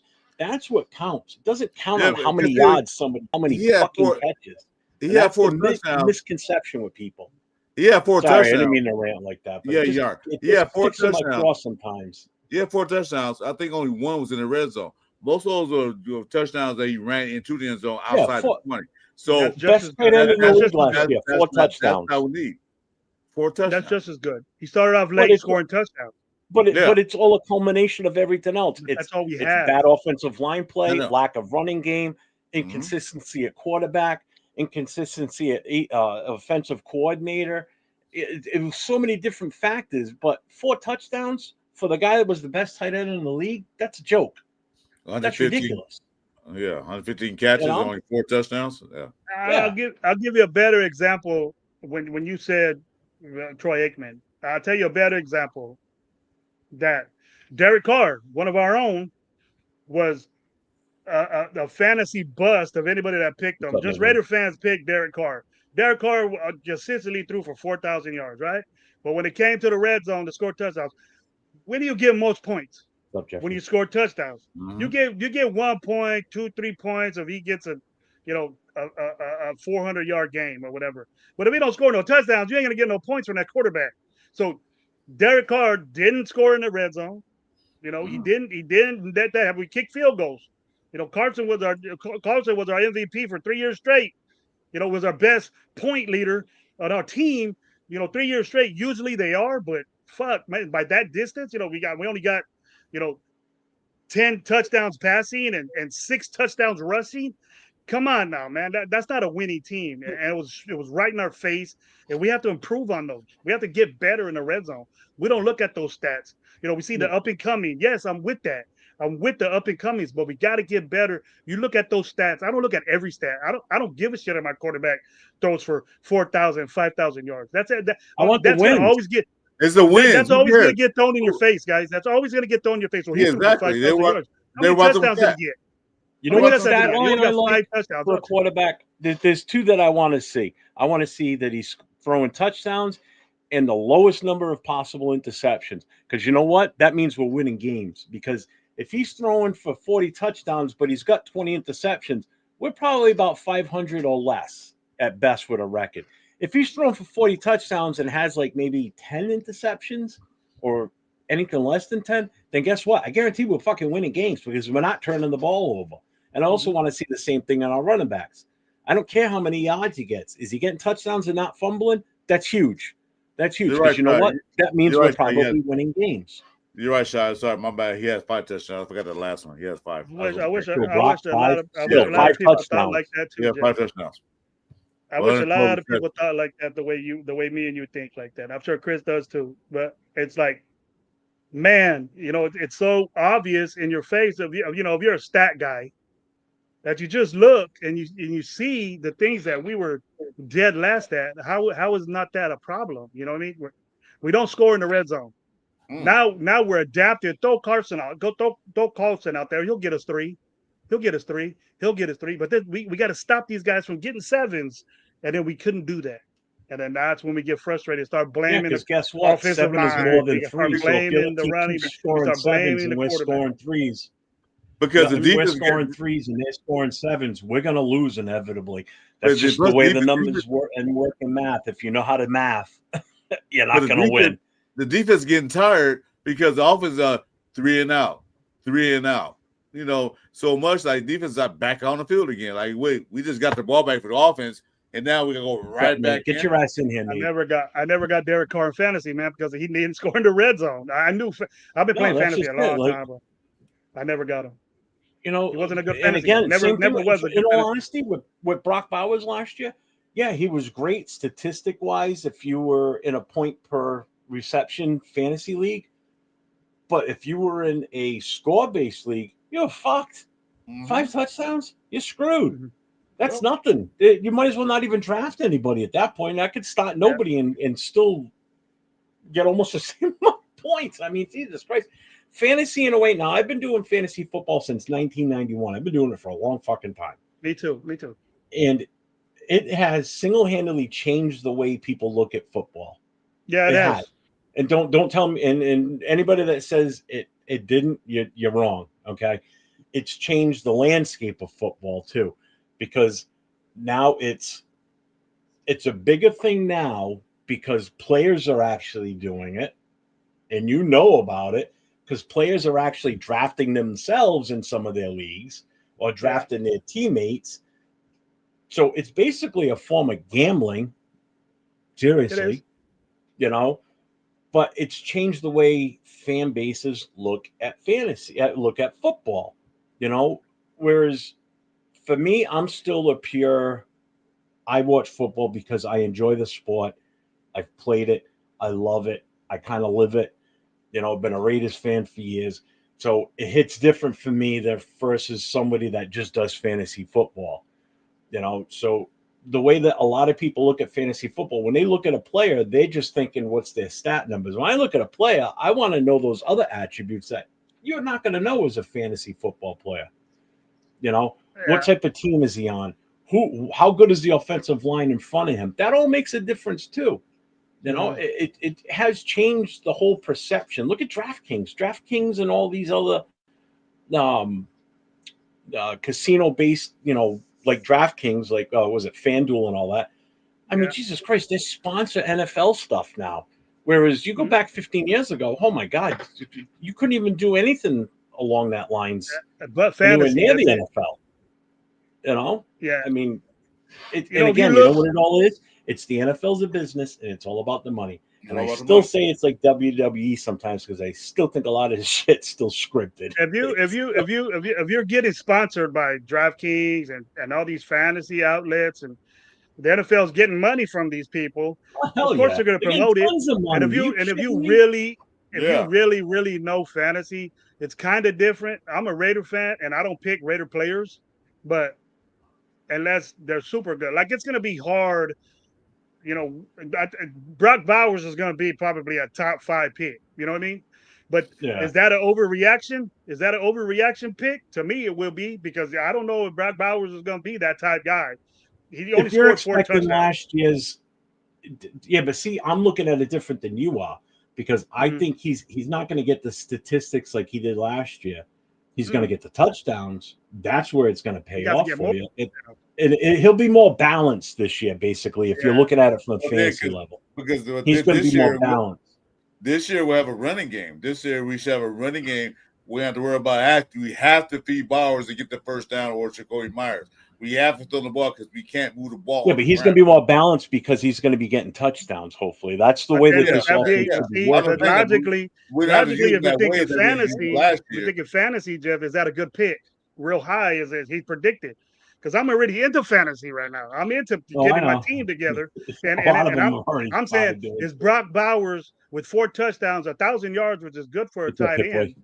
and he's athletic. He can play anywhere on the field, offensively, basically, besides the offensive line. And if you pick him that high, and there's a guy like Chase or Amon St. Brown, or Amon Ross St. Brown, or Gibbs, or Bijan Rob that is known for years now to score 10, 11, 12 touchdowns, then you got to decide, is this a good pick? You know what I mean? Is this some, you might overreact because he's a Raider and you want him to be successful. You can't do that in fantasy. You got to pick the dudes that score. You got to pick the guys, even though he's on a sorry ass team, he scores touchdowns. You know what I mean? He does this, and like years ago when we were doing fantasy, you know, we were my league was always a points per reception. You know, when we first started fantasy, first of all, we had to get all our stat lines from the newspapers the next day because there was no computer stuff. This is '91, so nobody had a computer at that point. If you yeah, did, you you had were to lucky. pick the board, and I did that. I was the commissioner that had to And do back that. You then had it to was watch, strictly you had to get the touchdowns. stats of every game and send Yeah. it. You had to, But then you had to send move it to the on guy. later into the '90s when you know we started getting stat lines Yeah. and everything, and You had to work. when you did your drafts, the way used to do them in the past was your priority, especially in PPRs, was to grab 2 running backs in your first 2 picks. So round 1, round 2, you went running backs, and you went with guys the likes of like Marshall Faulk, Edric James, Emmett Smith. You know, the guys that actually caught, especially Marshall Faulk, guys that caught the ball out of the backfield. Because not only are they going to get roughly about 1,200 yards rushing, because back then the goal was you wanted 1,000-yard rusher or better on your fantasy. So you get somebody like Marshall Faulk, you know you're getting better than 1,200 yards rushing, usually more. You know you're going to get a bunch of catches out of the backfield, but more importantly, you're going to get a shit ton of touchdowns. And the same thing with like guys like LaDainian Tomlinson. And you would grab 2 running backs. Now it's almost like it's going to start changing that way again now in fantasy. You know, where you're going to want your scorers, you're going to want your running backs. Because running backs are getting notoriety again. Because for a while, running backs dropped off. Running backs weren't getting on regular. You weren't getting a slew of running backs getting for, 1,200 yards. But then you got your guys even too. 1,000 yards. You got your guys too. Since we're talking fantasy, you got your guys all the time that are money makers, like Kamara. Kamara catches the ball out the backfield, gets more yards rushing, normal games, and he's always in the freaking end zone. So obviously, you get a guy like Kamara, no matter how late he might go. But your top picks, you got to get ballers. That's why everybody was pissed off. Who's the number one pick last year, almost on every draft? CMC. But what is he known for? To get hurt, right? Get hurt. I got caught in that trap. I had the number one pick, and I took him, and I paid the price last year. Yeah, that everybody that picked up first, I got this. He got hurt. I go, dude, he's gonna get hurt. Go get Mason too. Go get Mason too. That's what I did later in the draft. I McCaffrey, you're gonna 4 points. Yeah. Everybody wanted to trade for Mason. Everybody wanted to trade for Mason. In my league, everybody wanted Mason. And Mason went for a top-notch player, top-notch receiver or a quarterback or something like that. So it just goes around. Like when Mostart was there, I was a Mostart guy because Mostart scored touchdowns. But when H-May went in there, H.A. went in there, he got hurt, but he was scoring touchdowns. He was a big commodity later on in the year. When he came back, everybody wanted him, giving up good picks for him. But it works either way. Fantasy is totally different than what you see in real life. And if you put that together, actually it's good for football that you do fantasy. You look at other teams, you look at other players, you get more knowledgeable about football, in my view. And consider yourself lucky, Night Owl. Night Owl, you get in some leagues, bro. Raider Nation Live has a league. I have my own league. The Holler Squad League's a good league. I won that one. I won both those leagues. I won the Raider Nation Live and my own league. We had a league we started back in 91. We finally, after I don't know how many years, we finally stopped in 2017. 2017 was our last year because a lot of guys had moved away and it was just getting tougher to do it and shit. So, but yeah, we did that league from 1991 till 2017. Yeah, mine's going on long stretch. That's mine's going on 4 years, I think. Me and Omar run it. Omar's my co-commissioner, great co-commissioner. I got great people on there, and then they trade. I don't want. You got your guys that say, "Hey, man, I don't want to trade." I draft day. I'm talking to people saying, "Hey, you want to get rid of this dude? I'll give you this dude." Everybody has a price in fantasy, Jeff. I don't hold on to my player. Everybody has a price. So you want this guy, you give me this dude. This dude. There's apps out there you could see what the trade is about. If it's even or not. But if you're a guy that holds on to your players and don't trade and just stick with your guy, 9 times out of 10 you ain't gonna win the league. I'll tell you that right now. Bit of advice. I'm gonna run out for a cigarette. But maybe you could jump on our league if we have room, Jeff, Chris. If you like fantasy, you know what? I haven't done fantasy at all. I'm thinking about right back this year. So let me know how. We'll show you, bro. We'll show you. We'll help you out. Okay. We'll help you out. I watch people play. I watch old companies. They get it found that never got into it. So. I'm cutthroat in fantasy. I ain't helping nobody. I don't give a shit, bro. I'll finesse you on a trade, bro. Everybody will say you got suckered. Sometimes I get suckered. That's the whole point of it. You know what I mean? That's the whole point of fantasy is. I understand if you don't want to get rid of your players, you love your players and all that, but everybody has a price. I don't care who you are, There's some dudes, you got Joe Burrow. Like back in the day, you had Kelsey. You had, guys like that. You don't get rid of those dudes. Quarterbacks and shit, wide receivers. You don't get rid of those or a badass running back. You don't do that. You got Henry. You do Leo. I made a trade with Leo last year. He gave me Henry. And I got rid of 3 dudes and gave him he gave me Henry. And the trade was bogus, but I got the best running back in the league, bro. So I rode with that and I won the league. When you start the fantasy league? Usually we do the draft in August because I think the game starts September, end of September. So we do the draft when the last preseason game is usually when I do the draft. Yeah, let me You know. know, or around I'll there. just try because I watch people do it and all the fantasy league. They got the things on TV and all that. They got podcasts for doing fantasy football. So yeah, We I do was like, that. let me try it. Let me try to see how I like it. But yeah, Yeah, let it's me a know. special occasion, Pete. I'm not consistently with my Stogies, but special occasion being on with Chris and Jeff. So I decided to What's up, Bueno? Yeah, I'll be right try back. to do it, man. Yeah, I'm gonna But try. I'm not bringing back the Stogies with gravy yet. I probably got about a couple more months to do, but once in a while it's good for me. Clears my head up a little bit. How much time? Bueno, I'll let you know, bro. I'll let you know. I got to get commitments. Usually the guys stick around. And I'll let you know, bro. Yeah, let I me know got you too. on IG, Bueno. So, Yeah, me or too. if I don't, get at me. Yeah, how much buy? Yeah, let me know because I'll try it out just to see what it's all about. Because that's people I like fun with it. Some people get frustrated with it. Some people want to fight over it. Like Jesus Christ. Nah, it's not like that. No, I mean not fight. I like fist fight, but like they want to trade somebody. The other guy don't want to work with it. Stuff like that. Little fights.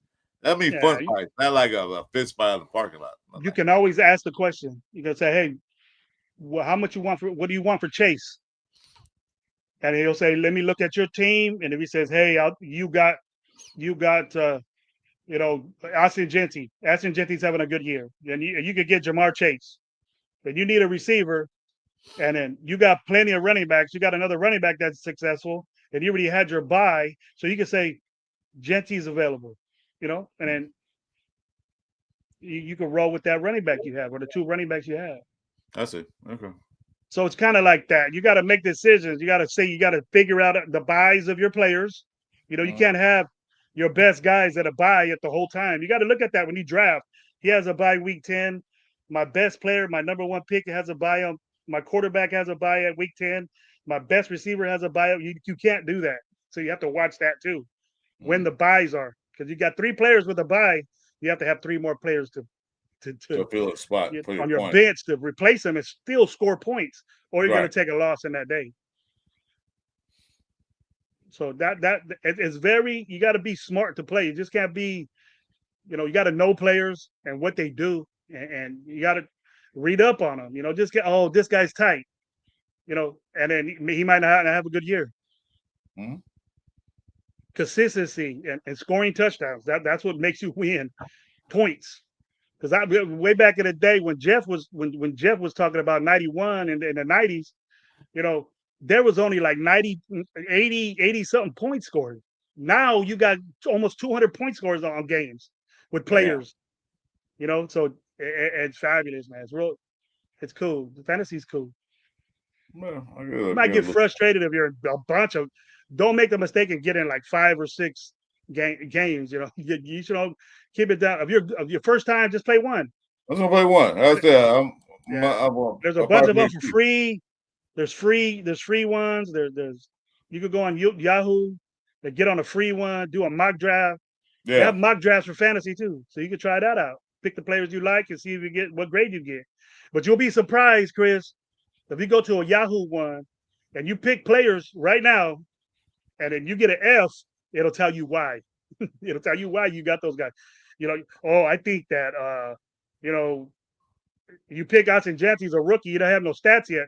You might get an F for that pick because he hasn't did nothing. Yeah, didn't. Yeah. Exactly. But a guy like Tracy for the Giants, right? Their main back last year, it was good to have him because he was the only back they had, and he scored the touchdowns for him rushing. But he's not a really starting quality type guy. Tank guy, the Tank, what's his name from Tampa Bay, the backup. He took White's job, and then I had White. I traded for I think it was Bigsby or something like that. That was on Tampa Bay, the backup. He started taking it over. He took over that job from White, and I traded for White to get him, but he got hurt that like the 2 weeks after that, and then I had Tank with me, so I started him. It was just a swap. Yeah, I'm gonna do. I probably will do the Yahoo free one just to see how it works. Yeah, it's hella fun, man. It's hella fun. A lot of guys are on there, man. I got NorCal Raider Jesse on Omar, Afakasi's on it. Critique was on it before. There was a lot of guys. A bunch. Gabe's on it. Gabe's a real good player. Omar's a good player. Tawan's won out my league before. He won it last year. Myra was on it. Chris Protect the Shield was on it. Leo was on both of them. Leo took last on all. Yeah, because my last job I had out there, a bunch of coworkers there, they were Raider fans. They asked me to go get in the league. I said, sure. They told me the same thing you're saying. You're a Raider fan like we are. Don't always pick your team. You got to pick other teams too, because you're not going to win. You pick just your quarterback from the Raiders, your wide receiver from the Raiders, your running back from the Raiders. You're not going to win. You got to pick from all over the place, the whole NFL. That thing of, I understand people picking the Raiders. You know, those are your guys, and you think they're the massive, they're good, and all that. You're like, you know, the only one I really got consistently was Josh Jacobs, and I had Josh Jacobs when he got his 1,600 yard, 15 touchdown year, and I did real good that season, but I didn't win it. The guys that had Kelsey and Mahomes, those guys tag team together, and then they were monsters that year, and then they won that. Hey, you know what else hurt fantasy football? Was that stupid fucking Hard Knocks? Because everybody would watch Hard Knocks and they'd get hyped for a player that was on Hard Knocks. Like, oh yeah, or the team itself. Oh, the team looks great this year. Look at it, like the Jets when they got Aaron Rodgers. Everybody was like, "Oh, we're gonna get Aaron Rodgers on our fantasy team." It's like, yeah, go ahead, go get him, go have him. Have fun. You work out for you week one. Jeff, you could try. I don't know if you ever had a player like this. There's players that are on my leagues that make a mistake on getting like 5 quarterbacks in the draft. You know what I mean? All the best quarterbacks they get. And then, usually, unless you got a super quarterback, you get them in the 3rd round, 4th round, they'll be there. But you get all of them and then thinking that these guys are going to need a quarterback and they trade for you. And then it doesn't happen because you're going to want his whole fucking team to get that quarterback. But they just won't mess with you. They won't mess with you. Then you end up losing and getting pissed off and saying stuff about players. That's what causes the conflict. Well, you shouldn't have picked 5 quarterbacks, dude. That's the reason why you're losing. Yeah. I never put extreme priority on quarterbacks sometimes when I would draft. There were certain points where I would, depending on what league we're in. Like my current league that we do right now for the Booster Club, we've got 2 leagues. We've got an Al Davis and we've got a Mark Davis league. I run the Mark Davis one. Mm-hmm. And that one's like a real high scoring league. So that one we use a super flex and you can play 2 quarterbacks. That's the super flex. You can play a quarterback or any other skill position. So the last few years since we made that switch, I've been grabbing 2 quarterbacks first is what I do. So like last year I still didn't win. So this is the funny part. I had Josh Allen and I had Jalen Hurts. I had both of them as my starting quarterbacks. And I still didn't fucking win it. But it's also because I had McCaffrey too. McCaffrey was my first pick. I got Josh Allen in my second right there. one. That's your touchdown. And that's what killed me was CMC. Luckily, I did have Graham. And I heard you say it because I was listening on the earbud on my phone when I was out having a cigarette. I had Tracy from the Giants too. I grabbed him late in the season. He was everything. He was everything for him. Yep. He was like what Saquon was, but just not as good. But he got the ball a shitload of times.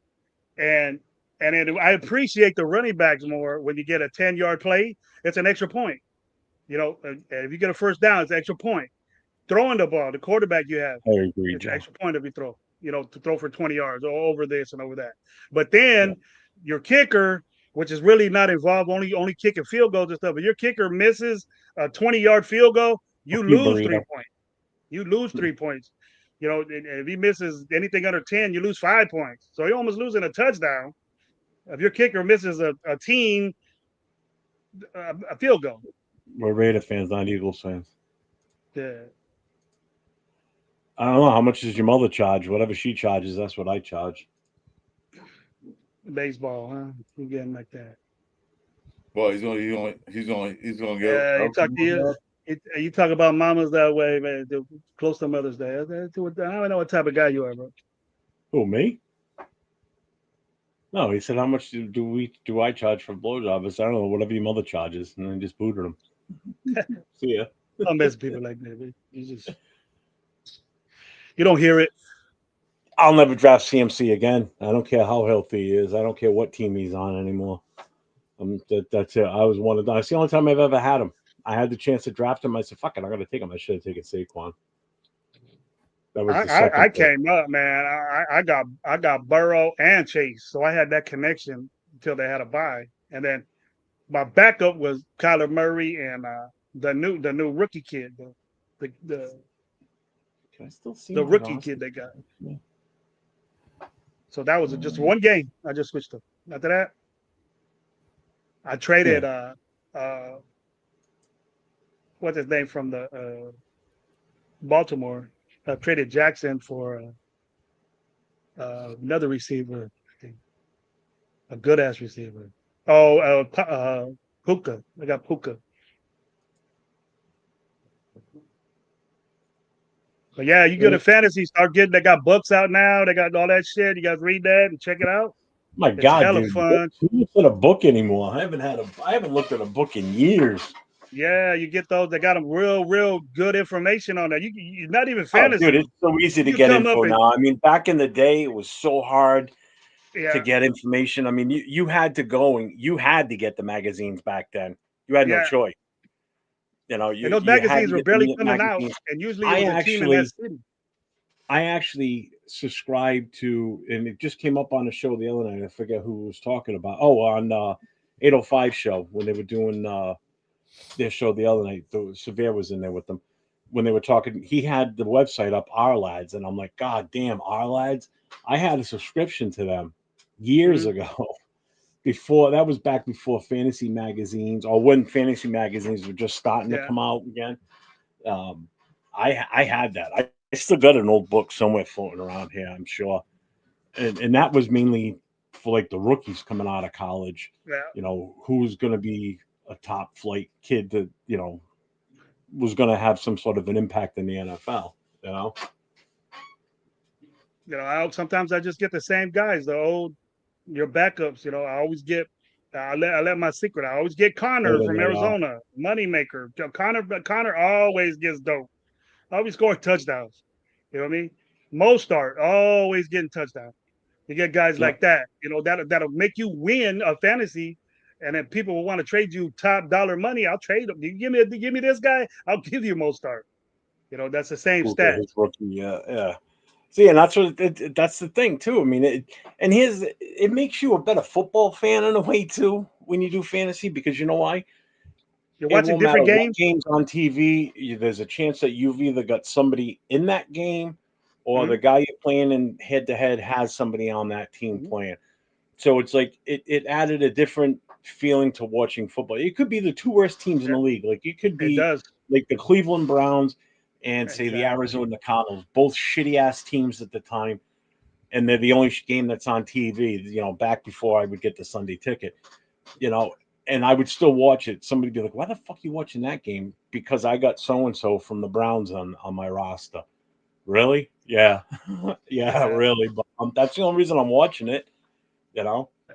I know. I know you guys are probably tired of fantasy, but you know what you were talking about? We're really messed up I don't mind talking. fantasy. Again. This is Friday night show. We talk about anything and everything. All You right. know. All right. Cool. We're really messed up. What was hard for me? Well, the only season that was You're hard for welcome, me Raider was Pete. last year, or the year before. It was the Buffalo Cincinnati game, the last game of the season. Buffalo and Cincinnati were playing, and that's when Hamlin got hurt, and they squashed the game. Remember that? When Hamlin got hurt, he almost died on the field. That messed up fantasy. Oh So God, yeah, it did. that's the end of the season. The end of the season after that last game. That it was a night game. It was the last game, and playoffs started right after that. And whoever won that game, it was a championship game. The last game of the season is a championship game in fantasy. So the two people had several guys. One had guys from Cincinnati, and the other one had guys from Buffalo. It was mixed, but it averaged out. You know, I think it was Gabe and Critique were going at it at the championship game, and the guys, he was already like 100, maybe like 80 something points ahead, and the guys that the other guy had. So we had to make a decision about the commissioner and co-commissioner make a decision who would have won the game, and it was kind of hard for me, to do that, but we made a decision, and the guys that the guys that one guy had were productive more than because I think the other guy had a kicker and a defense, but the other guys had players. He had quarterback, things like that. So it would have been and he would have to catch up. So it was like we're gonna give it to this guy, and he ended up winning. There was some disappointment there, and I understood it, and I don't blame him for leaving my league. I don't blame him. They were supposed to make that game up too, I thought, weren't they? Wasn't there something with that too? Oh no, I think it was if there was playoff implications or something. Yeah, the team was going to be. The game was I going to think be they played. both were going to get in the playoffs, and I don't know if they played it again, but the season was over. I don't remember now how that went. Playoff game or something would be here. I think the seeding. They were both in the playoffs. But the seeding was going to be different. One That's team what would it have was. to It play was over the there, seeding. and the other team would have to play over there, or something like that. They both were going to the playoffs. That's what it was. But it was the fantasy. That's the championship game of the fantasy leagues. Is the last game of the season, and so that's what made it hard. You guys go up to the last game. We cut it off at the week before because a lot of players get sat the last week, and it can fuck a guy over. That's why we only go 17 weeks. We don't go the full 18. That's what's messed up about the playoffs in fantasy is that happens because teams that are dominant, like Kansas City or Philly, they're going to teams sit like guys. that. Yeah, but Philly, what was good about that game? Yeah, what was good about that game though, the seeding was Kansas City wasn't like the number one seed that year. They still won the Super Bowl, but they weren't the number one seed like they were this year. They didn't only lose one game really. They gave that last game up. So if you had Kansas City players on the last game of the season, Kansas City didn't play nobody. That's why Denver beat them. You know what I mean? So if you had Kansas City players on fantasy and you started them, and you're in the championship game, and you had Mahomes and you had the guys that didn't play, you were fucked. You were going to lose a championship game. That's what sucks about fantasy is the championship game or the playoffs.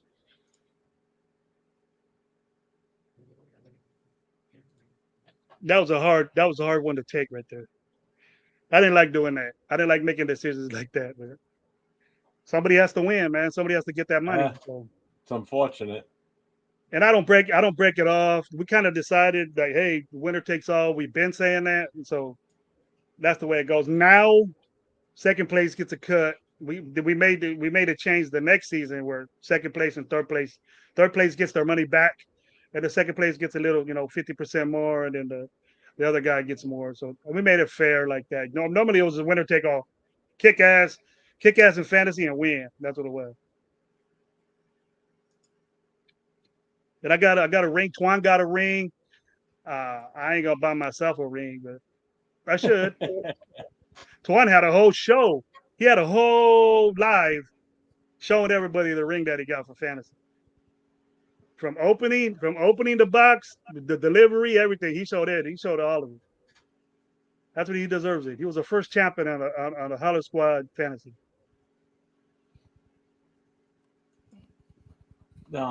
John, you were talking about so Jeff, when are you gonna get a 401 rated Twitch channel? I don't know. I don't know the full deal with Twitch. I've never used it. I've never really even looked into it, so I don't know. Twitch, you can do anything. You can play music. You can play Led Zeppelin all night on Twitch. They don't even mess with you. Really, no copyright shit or anything like that? Nah, I don't think so. I've never been on it, but I've seen lives on it. No shit. Yeah. But the audience is not like this. You know what I mean? What do you mean? The audience is not like YouTube. Yeah, I don't know. I don't know if people are lazy to subscribe to you to that, but you can take advantage of it with their bylaws. You know, you can play music. You could be more open. You could talk about more things, like you know what to say. In politics and religion or anything like that on YouTube, they'll cut you out. You know what I mean? You can't play music Yeah. that's copyrighted. You could do that on Twitch. You won't get messed with on Twitch. Didn't know that. From what I heard, because I've seen lives on Twitch, and they're bumping music that you hear on the radio. Well, thanks, Shaw. We appreciate that, brother. Make sure you subscribe to everybody that's in here. Go over to Chris 4 Raiders. Gravy, what's your... It's Coach Gravy or Gravy Top Chef Oils, if you want to look there. Gravy Top Chef Oils or Coach Gravy on YouTube. I'm on IG. Bueno, I don't know. Gravy. Can you post the link, or Raider Pete post the link to Gravy's channel? I think Raider Pete got mine. And Chris's too. Who else is your mods? What's up, Daniel? What's up, Daniel? Barry? I don't have a lot of mods. I don't. Oh, you have to pay to subscribe to Twitch? Oh, I didn't know that. Yeah. It's just like you don't have to pay for you, but it's kind of like just paying like for StreamYard or something like that. Yeah. I don't know if you got to pay. I've never been on it. I've never even looked at it. I don't even know what it looks like. I know my daughter uses it. I know. Lowe's good at that stuff, and Lowe has us the Raider Nation Live. So we concentrate more on the Raider Nation Live because there's the three of us. We're all connected to that, so we get the views, we get the the money wise and all that stuff. We spread that all out amongst us. Thanks, Bruno. That's the link right there to Coach Gravy's YouTube channel. Thank you. Thank you, Pete. I'll get you as a mod, but I'm not on my show that much for me to do that. But yeah, I'll keep you in mind, Pete. You good. You take care of my boy Jers too, man. That's good. It's good to have some good moderators. NorCal Raider Jesse's a great moderator. Dark is a great moderator. I don't like. Yeah, I got good guys. I trust them and they watch your show. You make everybody wants to be a mod and all that stuff. You got to be real picky with that because I don't like banning people from my show. Anybody can be on the show. It's just that if you get disrespectful, I don't give a shit what you say about the Raiders. I don't get you're your own person, but I just wonder. I just wonder why you don't got another show. Why can't you get pumped up on your show? Usually there's a bunch of Kansas City. I watch those guys. I watch them, and I want to know what they're saying. So, and when I watch them now, they really got problems with our defensive front. They're saying, man, those dudes that the Raiders got, man, we got to watch out. They're saying this about Mahomes. They're saying this about their quarterback Herbert. We got to watch out for Maxx Crosby. He got paid now. They're saying that he got paid now, so he's going to come like a monster. He's going to be a monster. And then Kuntz, talking about Kuntz and all this. I go, yeah, but I'm not in their chat talking that they suck or anything like that. I'm saying, no. I don't even tell them I'm a Raider fan. I just listen to what they say. Yeah, Max is have you had a guy jump in your chats recently called Piano Man? Oh yeah. Oh, dude, he's everywhere now. I seen him on the. I was watching. He was on Chris's I was watching the press conferences, and he was talking shit that they got on. See, when he got into our chat, I think he got on a long time ago. He was saying, but he was typing in Spanish, and I don't know what type of if you look at Raider Nation Live, all of us are Latino, and all of us speak Spanish, so we knew what he was saying. But what he was saying was disrespectful towards us. He wasn't talking about the Raiders. He was calling us putos and things like that. I go, all right, bro. You said enough, But I do stress is that that's what they want to do. They want you to talk about them, and we did. The chat got at him. Our chat. Well, that's what his ass. We didn't have to say a word. That's what your chat has to do. Ask Chris. He was one of the first ones to show up in the chat today, and I told him, I said, "Listen, Piano Man, I'm telling you right now. I said, you get out of line or you spam the channel, you're fucking gone. I'm not fucking around tonight. Don't fuck with me tonight." And he was fine at first, and then he jumped over to Chris's channel, And then he just started. Ask Chris. I couldn't keep up with the chat because he was constantly just spamming.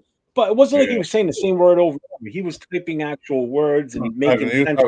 He was making sense. He was talking complete sentences for But it was 20 in a just row. too much. It was just the chat was just going scrolling right through. I'm like, what the fuck? So I'm like, aha. Went over to Chris's channel. I'm like, chat, hey, Piano Man, I'm a mod over here bro, too, and I fucking booted him for 24.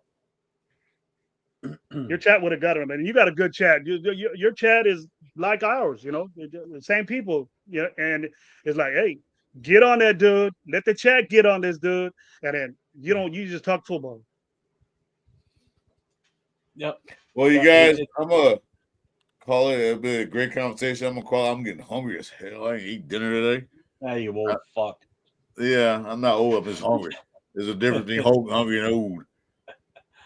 Yeah, that Piano dude, he's on every fucking channel. He just you know what? And I agree, Gravy. I like the people that come in the chat for the shows that I do, and especially the shows and I do together. We've got a good group that come in and watch us. They ask good questions. It's fun, you know. I seen him on Jur's chat. Yeah, I seen him. Yeah, he was on there last night. I seen him talking shit on the chat, the press conferences today. He was all in there saying Raiders suck. He goes, yeah, the people telling you didn't got nothing. The chat got on his ass there. Then there's more Raider fans in there. Hell yeah. That takes balls. That's like walking into a Raider. That's like going to Oakland wearing a Chargers jersey. Good luck. He didn't like that, bro. He didn't like that. You know, people start saying, well, what did you win, bro? What have you done? Chris, you taking off for real? Yeah, I'm getting hungry. I haven't eaten all day.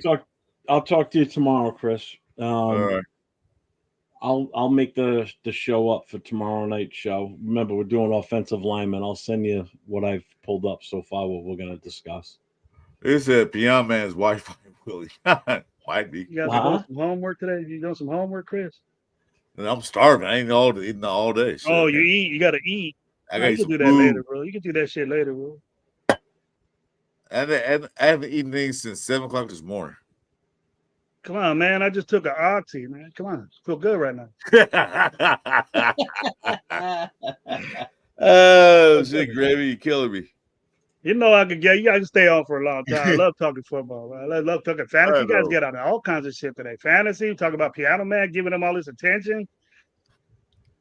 I don't know. That's the thing not to do. They say he's Wi-Fi Willie. Could be. He's not a rare guy. He's just a artist. That dude's from Fresno, bro. He's from my town, bro. I seen him and his wife. Willie? I seen what Wi-Fi Willie and his wife partying down the street from where I live at. See, where I live at in Fresno, a street that's like a block away is like there's like 20 bars down that street. And I used to go there. Me and my wife would go there. My kids would go. We'll go eat dinner. There's some good dinner spots there. And I know you're talking about. I would see this dude. I would see him and his wife, luscious. They get fucked up. They'll be all jacked up. But I don't think they live here anymore. I think the Raider fans would have thrown his ass out wherever he was. I think I know what you're talking about, Gravy. I've been up there. There's a whole bunch of bars and restaurants. There's one street. I know what you're talking about. Yeah, I live right by. I hear the music right now. You're close to it. And my street is the next street. Well, the street after the street after me on this side is the main street where they have all the checkpoints at. So my block is the block where you avoid that shit. So I got cars going through here 2-3 o'clock. Me and my wife sitting outside just watching all these cars all wrecked up, all drunk. What's going on, brother? Watching. Yeah. Yeah, my wife, she's fun. Well, excited for beast mode. My wife's from Australia, man. So she go up there and visit the family. And sometimes my brother-in-law will take me up there. Fresno. What time you leaving up there, Chris? So I can meet up with you. We're gonna get there about maybe 2 hours ahead. What time does it start? 3. Probably try to get there at least by 2, so I get some good parking. You get your ticket online already? Yeah, I already got my tickets. I got all that. Yeah, I'll probably leave. I'll try to get there about 2, so I'll probably leave here about. I think we got to get together. We'll get together Sunday. I don't know. It's Mother's Day. I know we'll have a show. Maybe tomorrow we'll have a show. I don't know. Yeah, I gotta get together with the dudes. Then hit me get up. your Big Mac and get whatever you eat and come back in. Got 8 minutes. 8 Hey, minutes. you know what? Shit, Gravy, how you read my mind? I do want a Big Mac now. God damn it, thinking Oh, about you get that coffee pot going there. Shit. Well, how long you gonna be on? Because I don't think we're gonna go get something to eat right quick. I'm not going Get some anywhere. chicken and nuggets, a Big Mac right there, nice little slushy well, or give me about 10 minutes. We're gonna grab me some snack. I'll be right back. Mm-hmm. So I told you I'll keep it on, Jim. We'll be here. Yeah. It's always good to talk football with Gravy, bro. All the time. This is cool, Jim. Yeah, Chris Foo's going to be there. You're going too, Chris? Chris is on? I feel like Chris Foo Raiders. Or Raiders Foo Chris. I think I'm like the only one that's not going to be there. What the fuck, man? Just start walking now. Maybe I'll be at Cali by next week. I'm fucking hungry too. I've got my chicken pan calzone over here still from dinner. I've been kicking it every now and then, taking a few pieces. Fucking hungry. I didn't see you on for a while. I'll say Jeff usually has a show right about now. Let's see what's going on. Yeah, what, tonight? No, you went a good couple of days without. I went a good couple of days without seeing you for a while. I'm definitely on Wednesday nights and Thursday nights, and Saturday nights with Chris. Friday nights, for the longest time, the Friday nights I've been kind of just filling in while Turf was doing the gymnastics things with his daughter. And a special shout out to Turf. I seen something. Yeah, that he was sad, and I didn't want to get into it, but his dad just passed away this week. Oh yeah, it's out and open. Okay. Yeah, sorry to hear that, man. So Turf's been in Virginia. That's since tough. last week. Prayers up, and blessings to Turf. Yeah, shout out to Turf. Guy. He's a really good guy. He reached out to me when I was in the hospital, man. He reached out to me when I was in the hospital. He didn't have to do that. I got much love for Turf. Much love. I talked to him today on Instagram. He took my spot for me on Radio Nation Live on Sundays, and he did a great job. And he's still with us, but man, that's tough, man. I lost my pop. I mean, he was the first show other than Captain Jack that I ever got on was Turf's, and it was a Friday night show when he did this format where he just opened it up to anybody that wants to come in, the Turf and Rundown Friday night thing. So while he was away doing the gymnastics for the last few months, I told him, I said, I'll do Friday nights until you come back. And then obviously it's your show. But because he was away, he didn't have the opportunity to do Friday night. So I started the Friday night lives while he was gone. Last week he couldn't do it. So so I did it. He popped on. He was on for a few hours with us last Friday night. He was telling a lot of his stories from his playing days in college and everything. Yeah. We talked a lot about the draft, obviously, and obviously his boy Malott, the quarterback. So that came up. We talked about him. Oh yeah, he liked that guy. He really liked that guy. We talked about him before he even got drafted. I was impressed with that. I was like, hey, that's the guy Turf was talking about. He was on last week with us for a while, and then he messaged me over the weekend last week and told me what was going on. That his dad has pancreatic cancer, and then I just found out the other day that his dad had passed away. Yeah. So I'm like, oh, that sucks. So I sent him a message on Instagram offering my condolences. Yeah. And I gave it a few days, and I reached out to him today asking how he was doing. And I said, I don't know if you're busy. I said, but we're going to go on and do a Friday night show. I said, if you're up to it and you want to take a break from whatever's going on to take your mind off of things, here's the link. If he, and I didn't expect him to show up, but I wanted to give him that option. He wanted to come in. That's like him. Yeah. And I met Turf, man. I met Turf, and he's a great dude, man. Great. He's energetic, man. He's just like he is when out on the show. I spent a lot of time on lives with him, and he's just such an awesome dude. He's a great guy.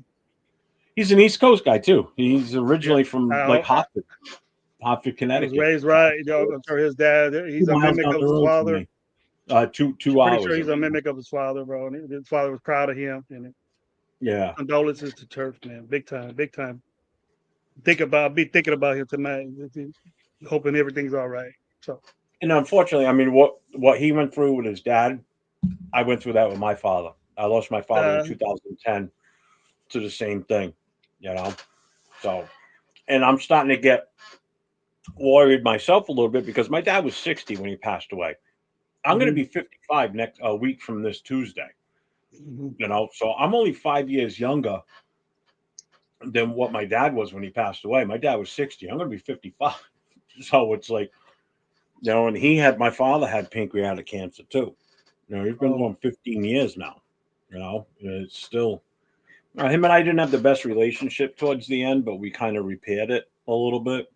So I did get to spend some time with him towards the end, but yeah, it was still tough, you know, watching. And I know what Turf was going through as far as watching a loved one like that, you know, especially a parent go through that phase and how, you know, what it does to them. It's horrible.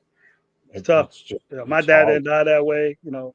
And that was a sudden thing, but I think it's gonna be 35 years. I lost my pop at a young age. My sister was a young one, to 4, something like that. My other brother was older, but we had to take control of the family. You know, my mom took it real deep. My sister was a baby, so you know, us boys, we took care of the family, kept his name alive, still is.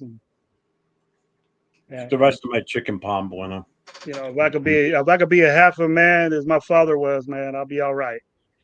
I'll be all right. So appreciate Father's Day too. You know, some of us don't. Some people don't have one or never did. You work with them.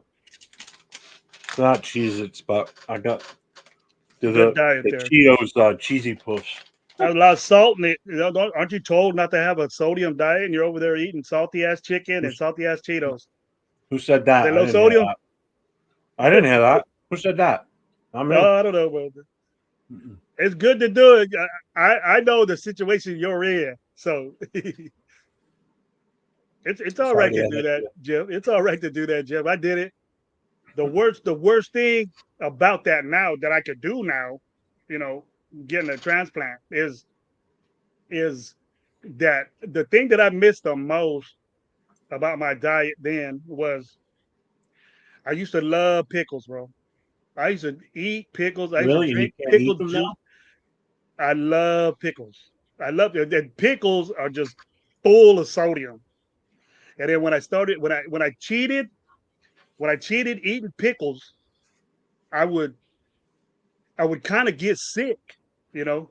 And I said, "Damn, this condition that I have, it really affects with the sodium because one pickle is more sodium than you can have a day. That's the most. That's it. You have that much sodium, don't put salt on anything, or you cook it yourself. Don't put. My family, my kids that aren't here, my family had to get adapted to no salt. You put the salt on at the table. You know, we had a big old salt shaker, and it wasn't made with salt, and we got adapted to not eating salty food. And then my family still has that. Dad, you can't eat salt. I go, I can eat salt. I can eat all that shit now. That's the blessing of it. That's the blessing of doing that. And I hope you get blessed with in that situation because I hope so too. It wasn't. It's not. It's a. What you told me, I don't want to let it all out. But if you I've said it on the show before. So you have, okay. Yeah, you know. But the transformation of getting that, what I was blessed with, is told you're not going to be tired, man. You're not that feeling that you have now, Jeff. It's all going to go away. You're going to feel like you're fucking 40 years old, 30 years old now. You know, that's the way I feel, dude. I'm way energized, man. I get up I never got up at 5 o'clock in the morning, bro. I never do. I get up at 5 o'clock in the morning when I take my pills, and I'm up. I don't go to bed till almost 5 o'clock in the morning some days. Yeah. It's 1:45 here. I'm wide awake. I might not even go to bed tonight. When we finally decide to shut this down tonight, I mean, we've already been on for almost 5 hours. No shit. 4 hours and 43 minutes we've been on right now. I don't want to keep you up. Some of the channel have been there almost from the start still. So that's how much I try to entertain the masses. And you know? Man, I see your views. I love doing long shows. I don't mind it at all. Man, thousands of people giving you love, bro. That's why I thought, come on, you guys talk good football games. The guests you had before were talking good football games. I get along with all of them, you know. And I'm like, you know, different when as far as what happened to me, you know, as much as it hurts, you know, in the long run and recovering and all that shit, you feel better, bro. You feel 100% better. It's like a new you. It's kind of like I, in my own way, I said, you know, this recycled organ that I got was from a star child because it made me feel totally different. You know what I mean? It made me feel.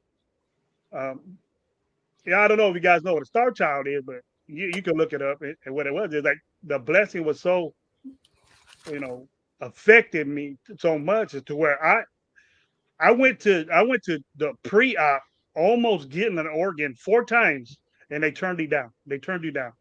And it was a situation to where I had to wait for a person to pass away, you know, be totally, you know, deceased for me to do it. And it comes to where the person needs to be, you know, dead, you know, at least. If you could take the respiration off or whatever, all these devices you could take off a person, no matter what their situation or how they're in that situation, they have to be passed away, dead, not brain dead, not whatever. They have to not breathe anymore. After they help you breathe, because if you're not breathing, you're dead, right? So you talking about transplant? Yeah, it took this gentleman one time, and it affected me so bad, Jeff, to where I told myself, you know, I don't get emotional about it no more. But I was like, I don't want this. You know, get me out of here. I'm waiting for a person to die, you know, and he was he was a donor and I appreciate that. But I just felt so bad that I had to wait for this. He didn't want to go, you know, that was in my mind. He didn't want to die. You know, he didn't want to go yet. Even though they took all this stuff up, it was real emotional to me. When I telling my wife, "Get me out of here, babe." I almost that had locked me in the bed, bro, because I wanted to take the IV out. I wanted to take everything. I had 2 IVs in me, getting ready to be in the operating table with this guy, you know, next to him. You know, take his liver out, put it in me, and it has to be that quick. So if he doesn't really die, if it takes him a longer time to die, his blood pressure goes down, and it's bad for your organs, you know. So eventually, he took so long to pass away that there were people there. There were teams there because I had a team, a liver transplant team with me, like about 15 people, and they knew who I was, when my birthday was. They knew all about me. And I met these people when I was going to surgery to get the transplant. And I said, what are all these people doing in here? You know, we're your team. We've known about you for 10 years. We've known about you. And we're ready to do this. And then when I got took in there and I started signing papers for blood transfusions and all this shit, you know, and I was with my daughter. My 19-year-old daughter was with me because my wife flew to Baltimore for work. And she just flew over there. And she had to come back. She had to come back all the way to San Francisco. I drove to San Francisco. They said, you need to be here by this time. And I flew over there, me and my daughter. And my daughter was with me. She was so tough, man. She was so tough and it was by my side. I give big props to my little girl that, you know, she's in college now. She stuck with me. And then I woke up 3 days later and I just see my wife and I was just, what happened? You know, you don't know what's going on. And I was just chained to the gurney again because my wife told him when he gets up, he just started pulling all this shit out of it.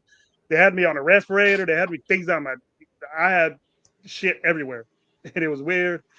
But I did ask my wife, I didn't know what day it was. I go, did the Raiders win? She goes, and I got off on a Saturday. I woke up on a Saturday a little bit. And then they started waking me up more and more and more. And I was in the ICU and I got up. And then I got to watch the Miami game that we played.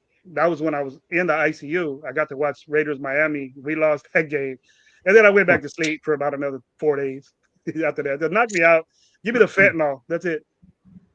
So we got a question from Shooter McGavin. He goes, "It just stumbled on the channel. Well, welcome to the show. Appreciate you. Welcome.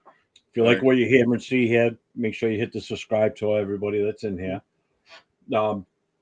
Your thoughts on Luke Getsy? This person's asking. Shooter McGavin. I like Gravy answer this one. Yeah, I'm waiting for Gravy to answer that one. I want to hear his thoughts on that. We both answered it before, but I hear the question, Jeff. I'm sorry. What's your thoughts on Shooter McGavin wants to know your thoughts on Luke Getsy. Luke Getsy, yeah. My initial D-Menace, what's up, man? My initial reaction to Luke Getsy was he's a good then for the Bears. I liked his running game. I liked the way he did. The Bears were a good running team, and I thought he was going to bring that to the Raiders. And when I started seeing the people that were going on interviews and this and that, I was very happy when Kingsbury was gonna be the offensive coordinator. That would have made a big difference for our team. Kingsbury's a way better offensive coordinator than Getsy, but after a while, I started seeing the tendencies of him, and I know offhand the way, what AP wanted to do, and I blame Getsy for play calling and the situations that he was in and that he made mistakes. What I thought about him in the long run was just what everybody else did. He made bad decisions. His play calling was he was the type guy that stayed on his script. He stayed on it. And usually, the head coach he wanted to run the football. AP wanted to run the football, and it wasn't. You don't know what's going on in those headphones. They're saying, "Hey, let's run the football. Let's start that. Let's do it. Let's start that. Let's start that." We don't know if that was going on, but I'm pretty sure that it was. And I think all the guidance that AP has with with Marvin Lewis and Phil Ben, those are running they're running game guys. And so I figured AP was kind of pressing, or maybe it was bad-hearted and saying, "Man, we can't run the football. We're not going to be a good team." So he kept trying to establish that by all these running backs, and it just didn't work out. And then that's why we feel that way about Luke Getsy.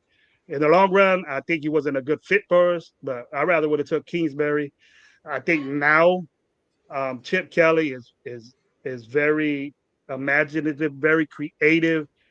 As far as his protections, his line protections, we're going to see a big difference. We're going to see a different form of the zone than we did with Getsy, and we don't have to make that switch. We're not going to have to. His protections are down pat. He's ready for any defense. He dictates the flow of the running game, and what he knows how to dictate the game without Pete Carroll being involved in it. Because I've always said this, Chris and Jeff, that head coaches don't want to micromanage. Any head coach, I don't care what level you're in. If you even put your pinky toe in coaching, you're going to see that if you're a head coach, you don't want to micromanage your offensive coordinators and defensive coordinators. Right. Head coaches feed off the flow of the game, feed off the momentum, and then they make the big decisions as far as time, as far as, you want to run the ball, you want to run the clock, you want to take the air out of the football and take time off the clock and things like that. He dictates that. Play calling is a reaction of what you did before. Like we knew that we were going to get 1 or 2 yards in first down. You know what I mean?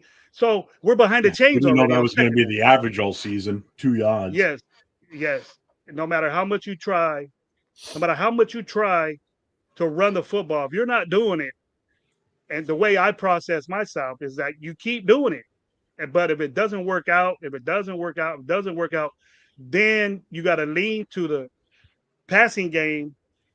And there's different passing games. There's the quick game. There's the screen game. And it's easier now the way football is now that all these teams are running bubble screens and all this shit. That's the way football is now. It's not just Luke Getsy doing that. It's not just the other quarterback coach that came in the year before that. That's just football nowadays. You're going to see a lot of screens because you let your athletes get the football and you let them do shit with it. You know what I mean? Those are the guys. I would rather have Jamal Chase get a 5 yard, behind the line of scrimmage bubble screen, have his receivers block for him that are little, and have a lineman pulling and have that mismatch and have the receiver just go in between that and get 60 yards. Then I would just a 3 yard run. You know what I mean?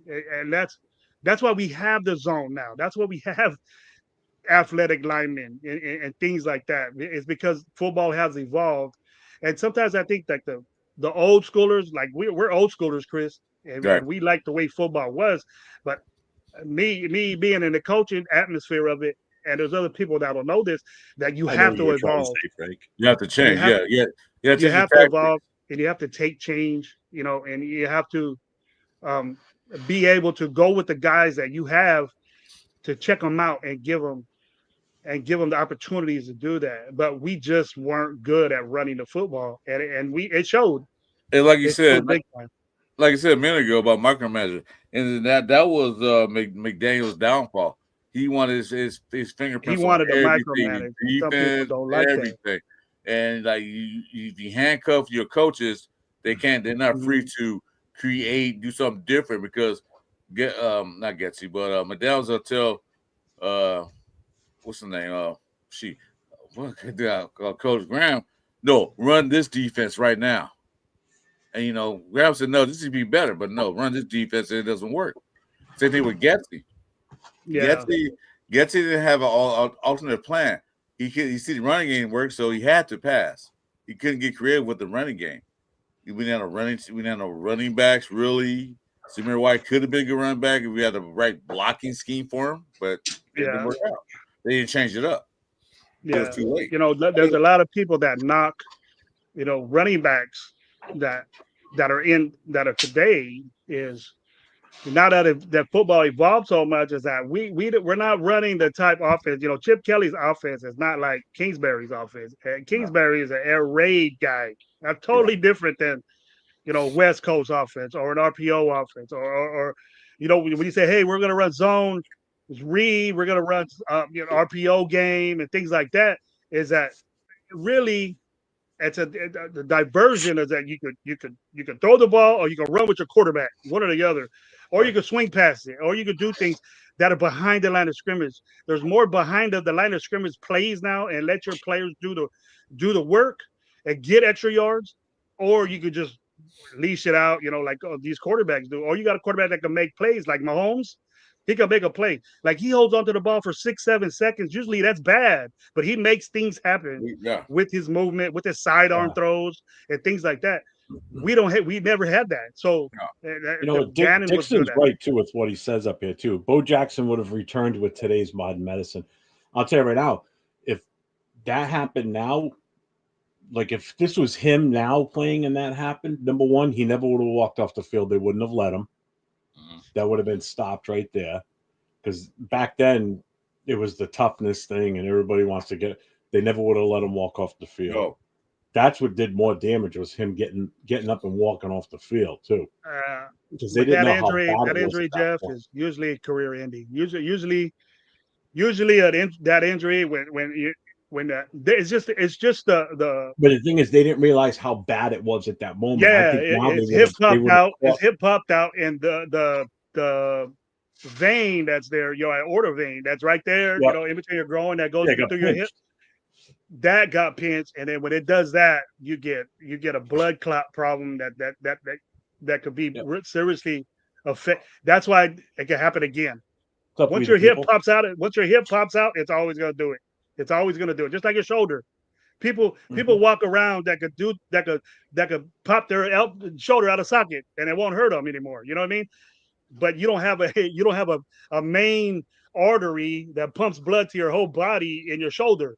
You got it around your neck. But his situation, and every player I know that had that injury, one of my best friends, Brian Roberson, he played for the Giants.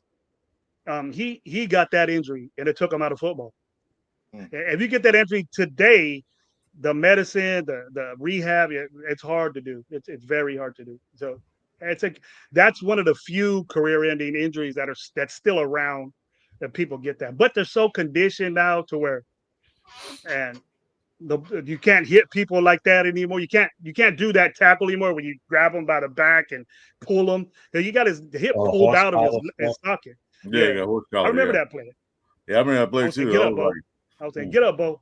Well, that was a leg tackle. He had one leg wrapped up, and then Bo Jackson. But he held on to it. See, that would be a penalty if you hang on Jackson to it. Was just so strong that he was still pushing for that extra yardage. That's the reason why it he came out. Just such a strong physical specimen that he actually basically pulled his own hip socket out of himself from doing it. That plus the tackle, he still had his legs, and that was the only way you could hit Bo Jackson was grab his legs. That's the only way you could tackle him.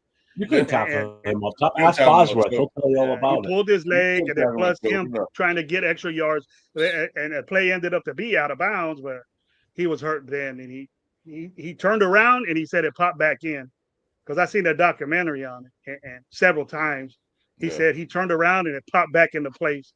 So that right there is when he shouldn't have got up. He just should have laid there, because you don't know if that artery was pinched or stuck in there and moves around and stuff. But the blood clot issue. Dude, that Monday night game against after that. Yeah, and that Monday night game against Seattle was one of the best Monday night games I've ever seen, if not the best. And I think Marcus wasn't there anymore either. Didn't Marcus already get traded, and he wasn't there to back us up or anything like that? So, I think Marcus was gone already. No, Marcus didn't leave until the 90s. Yeah, he was still there. He was still there. That was 88. They played together. Yeah, he was still there. Oh yeah, he shined that season too for a little bit, I think. Yeah. Because I remember the hype going into that game, because it was the Boz versus the Bo, versus Bo. Is Bosworth going to be able to stop Bo Jackson? No, because Boz wasn't on steroids. I think it was a Cincinnati game. That's why Bosworth wasn't as strong as everybody thought he was. I think Cincinnati was the game he got hurt. He's talking about the Monday night game with Bosworth. In the Cincinnati game, but I'm just talking about that Monday night game. Oh, when he stuck Bob. Yeah. You stepped on his chest. What I was watching yesterday, Chris and Joe, I don't know if you remember when Earl Campbell hit Jack Tatum in the end zone and they knocked each other out. Oh, yeah. I remember that. Damn. That was a collision. I ain't never seen nobody knock out Earl Campbell. That was a collision. Jack Tatum, Earl Campball. He hit him so hard, he actually both was knocked out. They both knocked each other out. The end zone with that hit. That's how hard he hit him. They both were out. Man, can you imagine they had the sounds down at the game where you can hear it? Can you imagine what it sounded like? Whew, my goodness. I watched that play over and over again. Look at this dude. That was Earl Campbell monster. Earl Campbell was a monster. Yeah. He ran to people. He didn't run around people. He ran you over. He ran one of the best running backs that ever lived was Earl Campbell. Yep. He was right we're one of the few that remember Earl Campbell when he was at Texas. He was a monster. He was a monster then. Well, I remember that. I remember seeing that. I remember Ricky Williams in college. He was a monster. Ricky Williams was the shit. That's what Mike did. Sacrifice his whole career just to get the dude. He sacrificed his whole career just to get the guy. His whole draft. I remember that. He had that one pick, and then you never heard from the Saints again that weekend. Yep. They're still paying for it. They're still paying for it. They won a Super Bowl after that, bro. Yeah. Because they have talking so much shit all year leading up to that game. Bo just kept quiet. He used all that. Yeah, I mean, that was awesome. And I liked Boz when he was at Oklahoma. And he was a badass linebacker at Oklahoma. Yeah, he was. Until he became the Boz.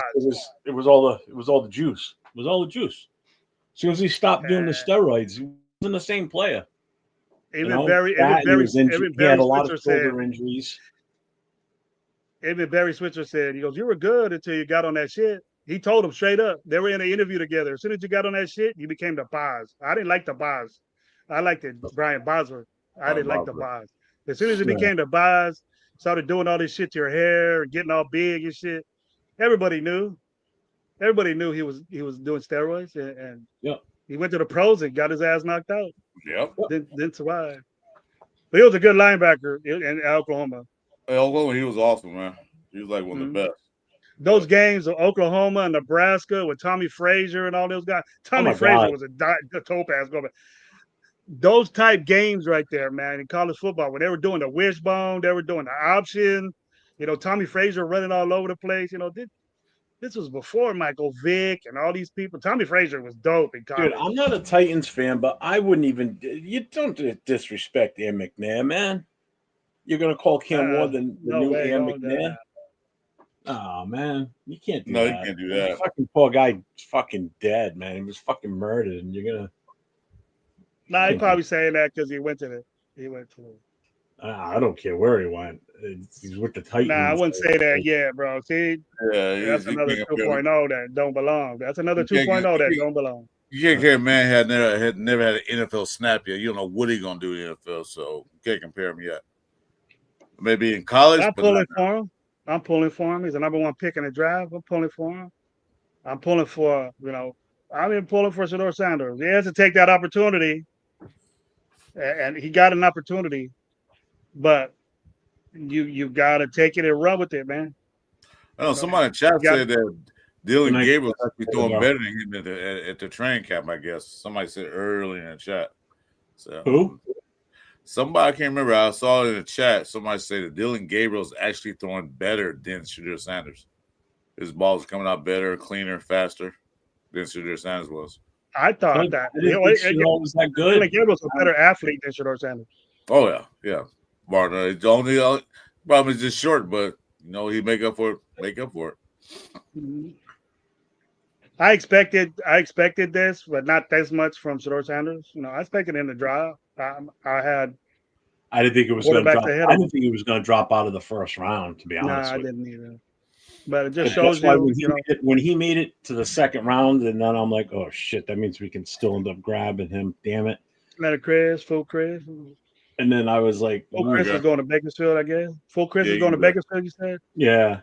Hey, if you got your computer, man, hit me up on IG. Meet me up there, Chris. Say what's up.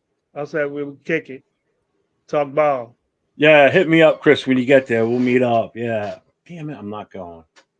You can take the red eye out there, man. Come on, man. You can take a flight up there real quick. Yeah. They got you might have to go. You might have to go to Fresno. You might have to come over here, man. Yeah, you got to go to Fresno and drive up there. Yeah. I didn't think they got an airport in Bakersfield. They do, but they're prop planes. I don't think you're going to get on a prop plane. They got a prop plane for farming. I've been on a prop plane before. Flew from Rhode Island to New York City. That was a short in the middle of a fucking thunderstorm. I'm sure we're in this plane, right? It's a center aisle seat. It's a bigger plane. There's like 100 passengers on it, but it's prop. And it's 2 seats per row. It was a row on each side center aisle. And we're flying into New York. And obviously this is back in 93. So you could still fly over the city. There were no regular, because obviously it was before 9/11. We're flying to Newark, New Jersey, and the plane's dropping. It's hitting the turbulence and everything, right? So the stewardess, she's got a tray of drinks, and all of a sudden we hit what felt like we dropped hundreds of feet, because we were all seatbelted in, and I felt myself like being lifted up out of the seat. She's got this tray of drinks in the little plastic cups, a little bit of Coke in them and everything. And she's just like, oh, with the tray like this as the plane's, dropping. Didn't spill a drop. Everybody in the plane started clapping and applauding. I thought for sure she was going down. We were hitting turbulence so bad. Never dropped it. She didn't spill a drop out of that. I was like, God damn, that's amazing. Couldn't wait to land the fucking plane though. But flying over New York City, oh my God. That was pretty cool at night, but in a thunderstorm, I thought we were going down. I could have sworn I saw the guy putting duct tape on one of the fucking props before we took off. That's how fucking shaky that plane felt, man. Jeff, when I was working, I went to a meal tour in Utah, Salt Lake City, Utah. And I go, what the hell are you sending me to Salt Lake City, Utah? I already investigated this place. And I go, I don't want to go to Utah. I was drinking back then. I go, they only got 2% beer over there. I can't even drink. I go, I'm gonna drink a case of beer and not even piss it all out. I go, why are you sending me here? So we're on this plane and we're going, and the two pilots are in there talking to us, right? And I'm like, and I was with this guy named Omar. And I go, Omar, you can't see shit out the window because you're driving over the fucking mountains over there, or whatever. Hey, we're 30 minutes away. I go, these two fucking pilots are sitting here talking to us. Who's fucking running the plane, dude? I go, you can't see shit outside. I go, how could they see anything? Go, nah, the autopilot. I go, what? And I haven't been on a plane in a long time, but I've never been to like that type shit. You always would see a city or something like that. I go, all the places you got to send me. We got a meal in Long Beach. We got a meal in LA. We got, New Mexico. I got to go to Salt Lake City. I went there, man, and I had to go to Walmart just to get extra clothes. It was so freaking cold there. It took these guys. Oh, that sucks too. It took these guys at that yard we were at. It took them 4 hours before they even started working to plow the yard out. They had forklifts with plows on it just to move snow, like 5 feet of snow to move that shit so they could work. And then work 4 hours and then go home. I was like, I can't work through this shit. I can't be outside. I almost froze my ass off outside. Beautiful city though. Life or death situations when you're drunk hit different. Fresno water is stronger than beer over there, man. And then you know what? We go to a liquor store. We say, where's a liquor store at? And then over there, man, you can't drink it. You can't get. They only have a liquor store there. You can't go over there and buy a piece of gum, buy a hat, T-shirt. Nah, they got two guys with machine guns in front. Two Polynesian dudes, big ass dudes in front. It's like going into a fucking casino or something, bro. They got bodyguards there. Yeah. You can't buy that liquor. You can't get it, and it's expensive. You try to get a bottle of Hennessy, it's like $140 for a little fit like that, little bitty one. They don't let you drink. They don't let you do nothing. You go to a restaurant and say, "Yeah, I want a shot." Well, you can only have 2 shots in a day. I go, what? And then they, okay, I'll take one. And they give you just a little itty bitty shot like that, like one of them little plastic things you get out of. Bullshit. I go, this is it. I go, I want to go home. I had to stay there a whole week. I said, I want to go home. There like 2 days. I'm homesick already. I need to go. So I stuck it out. I stuck it out for the company, and it was the worst situation I've been. Don't ever send me fucking Salt Lake City again. Beautiful city though. It's one of the most beautiful cities you ever see. Salt Lake City is, but Dixon, hell no, I'm not going to Utah. Yeah, me neither. I'm good. It was just crazy. I didn't belong there. I knew I didn't belong there. Yeah, I'm definitely not going there. I'm over here wearing Raiders shit and all that. I go, whose team these guys like around Utah? I go, I didn't see nothing. All I seen was BYU and Utah U. Salt Lake City, it's all BYU. So that was like, and then they got this big temple there. The temple is the main thing. Every street is named Temple. South Temple, 184 at West Temple. Every street is designed to meet up at that temple, at the Latter-day Saints temple. Every street is named Temple. They don't got like Blackstone or Jeff Street or Chris Street. Everything is it's 187 Chris Street Temple. That's what that every street is that way. Really? Oh, we would get directions like where's the subway at? And they go the subway like sandwich place, and it would say, well, you go down Temple Street and then go to South Temple, turn left on South Temple, then you go to 182 West Temple, and it's right there. What the fuck? Go draw it for me. Everything's like that. It's weird, man. It's weird. It's like you're in a different country. But I respect it. It's good. They're their own way. They got their own shit there. They got their own beer. Anheuser-Busch makes 2% beer just for fucking state of Utah. 2%. I was like, wow. And then you go to this place. I just had so many stories. We'll drink non-alcoholic beer at that point. I was gonna say you must be going to something. Yeah, 2% beer. And people, you go to a place. I already drank like 10 beers already, hoping I'll get like a little buzz or something. These dudes are drinking over there at this restaurant we were at because they had a bar, a little club in there and stuff, and they're jacked up. I go, how you guys getting jacked up on this 2% beer? He goes, oh, we're used to it. We've been drinking our whole life. I go, oh shit. I go, man. And they'll get pictures of it and drink. I go, I don't want this shit no more. I just go to the restroom. That's it. I didn't get a bag of it. I didn't like it.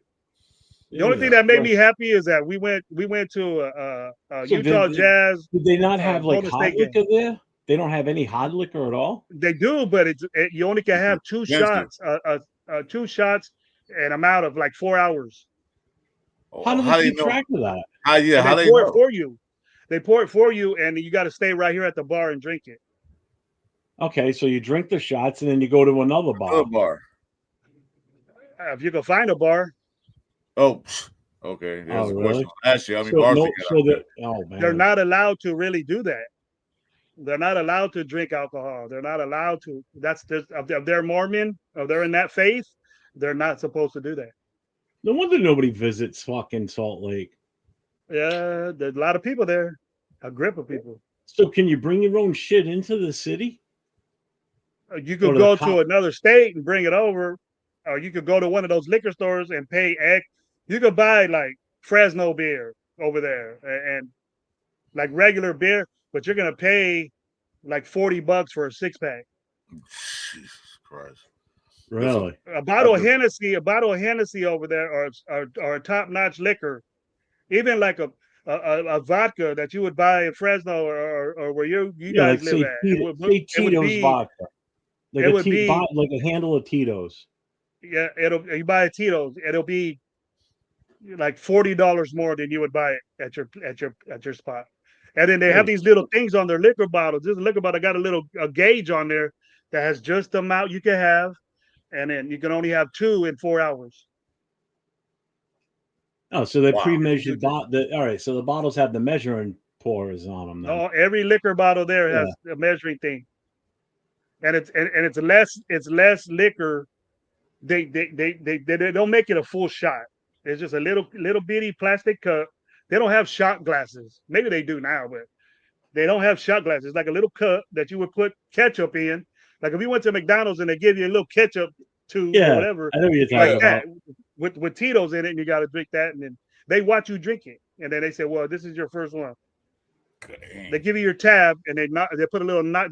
They get like a little thing, like a hole puncher. Yeah. Wow. So if there's any alcoholics in Utah, you're doing that shit illegal. Wow. They don't got our problems. They don't got our problems over there, Jeff. Apparently not, huh? How could they should invade. But I tell you what they do like. I tell you what Mormons banging do multiple women. But besides that, if you do the devil's dandruff, if you know what I mean. Oh yeah. Yeah, because that's the only way they can get fucked up over there. They can't drink. They are mad happy about that. Mad happy. They'll do it right in front of everybody. They don't give a shit. Do they do the devil's lettuce? You guys can't drink. You guys can't drink, but you could do that in front of everybody. They don't give a shit. Do they do the devil's lettuce? They do what I don't know. I didn't smell none of that, but I was watching people just getting down on those. Can you even smoke? Can you smoke there while you're there? I don't know if it's legal or not. Holy shit. I didn't even try it. But they got their self-discipline not to do it. But there's some guys that probably aren't in effect. I feel violated, and I've never been to Utah. Now I remember why I never been. G-Minutes, my boy. What's up, man? How you doing? G-Minutes, my boy. Holy shit. Don't go that one off my bucket list that I don't want to do. Fuck that. If you ain't that part, whatever, don't even watch a game in Utah, bro. It was like, I can't even imagine. You got to drink that shit at a basketball game. We went to Utah. I go, let's do something. Let's go somewhere. There's no club. There's no wonder the Utah Jazz left there. There is, but you got to find it, and it's away from the temple. It's so far. Utah Jazz out there. No, New Orleans. And it's like because the city is around the temple. The temple's like in the middle of the city. That faith is so deep. and everything's based on that. It's a huge temple, bro. It's like the Vatican and right there, like a little mini Vatican right there. That's what it is. And everything starts there. And all those buildings, the beautiful scenery from the mountains and all that is all around that temple. Jesus Christ. And we would say, I go, man, the only thing to do is go to the game. And we got tickets to the Utah Jazz Warriors game. And we went to that. And they still were serving fucking 2% beer over there. Is this that 2% stuff? They go, yeah. And I go, I don't even want that. Just give me a soda. It's not even worth it. You probably get more fucked up from the soda.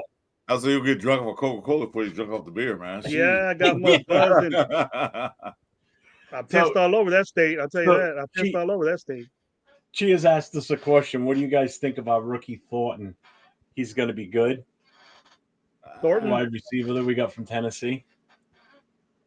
I like that pick. We needed a guy like that. And adds a speedster, a tall speedster, not a midget. Lollipop guilt. It wasn't what I heard what you guys were talking about, a big receiver. He's not a super duper big guy. He's tall. Compared to what we've had, he's big. Yeah, he's bigger than the guys we have, but the legit, from the combine, he probably weighs more now, but he was 205 pounds at the combine. And he probably did that to run faster, things like that. He probably gained more weight. Mm-hmm. But he's not super duper big, but he's tall. And that 50-50 guy thing that you were talking about, that he could do that. He's done, but he did. What I liked is that he did get quick game. If you understand what that means, the quick game is to get the ball out fast. He would catch it, boom. You know what I mean? And take off and get 30, 40 yards off that. The dude had 26 catches. He has 660 something yards. Yeah, 25 yard 26 catches for 600 something yards. That's big play shit. Yeah, 26 yards. Big play shit. 26 yards to catch. So, not only does he get those balls where DBs can't, he also could get it and run with it too. So that's what I like that. Yeah, and I think he's going to get in. I think as a fourth round pick, he's going to get in, and he's going to. I'm not real locked on with Trey Tucker. I haven't been, real happy with what he does. Suspect route running. He's fast as shit. He's just a deep ball guy, but he got to get his route running. He's not Thornton's already better than him, right? Thornton has to work on his route running, but at a pro level, because these corners ain't they ain't playing. You ain't playing those guys that are there. So from what I'm hearing, that when he was in Oregon before he transferred to Tennessee, he ran more routes in Oregon. Then in Tennessee, he probably learned more. He probably learned more in Oregon. The offense was a little different, so he ran that many routes. But the routes he did run got him 27 yards a catch, so and touchdown.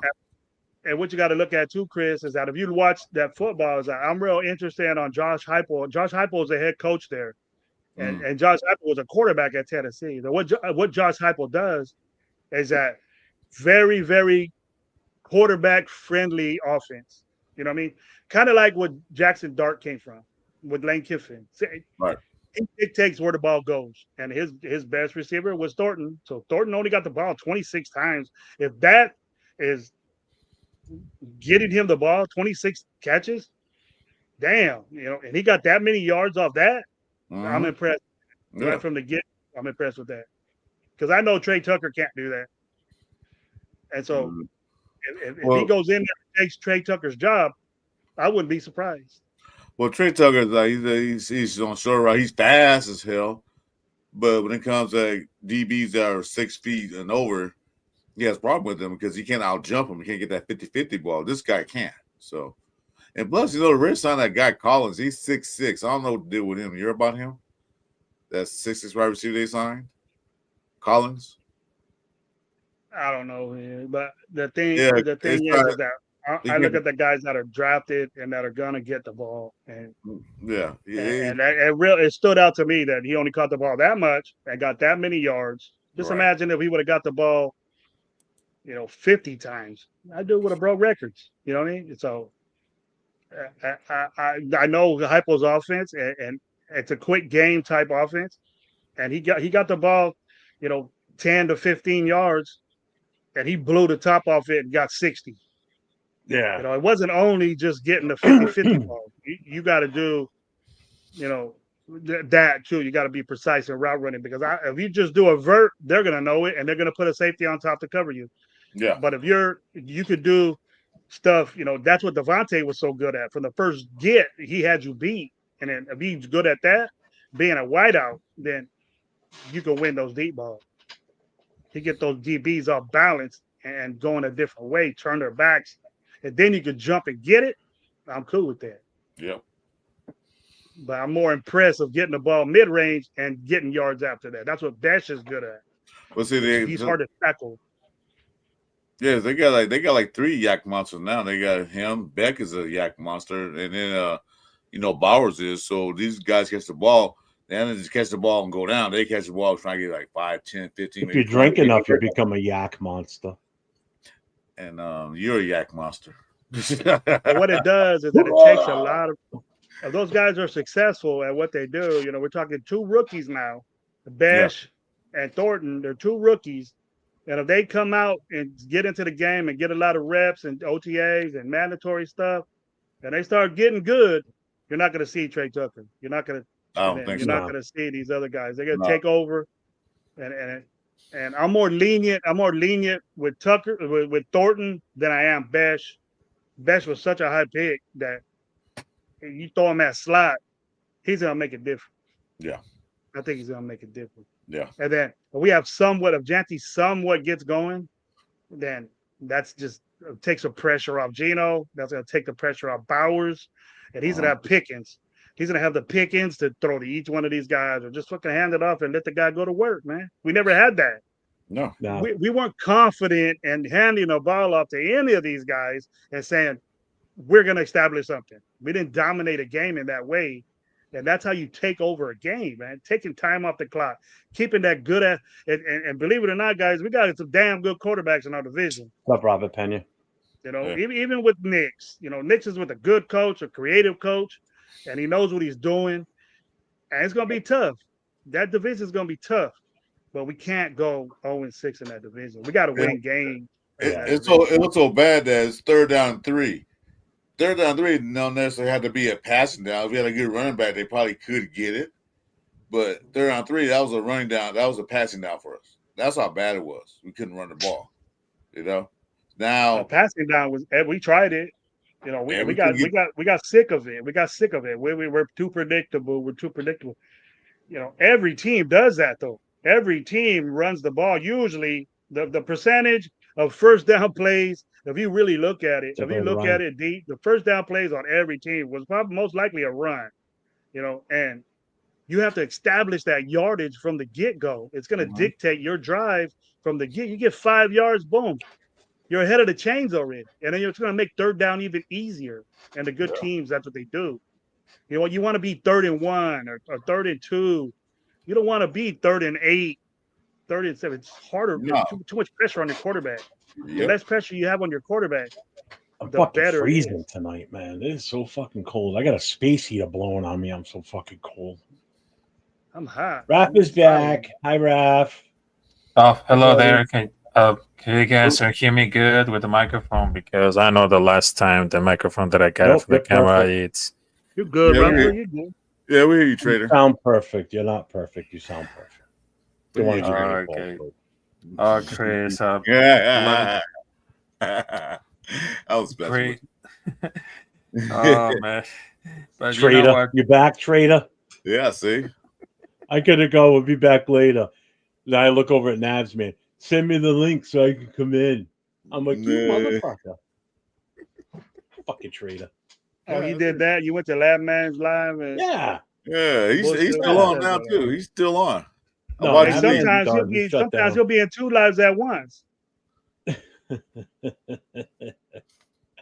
I do that. You see his little emoji not on live, but I'll get in the chat and different shows while you'll we're probably live see his little emoji still on Nap Man's thing. He just came to audition. He's done that before. He's a clever guy, bro. He's a clever guy. Hey, it was a good J Talk. It was a good J Talk. I mean, To be honest, right now, I mean, I'm not even like a trader. I mean, I love the people that I just wanted You know I'm to. busting your balls, right? You know I'm not Yeah, serious. we know we're making fun I of don't you, care right? where We're you go. not serious. I'm not your daddy. I mean, you want me to be your daddy, you better pay me. But I mean, I'm not your daddy. Yeah, You that's can serious, man. you can go on any channel you want, man. Nobody controls you. You're your own person. Yeah, you gonna It's you just know, fun. That's all. Just having fun with you, man. Okay, okay, I understand show it. Got it, Holmes? All right, Holmes. Don't take it serious, man. Why so No, serious? oh yeah, I understand that. I understand because I know that I have a life because I know that I'm feeling good. But oh, it's very nice to see it of Gravy with a new T-shirt. Funk. Oh, What are you saying? He doesn't okay, change okay. his clothes? Well, Hold on a minute. tell me a Hold on a little minute. about. Hey, Rev. Tell me a little about Funkadelic that you know about, bro. Oh, this Tell one me what you know about You Funkadelic. don't know nothing about that. he's one of the best in the hip hop genre. I mean, I will That's listen not to even it. hip hop. That's not hip hop. Funkadelic That's not hip-hop. ain't That ain't hip hip hop. hop. No, hip hop got some beats from them, but it's not hip hop. He's looking it up right now. Yeah, He's like, doing tell. birds. No, hold on a minute. No, hold on a minute. First and foremost, I'm not trying to go to the Google because I know that I was like, I'm not trying to go What's to the wrong with my Google. shirt? What's wrong with my shirt? You don't like the Maggot Brain? You don't like Maggot Brain? That's one of the best albums ever made, bro. Ain't it, Chris? Damn right. It's one of the Shit. best albums ever made. The genre of that is called funk, P-Funk. P-Funk, Parliament, Funkadelic, Fred Parliament, Wisely. Funkadelic, hold on a George minute, Clinton, hold a minute. George Hold on a minute. Clinton, Bootsy Collins, George all Clinton. of You them. know those guys? You know who they Yep. are? That's way before your time, bro. Way before. Oh, so you mean psychedelic funk from No, the not that 70s? Funk. No, Yeah, it was have you psychedelic, heard, but he you P-Funk. heard a It's song called P-Funk. Atomic Dog? You heard a song called Atomic Dog before? Atomic Dog. You heard that before? Oh, yes. Atomic Yeah. Dog from George Clinton. Oh, Yeah. wow, That was yippee, fire. yippee, That oh, was wow, the area. yippee, That's yippee. what it is. Yeah, that was there.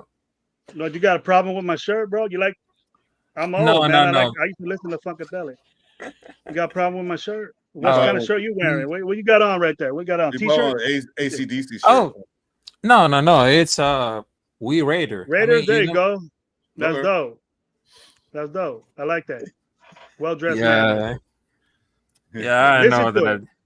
Listen to it. I heard you rap. I heard you rap before, bro. I know you like music, so you listen to it. Listen to Funkadelic. You remember some of the songs. It's a very good genre.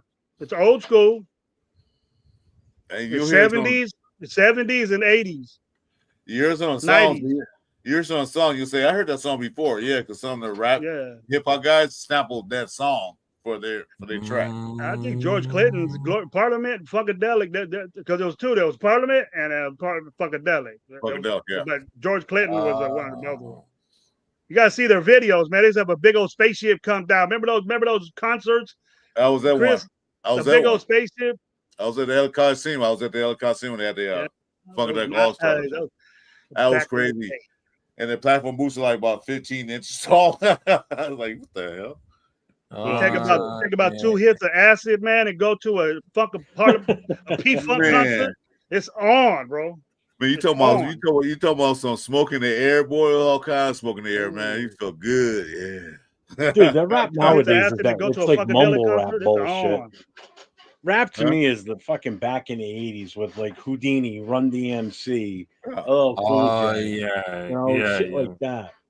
You know, that's fucking rap. NWA, fucking Easy, Ice Cube, Ice T, all that. That's rap. I'm sorry. That's rap. This shit nowadays. I don't understand none of this stuff they're talking about. It's a fucking joke. I mean, to be fair right now, because there's like an Beastie Boys are my favorite back in the day. Oh, yeah. What a sound those guys had, man. You know that my dad grew up listening to Motown records, just like in the 60s and the 70s. And then he was listening to like a lot of Afro-American musicians and artists like Prince, George Clinton, there was Michael Jackson, there was Aretha Franklin, there was Diana Ross. And then my mom, she was listening to like some kind of like 80s songs. But of course, because the first time that I was beginning to listen to the hip hop, because that was like at a young age. I was like 3 years old. And what are the first songs that I had to discover at the hip hop genre? That's Delinquent Habits, Tres Delincuentes. That was like one of my jams. There was Ibis Irie, there was the Blaxican, there was like a DJ, Invincible. I mean, I went one of those concerts of Delinquent wait a minute. Habits. Back up a few names. Did you say Blaxican? Yeah, there was an MC called Blaxican. I wouldn't doubt it. Why not? Yeah, that wasn't my genre, bro. You're talking about when was you born? The 90s? You were born in the 90s, huh? Yeah, I was born in the 90s because of Delicate Heaven. The same thought I had. I'm like, wait a minute, did he just say what I thought? I was listening to Baby making music. I was having kids and music, bro.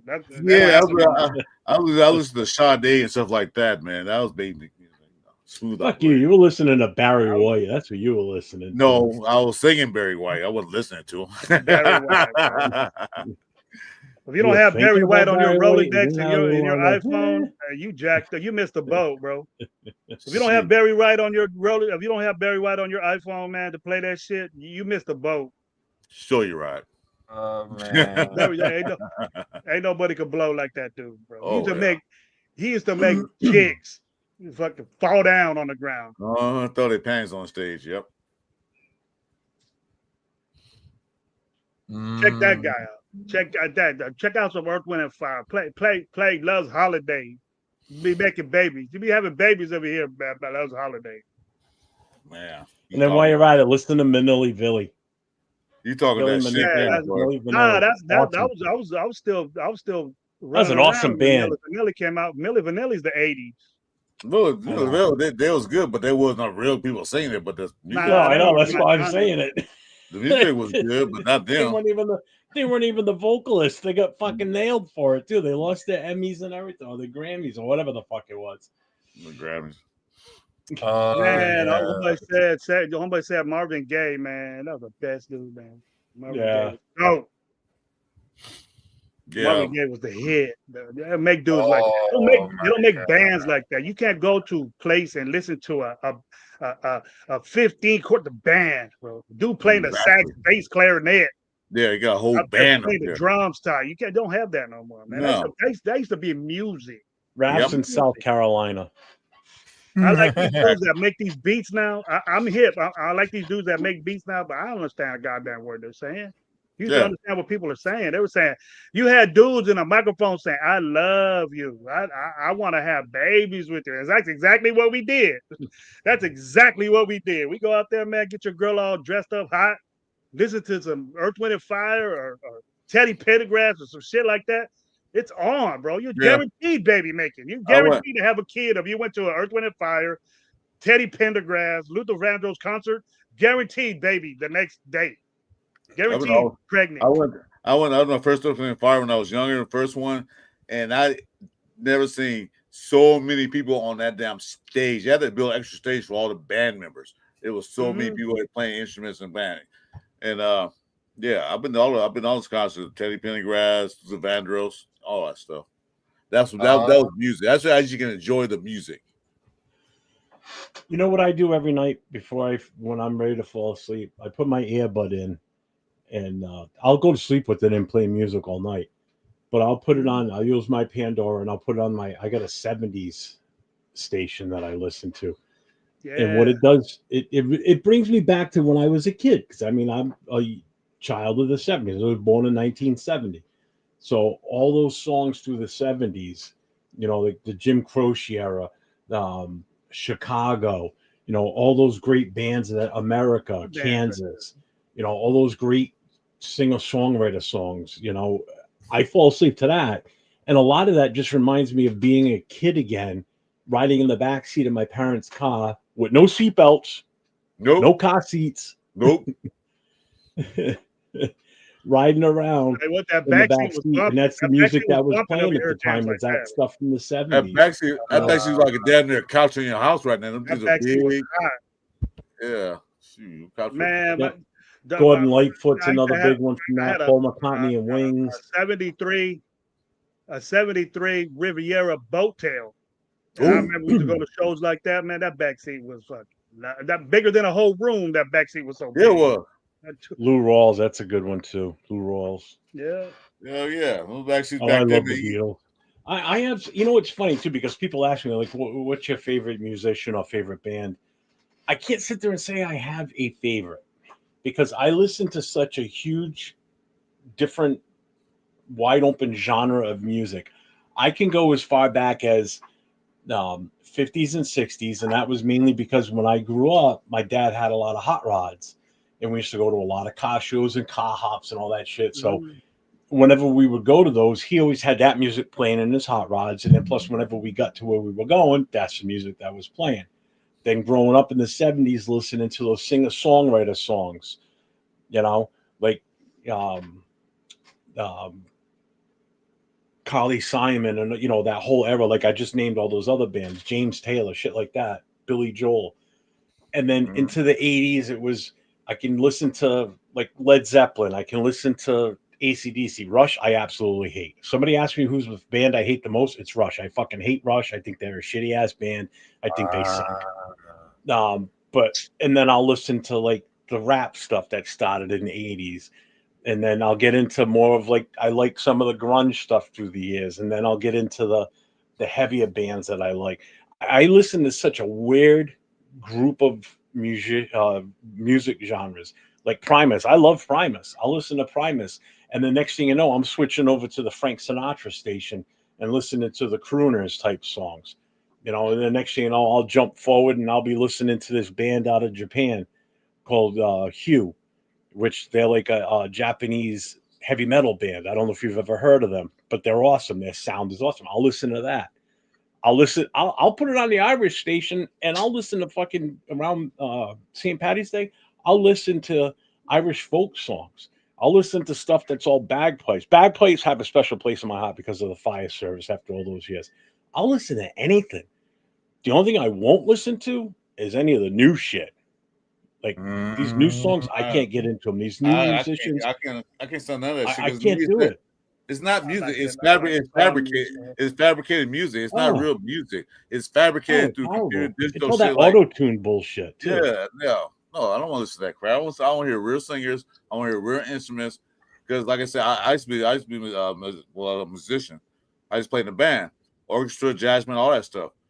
And I can sit here and listen to classical music because I was in the house the other day listening to some classical music.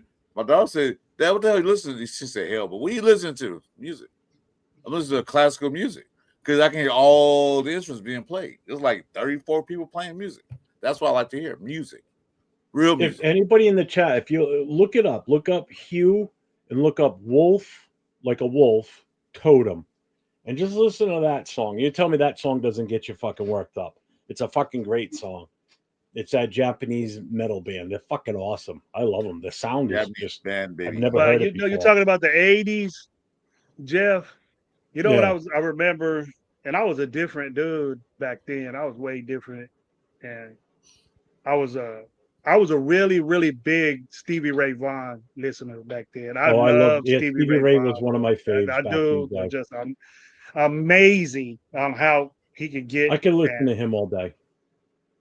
I was just amazed on the way he played the guitar, bro. And I've always really been into Led Zeppelin, and Led Zeppelin was one of my favorites growing up. Yep.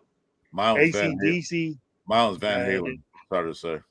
Yeah, I could never get into Van Halen. Never did anything for me. I like some of the songs. Van Halen didn't do nothing for me. They were too rocky. They were too didn't rocky do it for me. There were a lot of my friends growing up in the 80s. Because I mean, again, I'm a teenager in the 80s. A lot of my friends that were huge Kiss fans. I could never understand or get into Kiss. It just Kiss was a show more than you know. Yeah, there is like a fun fact because my dad. Excuse me, got a minute. They talking about Belichick's girlfriend? Yeah, the UNC won't let her on campus. Well, they won't let her in the facility. Oh, they will. They will. Of course, they have to. They will. Yeah. They'll let her. They banned her. They literally banned her. Yeah, they're They'll let later her than back. banned her. They're later than What banned. Belichick said, all right, she can't come, I'm out of here. I'm Yeah. not Oh, cool. she can come back anytime she wants. It's not like Belichick's worried about losing money. I mean, the guy's got fucking millions already as it is anyway. Yeah, I bet you North Carolina is going to be ranked in the top 25 right off the bat. Just I because wouldn't be surprised. I wouldn't surprise neither. and he's going to make a difference on that squad. He's going to make a difference on the squad. Yeah. He's not a bad coach. I just hate him, but he's not a bad coach. But if he adapted, because Bill Belichick has always been in his way. It's his way or that's it. Pretty sure that's what he's going to do in college. But the thing about him is that he's from Bill Parcells. Bill Parcells did the same shit and Bill Belichick is doing.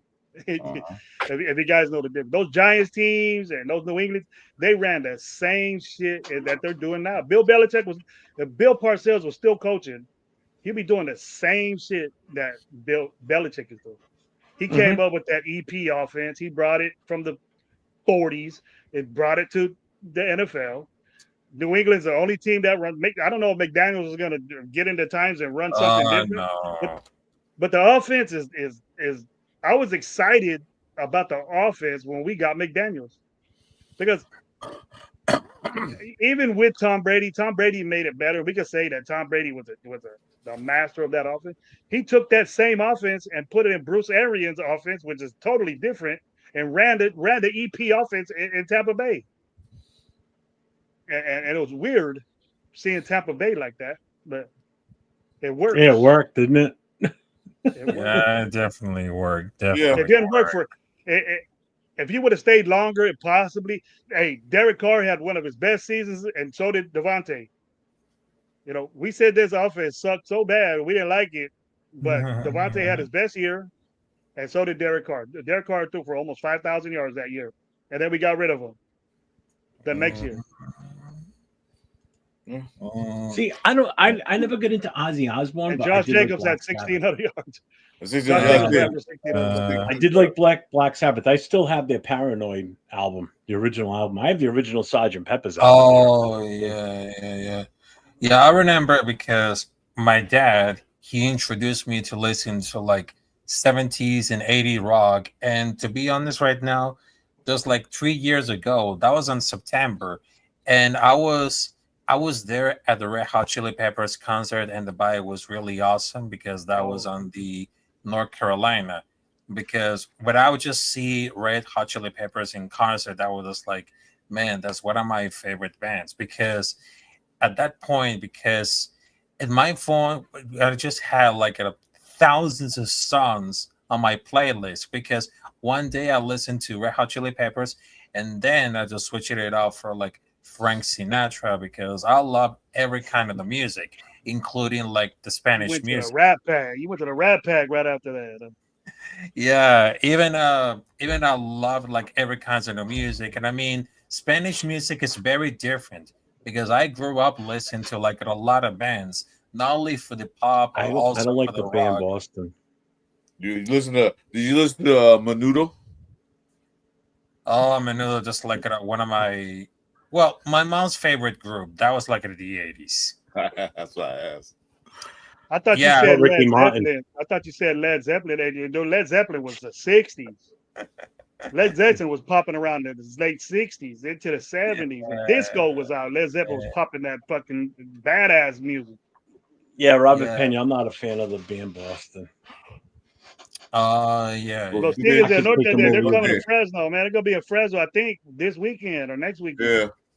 Who, Boston? Los Tigres Los Tigres del Norte.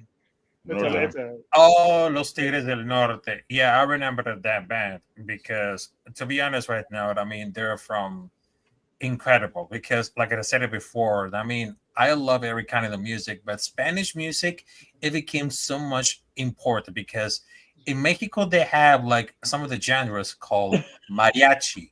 Also, they got banda. And there's one genre that banda. They're a banda. But also in Mexico, they have the greatest mariachi singers, and also they have the greatest bands. They have Los Tigres del Norte. They have Los Tucanes de Tijuana. You Also- know that. I'm Yeah, sorry, you Ruff, like but that band, Los Tigres del Norte, they went. I think they went to Pelican Bay and did a concert for the prisoners over there. I think it was just one prison in California. They have a documentary on it. There's a documentary on it. Did they go to Folsom Prison? Yeah, they went to a prison Pelican Bay. and played over there, California. just like Johnny Cash did. Yeah, They Folsom. did the same thing for this band. That's what I said. Johnny Did you Cash go went to was it Folsom. Folsom? Yeah, he went to Folsom, and that band right there went to. It's a very, very, very Mexican. The Blues Brothers played in the prison too. Yeah. Yeah, Juliet. In the movie. They played Juliet. Rap, do you like Los Lobos? Oh yes, Los Lobos, the Kiko and the Lavender Moon. I mean, you haven't heard the song Kiko and Lavender Moon from Los Lobos? I mean, no. I know La Bamba. They're always no. There is another song that you can listen to. There's like a Kiko and the Lavender Moon, which is like just like an acid trip that we kind of listen to, like a little rock and a little bit of Spanish music, but it was like so much great. But also, between for like the Spanish music that I grew up, have you ever guys listened to like a Ricky song? Valens was awesome. I liked him. But in some point, there are some genres in Spanish music because in Puerto Rico they have salsa, Dominican Republic it got merengue, also they got in Panama they got, also in Colombia they got cumbia, which is very different. And not only in Colombia they got cumbia, but also in Mexico they got cumbia, and they wanted to move to the party and that. Yeah. Because in Mexico they have a great sensation to listen, not only from mariachi but also in banda, cumbia. I mean, everyone just wanted to get up in there because right now in Latin America it's just like a tradition. Because if you listen to mariachi, banda, and cumbia, you just feel like you're going to like a quinceañera, go to like the breakout de piñata, drinking some modelos. I mean, that's a different vibe. Ooh, he gets fucked up. All right. You like going to quinceañeras, huh? What y'all Rafa talking about that, bro? Yeah, okay. Rafa, you ever seen Vicente Fernandez? You ever seen Vicente Fernandez in concert? You know, he's not passed away, but yeah, I remember Vicente Fernandez. I don't know if you guys know Vicente Fernandez, but he throws the best fucking concert. He's like fucking 80 years old and sitting out there chanting, all over the fuck. Vicente Fernandez was very huge. Jeff, he would get fucked up on his concerts, bro. He would get fucked up and still sing and mess around with the audience. He would have like 25 shots, bro. He would sing, and he had a little table. Every concert I've seen him like 4 times, and sold out every time. And he would have a little table right there, and he would just turn around, and some dude in a tuxedo would bring a bottle. The bottle would stay there, and he'll pour a shot for him, and he would just, hey, what's up to the audience, and drink it like 25 times, 30 times. I don't know what he was drinking, but this dude was sober as fuck, singing, and every lady over there would have messed up on their husband if Vicente Fernandez was around them. I'll tell you that. You heard them? I'll fuck him like that. 70-something-year-old man, bro. Yeah, it was a good show. Yeah, I mean, Raph, what about Raph? Have you heard about the band El Guapo? They got this famous song called Plethora. Okay, but who is it? Because I remember like some of those bands, but I had the Dixie. But can you have to repeat that because if the name of the band is El Guapo. Oh, El Guapo. Okay, El Guapo. And the famous song is Plethora. Yeah, I remember that because sometimes I know my mind is really fucked up, but yeah, I remember it just like at one time. But go listen to Rafa, go listen to Tower of Power. You know, when Tower of Power had Lenny Williams. Or listen to Lenny Williams. Listen to them, those guys. Tower Power was dope. Tower Power was from the Bay Area. They're dope. Okay. I'm Well, gonna listen to War. Listen to War. Yeah, I know that about that low rider. That's War. Yeah, that's word. This word. And to be honest, right now, what you mentioned about Vicente Fernandez, I mean, that was like the greatest one because my dad, my grandfather, we used to like to listen to mariachis, and we just throw it like at a karaoke night. And what are those songs that I learned about? That shit. Yeah, because check this out. What are those Vicente Fernandez songs that just like it is? Vale más que un amor. And then the whole people that just went out to like it to say, "Hey, you gotta sing that to a lady, man. Don't sing it to us. Sing it to a lady, bro." Yeah. You got me all tingly right now. I'm all hot. I'm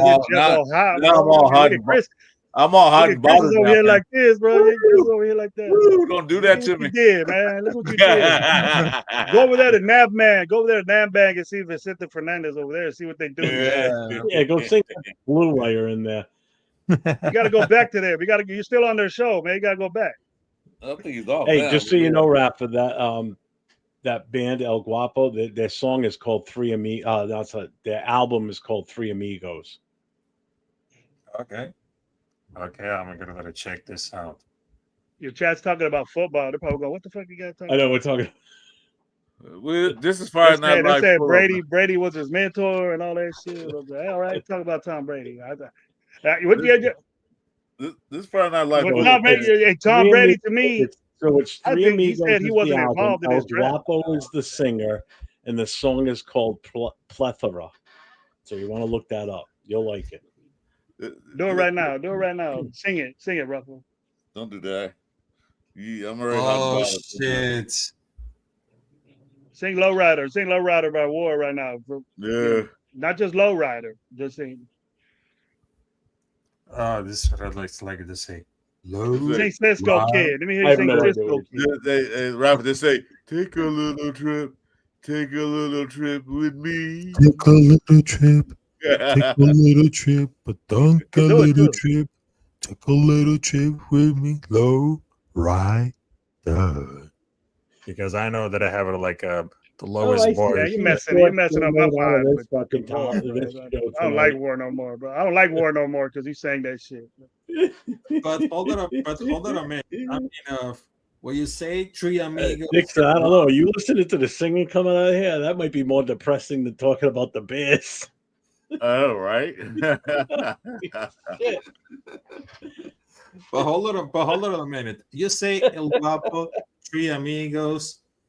Isn't it that movie with Steve Martin and Chevy Chase? Not those guys. Not those Three Amigos. No, the other Three Amigos. No, Martin Short, Chevy Chase, and then Steve Martin. Oh, Martin Short, because I know that Martin because they just working on the Saturday Night Live.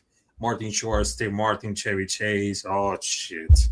They got the movie from Saturday Night Live skits. Just look it up. Look at the Three Amigos and see they got the band in there like Jeff was talking about. I know. Put your glasses on. You can see it better. Oh, Chaya, that's perfect. The Pope can't save the Bears. I see what you're doing. You're trying to act like you ain't investigating shit with your glasses up, but I know you can't see shit without them. Oh yeah, because you know why? Because you can see him doing this, getting close to them. Yeah, see it. There's cameras. You ain't tricking nobody, Rav. You ain't tricking nobody, man. Trying to say shit. We know you're reading it. You're trying to read it. When the Bears go Super Bowl? What year is that? 85? Yeah. 81, 84. Oh, so about the same amount of time. I'm looking at the chat. They're talking about the Bears compared to the Raiders. Well, because Isa is a Bears fan. Yeah, I would say they won 85, won 84, but about the same distance. You fucking Bears beat us, bro. With that, they only went to one, but we went to a couple Super Bowls, but they didn't go to one. That one, that's all. Right, can we get back to Raph singing because that's more entertaining right now? Yeah, everybody wants that. Everybody's saying Rafa. See, take a shot, Rafa. Yeah. Take more entertaining than talking to a Bears fan. We're gonna call you Rafa Fernandez right now. Get your throat ready. Go take a shot. Hurry up. got any liquor over I there? don't know. Hey, Jeff, you might get demonetized, man, because you're breaking copyright laws right now. Yo sé bien que estoy afuera, pero sabes muy bien que siempre me What are you trying to sing? verás. That's a mariachi, motherfucker. That's a mariachi. He said, "That's a mariachi, motherfucker." No, rough as tight. Yeah. It's a Corona in the fridge. You gonna have these Put you up in a little chowder soup, bro. You be looking dope, bro. Put a little Raffy. How many more songs can Rafa kill? I had to close my door. I'm gonna bring you over to my granddaughter's quinceañeras. You can sing, bro. I'll fly you over here. Rafa, I'm about to close my door because your singers may make these young girls may run across the street, jump in my backyard, say, "Ooh, a concert! Who is that?" Rafa, sing Whitney Houston's "I Will Always Love You." Oh, please don't. Oh no, You're no, gonna no. hit that high note too. Please don't. Come on. Don't sing that. I don't want it to walk up. No, wait. Look this up. I want you to sing "Rubber Ducky" by Bert and Ernie. Three Amigos band. I want you to sing sing Bert and Ernie "Rubber Ducky." Sing that song. Please, I don't want it to walk up with those neighbors right now. I know you know it, bro. I know you know it. Come on, when you took a bath, bro. I know your mom used to sing that to you in Spanish. Don't lie, bro. Every kid did. I understand, but I don't want it to wake up all those neighbors to say that. Who is this? You didn't watch Sesame Street? Did you watch Sesame Street when you were a kid? Oh yeah. I just watched. Did you know the Rubber Ducky song? How's it go? Oh shit! Because it's been like a long time. But Well, sing Baby Shark then. You know that one. That's recent. No. I can't. Oh man. Anyways. Okay, so I know this 3 a.m. in the morning, and I had to do all about it, but I had to rest my boy. My dog just ran out of the house. Oh my Chris, god! what the fuck are you doing? You look like a superhero with your hat over your eyes like that. Is this spider medicine? Robert, Who the Bears got a running back? I think the spider body started Who the taking Bears got a running back right now? They got what? Swift. They got Swift, huh? Did the Bears draft a running back? All right. I just wanted to tell you, have a good night, y'all. I'm really tired, but I will see you there, and it's say Rubber Ducky, you're the one. Come on, say it. Rubber Ducky, you're the one. Say it. Come on. Rubber Ducky, say the one. You know it. You know it by heart. Do the rest. You're dope. Rubber. See, you know it, bro. See, you know it. I know you did. Yeah, I know that I did. All right, so have a good one, folks. So take it easy. Thank you for joining us at the Raffy sing along. Oh, I'm definitely pulling some shorts out of this one for sure. Fuck. Raph, you're gonna be famous. I'm definitely pulling out the ones with you singing for sure. Pull out the one that said, I had a fucked up shirt on. I go, oh, don't be talking about fucking funkadelic on me. Gravy shirt. I go, what you talking about my shirt, bro? You're funkadelic. What you talking about? That's funny. Mega Brain was one of the best albums ever made by Funkadelic. Oh my god. That's so dude, funny. he was actually putting that into deep thought. I knew you wouldn't know what I was talking about when I said that.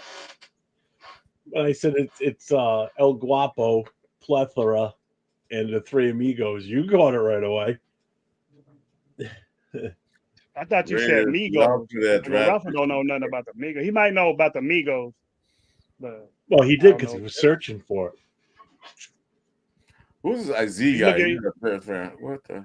Yeah, J Dog. They did a couple of years ago when they had Khalil Mack, but that's no more. Did he go back on that man's thing? I bet he's over there now. No, that man shut down about an hour ago. Oh, did he? Yeah. I didn't know till today he had a show. Yeah, he's got his own channel now. He's been up for a couple of weeks.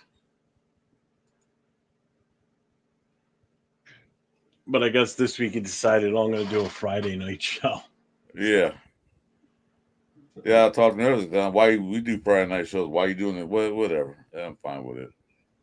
He's asking you why you doing Friday night show. No, because we was doing Friday night shows because of Turf. You know, we did pull up with Turf, and you know, he's Yeah, this doing is normally thing. Turf doing these. Granted, And then, Turf doesn't then, go this late. But then Madman said, "I'm gonna do a show 6 o'clock." I said, "Why? We have a show 6 o'clock. Why? Well, I don't want to step anybody's toes." I said, "Well, you going to do that if you do a show at the same time we do? Like, you're not making any sense. Make it make sense, dude." But do what you want. It matters what the show's about. I don't get upset. People have. I told you I don't care. I'll go up against I don't care. anybody that phase me. I No, don't I care if was I'm on the saying. same time as someone else. I was saying what he said. I was like, I don't want to step anybody's toes, so I'm gonna do a show at 6. I said, "Well, nah, that's what time we do our shows." But I was like, "Okay, whatever. Fine, do what you want to do." Yeah, I don't think there's no ill intent toward it. You know, No. Some people, I mean, some content creators have shows at certain times to block another show. People do that, man. But Yeah, that I've seen. In the short time that I've been doing this, I noticed that. I noticed that. unless you're on every day, and you've been doing it forever and ever, that's pretty much a time slot that you know, unwritten rule in content creation, especially the writers. That hey, if this dude's been coming on at 7 a.m. for a year, I'm not getting on at 7 a.m. You know what I mean? So do it at 9 or 8. Yep. So never. You just get your spots. You know, people will respect it.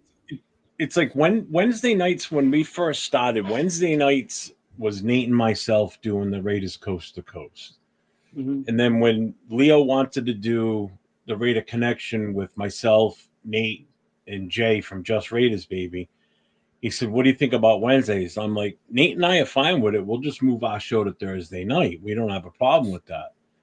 You know, because there was nobody on it Wednesday nights when we were going on, and there was nobody on it Thursday night. So if we moved over to Thursday, that works out good. So we just move over one more day, you know. And then when Chris and I talked about doing a show, now we figured Saturday nights, there ain't nobody on Saturday nights for the most part. Ben goes on, but he goes on way late when he was doing his live shows at night. You know, so we weren't stepping on his toes, and his was kind of a different style show. So what Chris and I do on Saturday nights is we go over the Raiders history. You know, that's our shtick on Saturday nights. We start at 9 o'clock my time, and we go for about 2 hours. We don't usually go over 2 hours. We did the first week because it was like the first show, and Captain Jack was on and everything. So we kind of did that one a little bit different. But now it's just Chris and myself. And we just talk the history. Like this tomorrow night, we're doing offensive linemen for the Raiders from 1960 up to now, you know, to current. You know, we're going to hit the good, the bad, the ugly, the shitty ones, you know, the historical players or legendary players. You know, last week we did the Raiders secondary through the years, you know, the Tatums, the Haynes, the Hayes, you know. I watched this show. I watched this. You know, so I had a little bit of a technical issue last week when my shit just wouldn't. I froze up. My camera was still working. You could still hear me, but everything on the other screen, my bigger monitor, everything just froze. I couldn't do anything. I had a whole list of everything that I wanted to talk about in chronological order, and it just fucking froze, and I couldn't do anything. So, but tomorrow night we'll be ready to roll tomorrow. Offensive lineman's going to be fairly easy to do, you know, because in all honesty, if you look at the history of our offensive linemen from 63, with the exception of Otto, because he was here from day one, from 63 until like 80, 79, 80. 79, 81, yeah, between The those years. offensive line didn't change much. It was Otto for most of that. It was Upshaw. It was Art Shell, Henry Lawrence, John Bell. That was the team then. That was the offensive line. That covered a good chunk. And then when Don Mosbaugh was a center too, I mean, that covered. There was a time where I think we only had 3 centers. Well, yeah, three centers for the entire history of this team. all the way up to like Barrett Robbins, maybe 4. That's a long stretch. Mhm. That's a long fucking stretch with just 3 to 4 centers in that time frame. You know? Whereas you look at like Pittsburgh, they've had 3 head coaches their entire existence. You know, so think of that as a player standpoint, and which is why I said to you earlier, offensive linemen last longer in the NFL than people think. And perfect proof is look at the Raiders from day one straight through to the early 80s. You know, how long? 63, Art Shell. Gene Upshaw was drafted. He played until 79. Yeah. You know, Art Mhm. Shell played until 80. I think he was there for the 80 Super Bowl. Yeah, he was, right? Mhm. I think that was his final year, if I'm not I mistaken. did have last year, yeah. 81, maybe 82. You know, so again, that's a long stretch with Because these he didn't guys. come when they moved to LA. He wasn't on the Raiders when he moved to LA. So It was the coach when we were in LA. yeah, he was. He was named coach later. Yeah. You mentioned Barrett Robbins. He was a good one. He was a He real was. He good was. center. Except for that one issue. Of course, it has to be the night before the Super Bowl, the biggest game of your Well, career. I think that was a besides all the bullshit you hear, that was a big reason why we lost that game the way we did. Oh, without a because doubt. Yeah. we didn't have them. Who was the backup? Was it Armstead? No. What? Remember. So he did the best he could, but he wasn't Oh, a yeah. Barrett I Robbins. mean, Barrett you Robbins can't blame that guy that for that. I offensive mean, line. he did what he's supposed to do. He came in as a backup to fill that void while Barrett Robbins was off watching donkey shows in Tijuana. You know, that just sucks that it happened. I mean, what are you going to do? Well, these Yeah. guys I think I was at a high school when that I wasn't in high school. I was coaching at a high school. And once I started getting whiffs that Barrett Robbins is gone, he's missing and shit. I was like, Yeah. what? I go, that's gonna be a big problem that we're gonna have. And we didn't even know about the offensive switch and all that shit. You know, we didn't even know about that. Right And I about said, it. Barrett Robbins is not there. That's gonna be a problem. You know, first thing I thought it's gonna be hard to win this game Oh, yeah. without that guy because he was a big asset to that team. Big asset. Well, again, he And was just that. You know, he was that staple at that position for so long. Yeah. You know, and he was good. He was really good. But the center is the quarterback of the offensive line, right? He's the one that set the So, and plus the continuity, they play together, so all them play together, they know each other's tendencies, and then you break the tendencies, it's kind of like, like, oh shoot, now we do. Well, I mean, the guy that came in was a backup for a reason because he wasn't good enough to start. So, that's already that's already a tick against him right there. He comes in an emergency situation, and usually an emergency situation is for a series while the guy that just got hurt is being evaluated. Hopefully he comes back. But when you're not expecting to start and all of a sudden you find out that your starter is missing and the coach comes to you and says, you're starting today at center because I said is missing in Mexico somewhere. I mean, they were looking for him, bro. That's There was not an easy. APB out for the dude. There was an APB out for the guy. Yeah. And just imagine the dude was bipolar already. Just imagine the dude was an all-pro center for years on medicine for bipolar for a serious disease, and he played like that. Just imagine if he was normal, he would have been Hall of Fame type. Hall of Famer, yep. Hall of Famer. So I don't knock him for that. I used to say it's his fault, but not anymore. He had problems. No, it was the illness. It was the bipolarism that did it to him. I mean, that's... once we find out what really happened, like because when it happened, like what the hell's the guy doing? But then we found out what really happened. Like, And then it affected him in the long run. He got shot a bunch of times, twice, or something like that. I don't even know if he's alive now. Is he? Well, he was. I'm not sure. I have to look it up. I think he robbed the store for breaking and entering. Yeah, robbed the store, something like that. Yeah. All kind of stuff. I think somebody shot him or something. Cop shot him or something. I don't know. I think that's what it was. I'm gonna look it up. But it's right just now. I started thinking, man, what if this dude then wasn't bipolar or on these medicines when he was playing? He was on the medicines when he was an all pro center. Just imagine if he was just a normal dude that didn't have that head case. Yeah, he's still alive. Dominant. He was with us from 95 to 2003. Yeah. Let me see. And that was a Super Bowl year. Where is it? His last year was the Super Bowl year. Yeah. All right. So after his post football troubles, a few months later on Christmas Eve, he was arrested for punching a security guard who tried to keep him from going to a bar at the Sir Francis Drake Hotel in San Fran. That was back in January of 2005. Oh no! And then on January of 2005. Robbins was shot 3 times during a brawl with police in Miami Beach and was subsequently charged with attempted murder for his role. Under a plea agreement, he pleaded guilty to 5 charges, including the attempted murder charge, and was sentenced to 5 years probation. Ordered to receive treatment for his bipolar disorder and to avoid alcohol. He has spent most of the last decade in jail or in rehab facilities due to problems with substance abuse. Let's see. In 2010, a police officer pulled him over near Dallas and found crack in his car.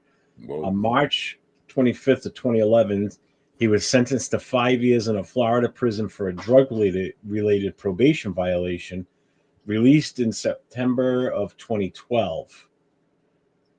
In August of 2016, he was alleged to have punched a mother and her daughter in Boca Raton, Florida, resulting in his arrest and 2 subsequent charges of felony battery before being sent to a mental health facility. Wow. And then in November of 2020, Robbins was accused of leaving a restaurant in Delray Beach, Florida, without paying for his meal. A restaurant employee followed Robbins as he fled the restaurant on foot. During the altercations, Robbins allegedly threw a rock at the restaurant employee. Delray Beach police were called, and Robbins was taken into custody.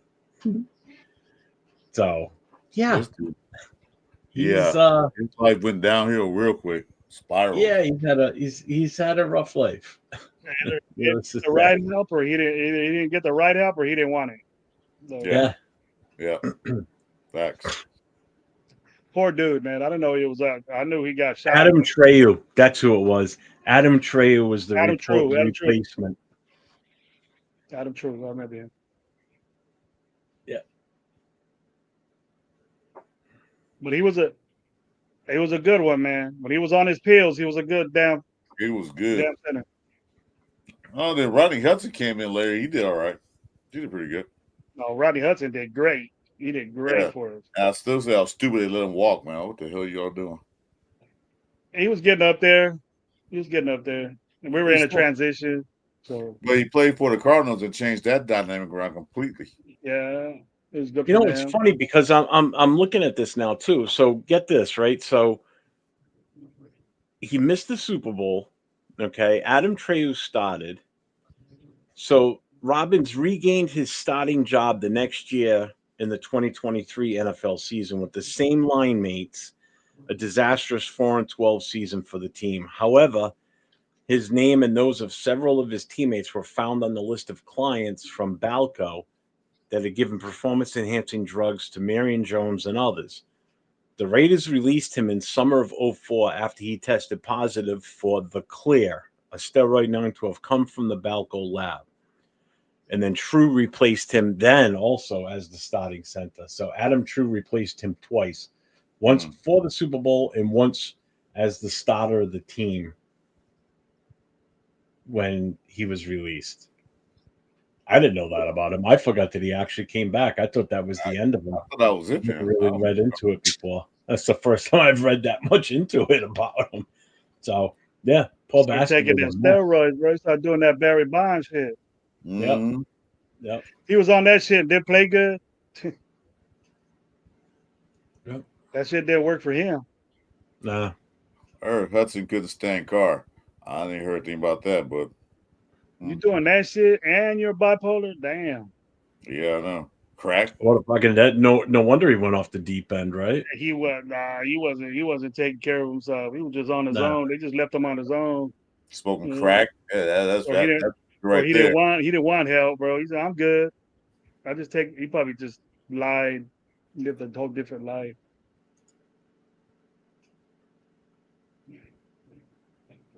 But got not do nothing but that's a Raider right there, bro. Like I said, I used to knock them and say that's the reason why we lost that game, but Conti. it Well, all because ended up being all Romanowski was in the bad. middle of that. He was a key figurehead and all that stuff with Balco too. Was Romanowski? There's a guy that took a lot of shit. My God, Yeah, did he you ever took see a any of his lot, though. interviews when he goes through his little medicine cabinet when he opens it up and it says the amount of shit that he was taking? It's basically his medicine cabinet was something like this times like 10. It was ridiculous. You ought to see mine. You ought to see That mine. reminds me, I Mine's gotta way- take my night meds before I forget. I should have taken them hours ago. my little medicine pack is way bigger than that one. I got a fucking big ass tackle box, bro. I got All right, but Yeah, mine. I got one like Jeff's. Mine about the same size.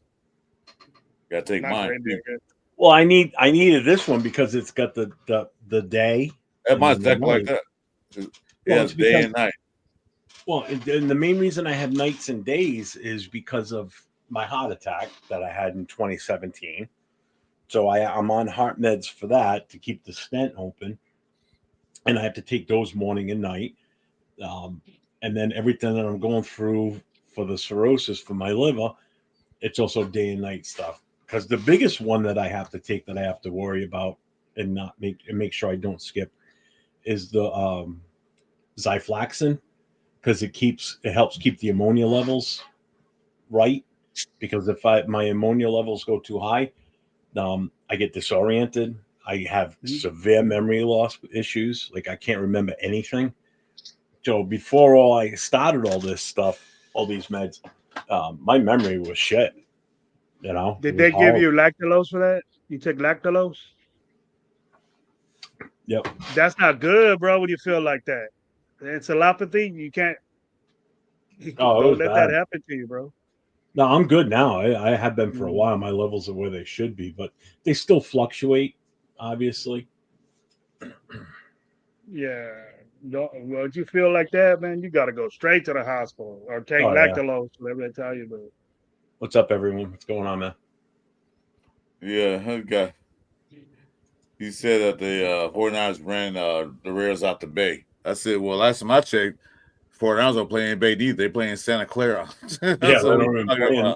They don't even play in the Bay anymore. I don't even live out there, and I know that. bro. Yeah, San they don't even Jose, play in the man. Bay anymore, so I don't know what you talking about. They're playing Santa Clara. That's not in the Bay. You know what I trip out? That they play in Santa Clara, right across the street from freaking Great America. Uh-huh. And when they play, they show pictures of the Bay Bridge and the city line of San Francisco. They ain't fucking near that place. They ain't nowhere near it. Yeah, that's They Santa ain't Clara. nowhere near it. Right down the street. That's okay. Like You 80 want a miles good? You want away, a good bro. You one? know, 100 miles away from that place. 80 miles or something like that. Yeah. You in San Jose, bro. You San borderline San Jose. You're closer to Right, San yeah, Jose than you are. They're San Francisco. Yeah, they are. Like So here in New England, right? The Patriots play in Foxborough, which is like 20 minutes that way for me. Okay. Boston is an hour that way from me. The stadium is closer to me and closer to the city of Providence, which is in Rhode Island. But yeah, every time the Patriots play, they don't show pictures of the stadium and the surrounding town. They always show pictures of Boston and Boston Harbor. You know, they don't show actually where the stadium is in the town local or the closest big city near them. They always go to Boston. They're not a Boston-based team. You know, like they call it like the City of Champions, and they always list the Patriots as a Boston, you know, as a Boston team. They're not a Boston team, which pisses me off. If I was a Patriots fan, I'd be pissed because you win the Super Bowls, all the parades were in fucking Boston. Yeah. Why the fuck are they doing them in Boston? The team's based in Foxborough. That's what they're known for. Is that that area there is Foxborough. Why the 49ers win a Super Bowl where they gotta have a downtown Santa Clara fucking parade over there? Oh. Nah, they're gonna No, shut they down gonna be in the Frisco. downtown. Yeah, they'll San go to Francisco. San Fran. Mhm. You guys don't even fucking play there. None of your wins were in San Francisco. Yeah. They're in Santa Clara. You know, that's the same thing like the Giants or the Jets. They win the Super Bowl. Where are they having their parade? Well, they're going to go to New York City. Why is But it they're in not? New Jersey. They name New York, but they play in New Jersey. Yeah. Exactly. I just Both can't. of I them do, can't wait to don't they? see a Don't they Super both Bowl play win in in New Jersey? Vegas. I want to see that. That's going to be a fucking That's gonna be killer. a serious parade in Vegas. They have. I told everybody, Raiders win the Super Bowl in Las Vegas, I'll be starting fires and flipping fucking police cars, man, over there. They cut out. He's going to like treat it like fucking Vancouver and Toronto when they win something. They're fucking yeah, burning shit. And yeah, you know, San Francisco, you're still in the Bay, but that stadium you got, that hot ass stadium you got, bro. Look, the sun is just beaming on everybody. You can't be happy about that bullshit. You made a Santa mistake. Clara, I heard that was one of the worst Yeah. stadiums, man. How they built that crap. Like, what the hell? Looking right into the I think sun. my daughter went to a game over there with somebody, and I told her just go to a football game. A preseason or something. She went. Well, that's like she was my sister. 49ers were playing. I think it was the Raiders. They had a preseason game at that stadium. She goes, Dad, I don't even go to San Francisco. We haven't even got to San Francisco yet. I go, you ain't gonna see no ocean. You ain't gonna see no buildings. You ain't gonna see none of that shit. You're gonna go to Great America. She goes, yeah, I seen Great America. I go, yeah. what is that, an amusement park? They share the parking lot with each other. Is that an amusement park? Great America is right next to that fucking stadium. Across the Yeah, but street. it's an amusement park, right? Yeah. Mm-hmm. I think they're shutting down, and they're going to shut Great America down or something. Oh, they said they were. What's I haven't up, been to Chris? Great America in so What's long. going on? I don't know what it is. Hey, Chris. But it's still the Bay Area, you know. But you know, San Jose is still considered Bay Area. But so is Santa Clara. Chris, And we've been here since 9 o'clock Eastern time, so we're at 6 hours and 25 minutes right now. Way to go, Jeff. That's a You know, good it's live funny right there, because bro. I was watching Navman on Jerp's show yesterday, and he's like, "Oh yeah, I was on for like 2 This hours, guy. or 2 or 3 hours," and I went, "Oh, 2 or 3 hours, that's cute." That's what I told him too. He goes, cute. "Bro, I was on." Oh, hey, hold on a minute. Brock Purdy is better than any greatest quarterback they ever had. The fuck are you talking about? At least better. How come he ain't paid him yet, bro? How come he ain't paid him yet if he's that good? How come he got Super Bowls? What's up with that? Mm-hmm. Like, he ain't got Debo. Yeah, CMC's gonna get hurt. Ayuk's gonna get hurt. Then what are you gonna do? You lost your two best defensive guys, your safety and your linebacker. Eric, what's his name, ain't gonna play for you. What you guys gonna do, bro? You're gonna be last in your division like you were last year. That's what's gonna happen. I like being live. So get up, get ready for that, bro. You ain't even got fantasy players on your team, bro. All the Raiders dug in Purdy. What the hell? That's not us. Dude, he's probably like 10 years old, and he's just his mom thinks he's asleep. He's on the chat. Yeah, he's on the phone. He said that little kid, that piano dude, it's just a troll. He said, "Hey," somebody said, "Hey," back in '93 or something like that, or when the 49ers were Super Bowl or whatever, '93 or something. He said, "I was only 3 years old." I go, "Bro, you was born in '90." I go, "Fuck, I was going to my fucking 10-year reunion already at high school, bro. You little kid, bro. You're not even 30 yet." I go, "Get out of here with that shit. You ain't even been alive to see your team win the Super Bowl." Dixon, I wouldn't be surprised if they're all piano, man. Yeah, probably could be. The 49er fans are the worst because you could get a 21-year-old kid right now. You go to a bar and have a 21, 25-year-old kid and say, "Go 1, 2, 3, 4, 5. 1, 2, 3, 4, 5." Like that. And I go, "Dude, you're 21. You barely can drink. You barely got your birthday was yesterday. You barely can drink right now. You were in a fucking bounce house or your dad's nutsack the last time you guys won the fucking Super Bowl, and you wearing all this shit. That's like, get around, bro. The bounce house. I love it. Bounce house. Right? They're the worst, dude. I don't. If I have parties at my house for games and shit. I stopped doing it because I stopped drinking. But you know, people used to come to my house, boatload of different fans. You know, my brother's a Dallas fan. All my partners would come over, and I used to get the package, and we would watch every game. So if a 49er fan came, I don't give a fuck who you were with or whatever. Nah, you ain't coming in my house. Fuck you. I don't want no 49er fan. And then I ain't going to your house because you don't like 49er fans. And not that I don't like them, is I just don't want you here. Because you be coming out with this 1, 2, 3, 4, 5 shit. I go, if I have a bounce house, you can go sit in there and go play. I'll get a bounce house just for the 49er fan. I don't need you. Bounce house. That's funny. I like them. What about the rest of the kiddies? At around Fresno, they put all these little flags and shit all over their cars when they're winning. I didn't see none of that shit this year. Yeah, that's crazy, man. Where y'all pop out at? Where you come from?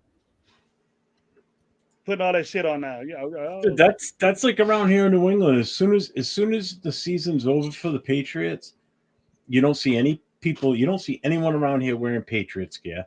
They hang their shit up in their closet, and out comes the Bruins or the Celtics stuff. And then once February hits, oh, that's it. Baseball hats are out. Boston Bruins. Oh, I bet you're pissed right now. Let's go. Stop. You know, it's like football's an afterthought. They don't care about the Patriots until week 1. Then you start hearing the Patriots. They're pissed right now about Boston Celtics. You know, they're definitely not like us. You know, I'm telling you, you look around on YouTube, you're not going to find a lot of YouTube fans of other NFL teams doing shit like this. You don't. You know, Patriots, I don't see anything for them. I don't see any booster Patriots. The only team that I look around, I try to watch other teams' YouTube channels, see what they're talking about, but it's hard to find. Yeah, like I looked, Jeff, because I got this idea. Probably everybody did. Okay, we're gonna have a game. I'm gonna find a content creator, bring them on my show, and talk about the teams. You know what I mean? Mm-hmm. Everybody on our schedule.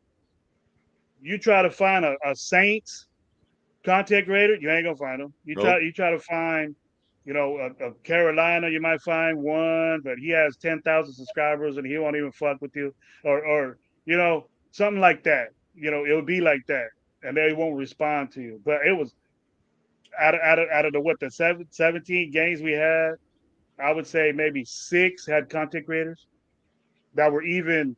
If you watch their shows that were even knowledgeable about their team, you know, they would say, "Oh yeah, we got to do this, we got to do that." But the knowledge of your team and what you think, like good content creators, they didn't have it, bro. They'll just be in their outside with their shirt off, you know, not real represented. You know, there's a guy that does 49. If you're doing that, you get on my show looking like that, I don't want you on my show, bro. Yeah. I just happened to find a guy a few weeks ago that does 49ers content. And prior to the draft, they were doing mock drafts.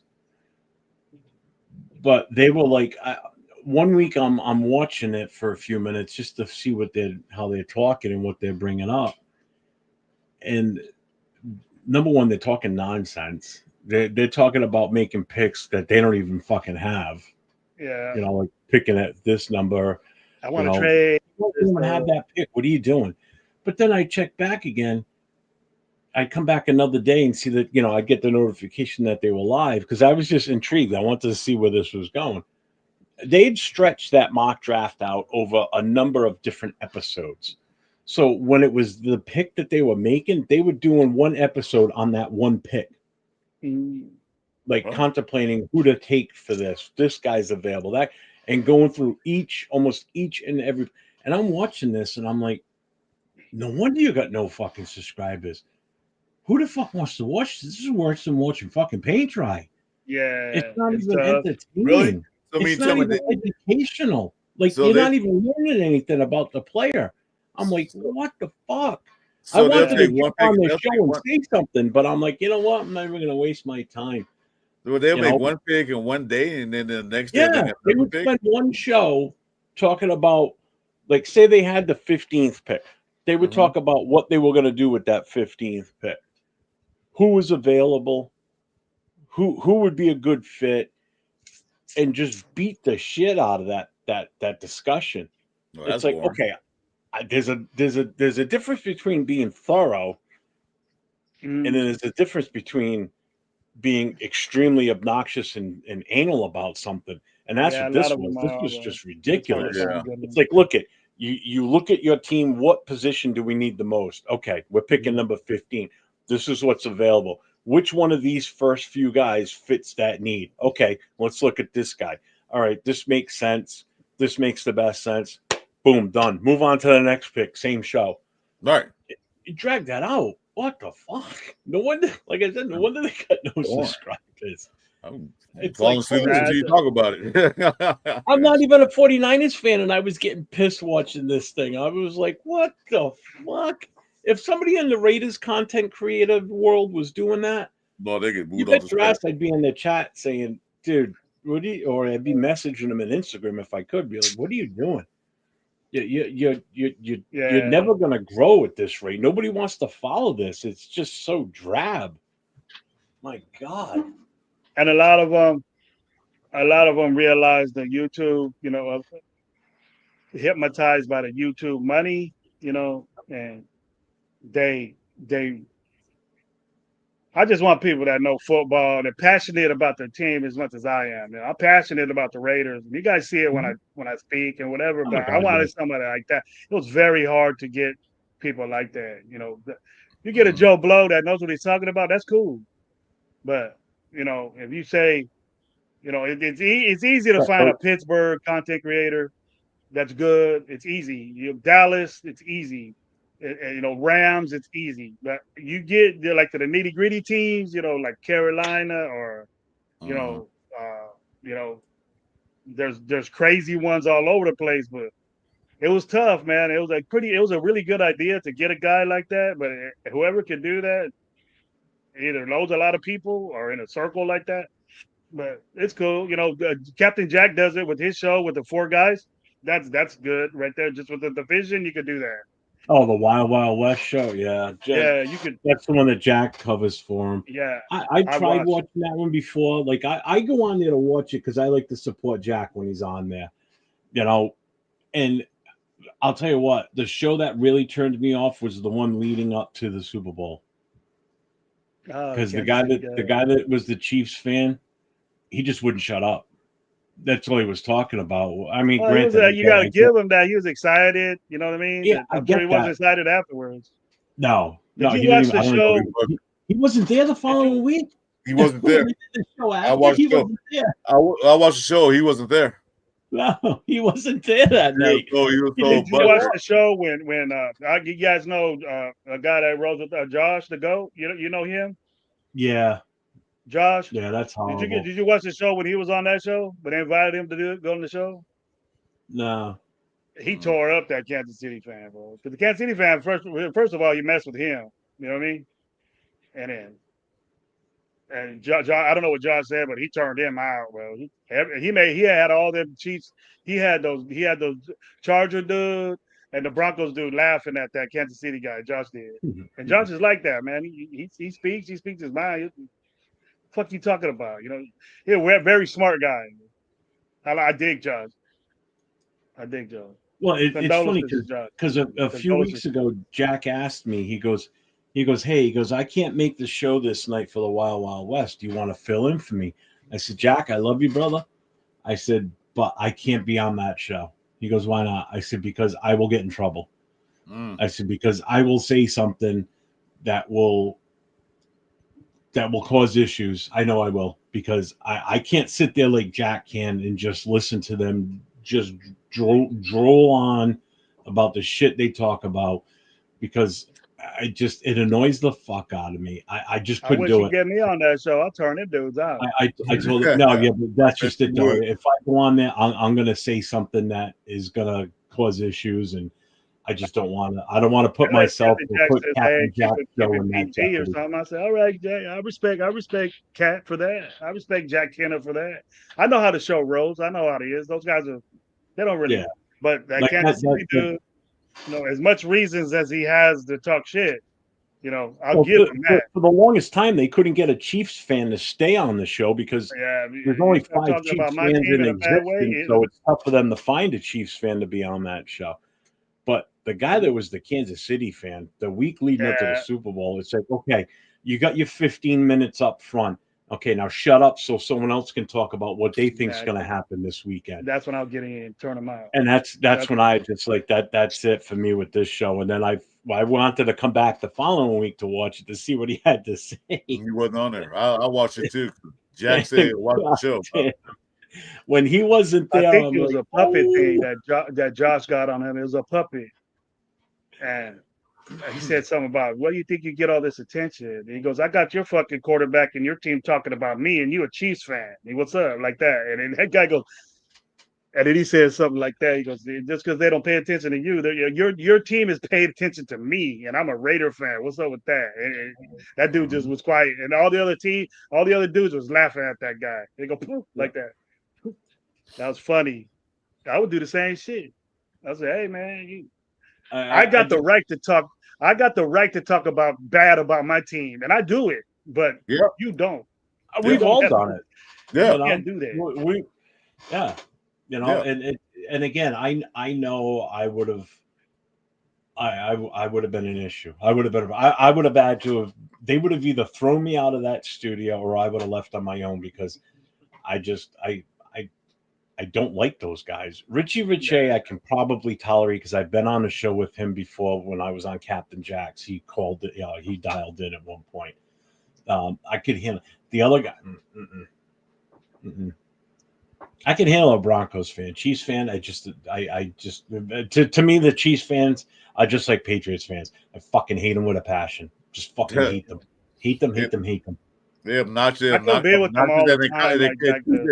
They're too damn cocky. You know, they cocky and they're this and that.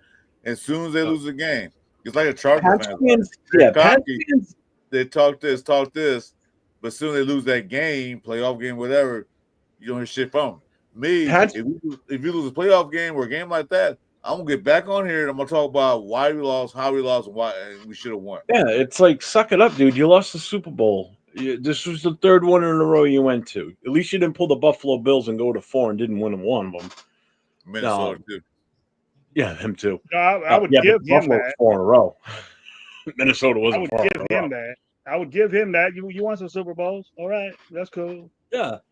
But we jump started your shit up when we waxed your ass in Kansas City, and we put the spark in your ass to win the Super Bowl, you know. And you said that your coach said that, you know. I would say like that. You won the Super Bowl, but who beat your ass for you to get that back in you? You know, they know 2 years ago. You know where I'm coming from. Right now, we Raider fans ain't got nothing to say because we got swept by all 3 of them. So I would say, hey, So Dark Phoenix says, I live in New England and I have to deal with Pats fans. It's a fucking nightmare dealing with those clowns on top of dealing with bandwagon Chiefs fans. Correct. But I will say, when the Patriots were during their, I guess we'll call it a dynasty as much as it pains me to say, we're in their dynasty and winning Super Bowls. Pats fans were intolerable. They were absolutely disgusting. Since they haven't won anything, they're a little bit more tame now. But he's right. A lot of them have suddenly, at one point, become kind of quasi Chiefs fans because out of nowhere, there's been a lot of Chiefs fans around here.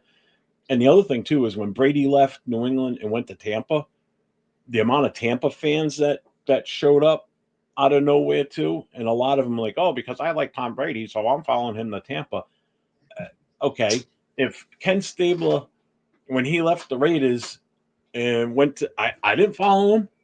I didn't jump ship, you know. When Marcus Allen left to Kansas City, did any of us become Chiefs fans? Anyone? Anyone? No. Hell no. No. Still like the guy. Still followed him, even though he was on Kansas City. But it didn't make me a Chiefs fan. Nope. But the people and the fans in New England started cheering for Tampa Bay. Like, they were happy Tampa won a Super Bowl. I'm like, are you fucking kidding me? So your quarterback leaves your team instead of staying a few more years. Leaves, goes to Tampa, wins a Super Bowl there, basically shoves it in your face saying, hey, look, it wasn't just you guys. It was me more than anything. I did this in Tampa without all of you guys. I brought one player down here, and that was the difference. Wasn't you guys in New England? It was all me, and they still followed him down there and still wanted to suck his dick and like, oh, I love you. Come on. What a joke. Thank you, Doc Phoenix. Couldn't have said it better myself, he says. It's horrible. Better myself, Dark Phoenix. Dark Phoenix, are you a Raider fan? Most obnoxious fans in the world. You guys think 49ers fans are bad? Sure. Well, I'm married to one, so I can't say too much, so I gotta be careful. Well, you better turn and look behind you like you did earlier tonight. I'm still looking about. I got my door open. I'm listening. So, Grave, you missed it earlier, right? So my wife came in here and she took a piece of my. Oh no, we were talking about something else about money or whatever. And I said to her, I said, "Oh, get out of here!" Right? And she left, and then I said something, and she heard me, and she started yelling. And Chris goes, when you're married, and he stopped, and he goes, "Oh no, that was Leo's in the chat." Yeah, he was like, he had to make sure the coast was clear before he said anything. That's the way you turned around. He said, "Hey, this is the way I get money, something like that." And like, I said, "There's a way of doing it." And I'm gonna tell you how. So, Doc Phoenix, let me ask you this: you said you're in New England. What state are you in New England? I'm in Rhode Island. I don't think I've ever seen you on here before, so that's why I'm curious. All right, Dark Phoenix, where to go, man? Welcome to the show, man. For sure. North Carolina's. Oh, fans. Oh, okay. Oh, you're in Connecticut. Okay, that's not bad. Closer to the New York side of Connecticut, or more towards Rhode Island, like towards New London, Mystic Aquarium, the casinos. There you go. My wife, she's a Dallas fan.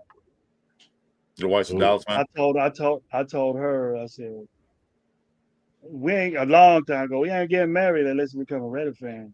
I waited a long ass time. I didn't beg her, and I was like, all right. But now we both losing, so we both get pissed off on Sundays. We leave each other alone on Sundays.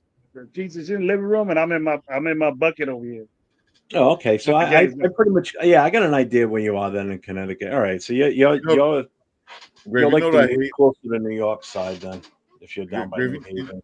You know what I hate? I hate these guys. This is the guys you work with. He will come tell me, "Oh, the Raiders are no good. They suck." I said, "Okay." And I said, "Well, who's your team?" I like Tampa Bay this year. Next year, same thing. Raiders might suck. He'll say, "Oh, the Raiders suck again." I say, "Who's your team?" "Oh, I like Baltimore Ravens."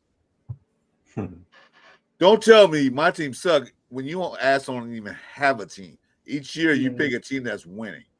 I hate people like that. Don't talk about my team if you don't bandwagon jumpers. That's all they are. Yeah, don't talk about my team. If you have if you're a Rams fan dedicated for years, okay, you can talk. But don't jump team and talk about my team sucks. I hate those kind of guys. That's why 10 years old, watching the Super Bowl wins, and I just seen Lyle Alzado on his knees after the Super Bowl with his hands up in the air, all happy and shit, with all that tape on his hands and all that shit, man. I said, this is my team right here. Yeah. I said, yeah, let's go. And then they won another one, and I was happy. I was happy. I stayed ever since, but I didn't know I was going to talk about them. I didn't know I was going to be all in this. And it's just there's no one that can say that we're the most passionate fans in the NFL, man. I don't care who you go to. I see it.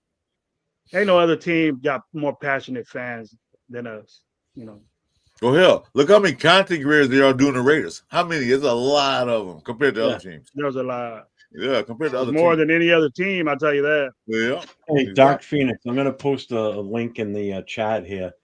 That'll take you to all the social media platforms that I'm on. We actually have a booster club in New England. Actually, we got a few guys that are from down your way in Connecticut that are members of the club. So I'll send that to you.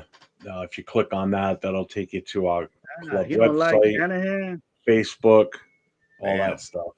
That's wow. What was that? I go. He don't like Kyle Shanahan now. Man. You liked him though when he was going to Super Bowl, but now you don't like him now.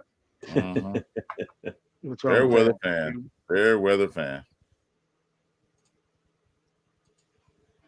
I would not like playing in Santa Clara for one. That's what I would like.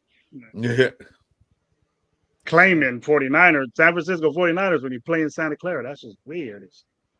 Dude, this right here, what he just said, I've always been a fan of NFL films, though, but nothing was like it when he clicked and saw the Raiders. I've heard a lot of people say that's what made them Raider fans. Afakasi, that's how he found them. Yeah. Was going through something like that, clicking on it and watching that stuff. Yep. I've been on many lives with Afakazi. Many lives. There's a guy that's passionate about the he's team. passionate. He's real passionate, man. There's a couple of guys in Australia but Afakazi's the most. I'll tell you what, man. You want to know when you go back who he draft on the 5th pick in 1998 draft? He'll tell you right off the bat. Yeah. He'll tell you right off the bat. I don't have that kind of memory. Round pick. Who was a 6th round pick in 1995 draft? I don't have that memory anymore. He won't take a second. He'll tell you right there. Yeah, I forgot when I lost my memory on that shit. Yeah, I don't remember that shit. I'm not the most knowledgeable. He's the best player I know about my team. I know football. What was that? You know, what was that? we were talking fantasy football earlier. I would usually not pick Raider players either. But there's only been 2 players that I would religiously pick every year. And I would always save them to like the last 2 or 3 picks to fill my roster out. And that was always Janikowski. I would always grab as my kicker. And recently I would always grab Carlson.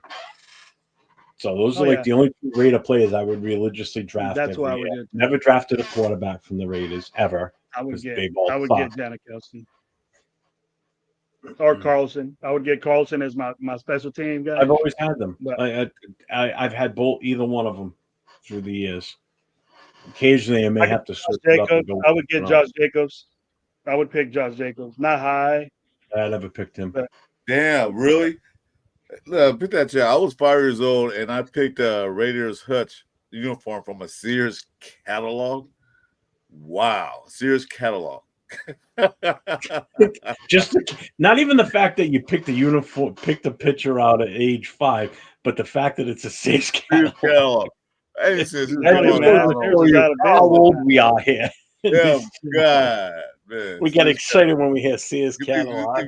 They be that damn thick. I remember those Sears catalogs. Well, I mean, think about it. That was our Google as a kid, really. That was the Amazon. That was our Amazon. Yeah. I remember I had a Sears credit card, bro.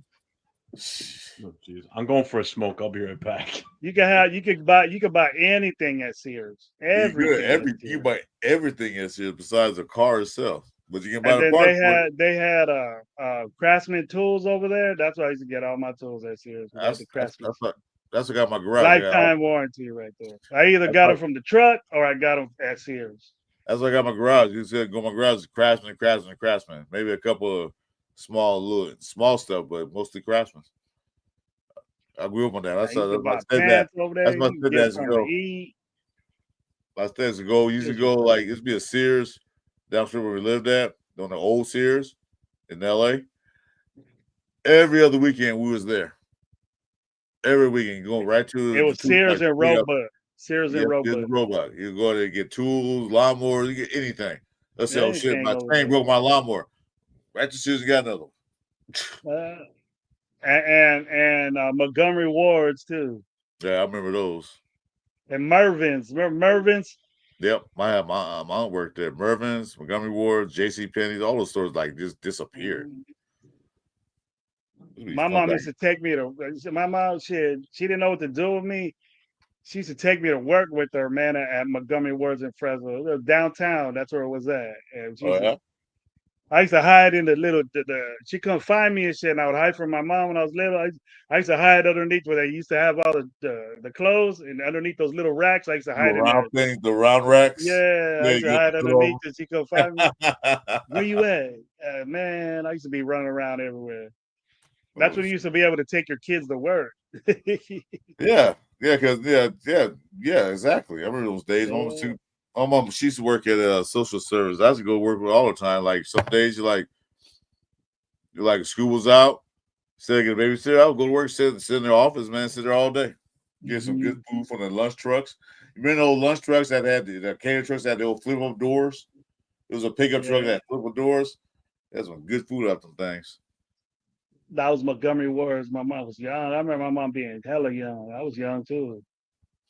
Man, my brother used to run amok in that store. I bet you that boss used to say, "Man, why you bringing the kids?" You bring that we used to brat. fuck shit up, man.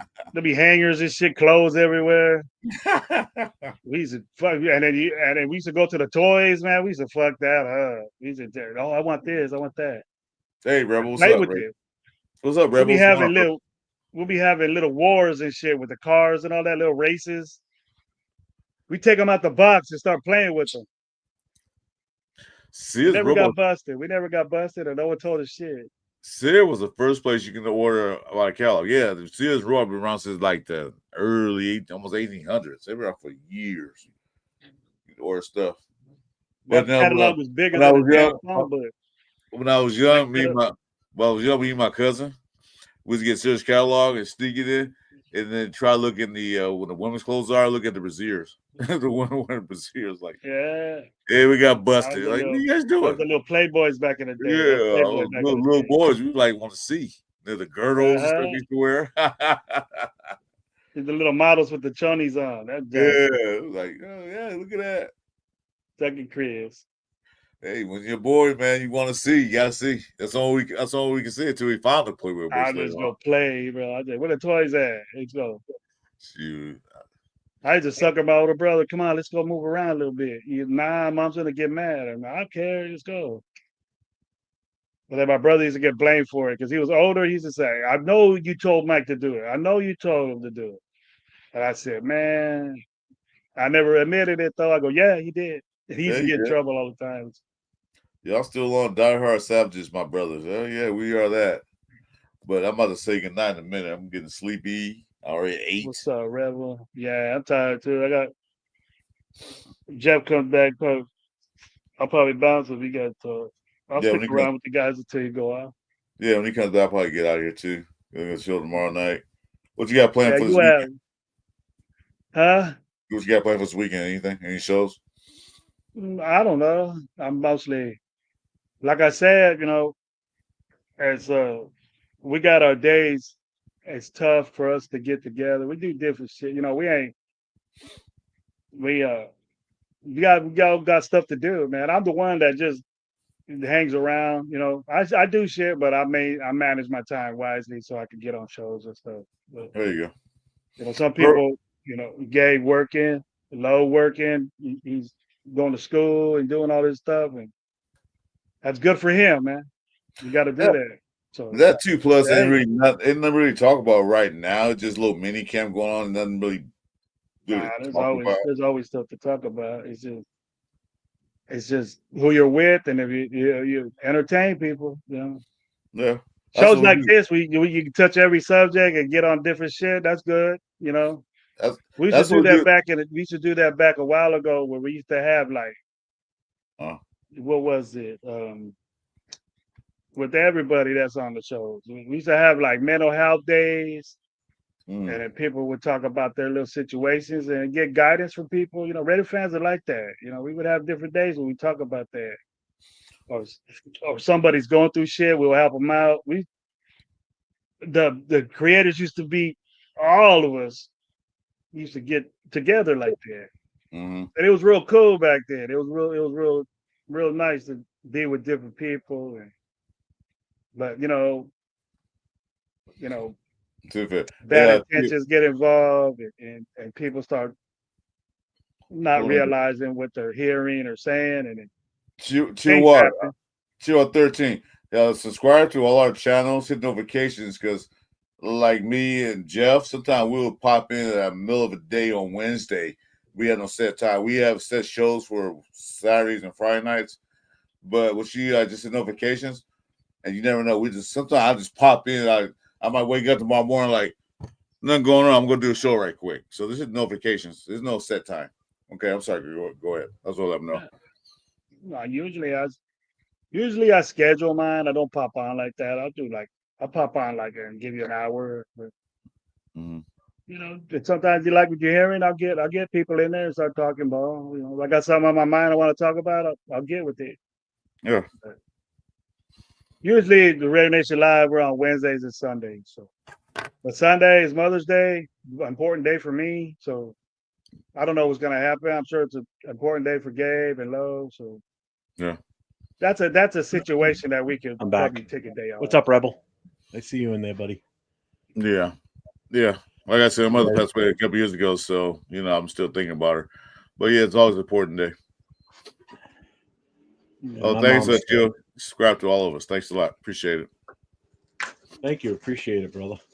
Yeah, because I used to ask what time do we go on. I said, well, like I said, me and Joe will pop in out of nowhere sometimes. So I heard you. I was listening. I might have phone in. Oh, you did? Okay. So when I go off for a cigarette, I still keep the headphone on because if something happens, at least I can still come back in. Oh, okay. Like if somebody's in the wants to be jumping on or whatever, I can at least run it's back 4 a.m. over there with Joe. Yes, it is. Same for Rebel too. He's a late night guy. I may not even go to bed. I may actually go play some games or something. I don't know. You play some worship? He's gonna stay up till the morning time. The fucking another hour, it's gonna start getting late out. Hey, Chris said you guys are gonna be on at 9 o'clock. I'll sleep till 1 o'clock if I go to bed now. I won't get up. What was that? Gravy? Chris said you guys are gonna have a show at 9 o'clock right now. He was telling Chahoya that. Yeah, tomorrow night in the morning. Tomorrow night, not tomorrow morning. No. Get off my lawn, crew. Get off my lawn, Raider podcast. In that case, you might just stay on this show, man. This is let it roll all the way through it now. I'll take my Tylenols, man. I'll stay on with you if you want to do that. Later, Doc Phoenix. Okay. Yeah, thanks for coming by, Shawan. We're in Cali, Chris. We ain't tired. I know you should do a 12-hour marathon show. I think the clubs ain't even shut. The clubs ain't even shut down yet, bro. Come on. Oh, that's so bad. They sticking by liquor. Not over there. I first started watching. The only club still open around here is anything at the casinos. I remember one time New York City. I first started watching YouTube. I watched Coach Gravy. I was like, this guy sounds interesting. I was watching him, but I had to go somewhere right quick. I left for about 2-3 hours. I came back. Hey, he's still on. And then he's still on for another 4 hours. Like, Jesus. I'll stay on for that. Yeah, I saw that. So, okay, I like that. We had a Radio Nation Live show. Gabe got tired. Lo got tired. And I think Jeff was on that show with me. We stayed on for 9 hours. Yeah, we were on for a long time. Jeff left. And then it was me, Angelo, and Twan. We stayed on till, it was late. Yeah. It was like 9-hour show. That a lot of people watch it. I left that show and there was 90 people in the chat. Oh, yeah, sometimes you want to leave. I didn't want to leave. Yeah, that many people. Yeah. I said, man, I want to leave with 90 people in here, but I got to go. It was like 2:30 over here. When you still got a shit ton of people in the channel. Yeah. And then, you got to kind of tend to call it quits at some point. That's the tough part. Like I was doing one show one night, and we were just talking about life, and me and Angelo, we had the same situation. Yep. And then Twan is in that situation. Yeah, he is. And we were talking about that, and a lot of people were asking questions. I got a guy that has the same thing. My nephew has the same. What can he do? And all that. And we were just.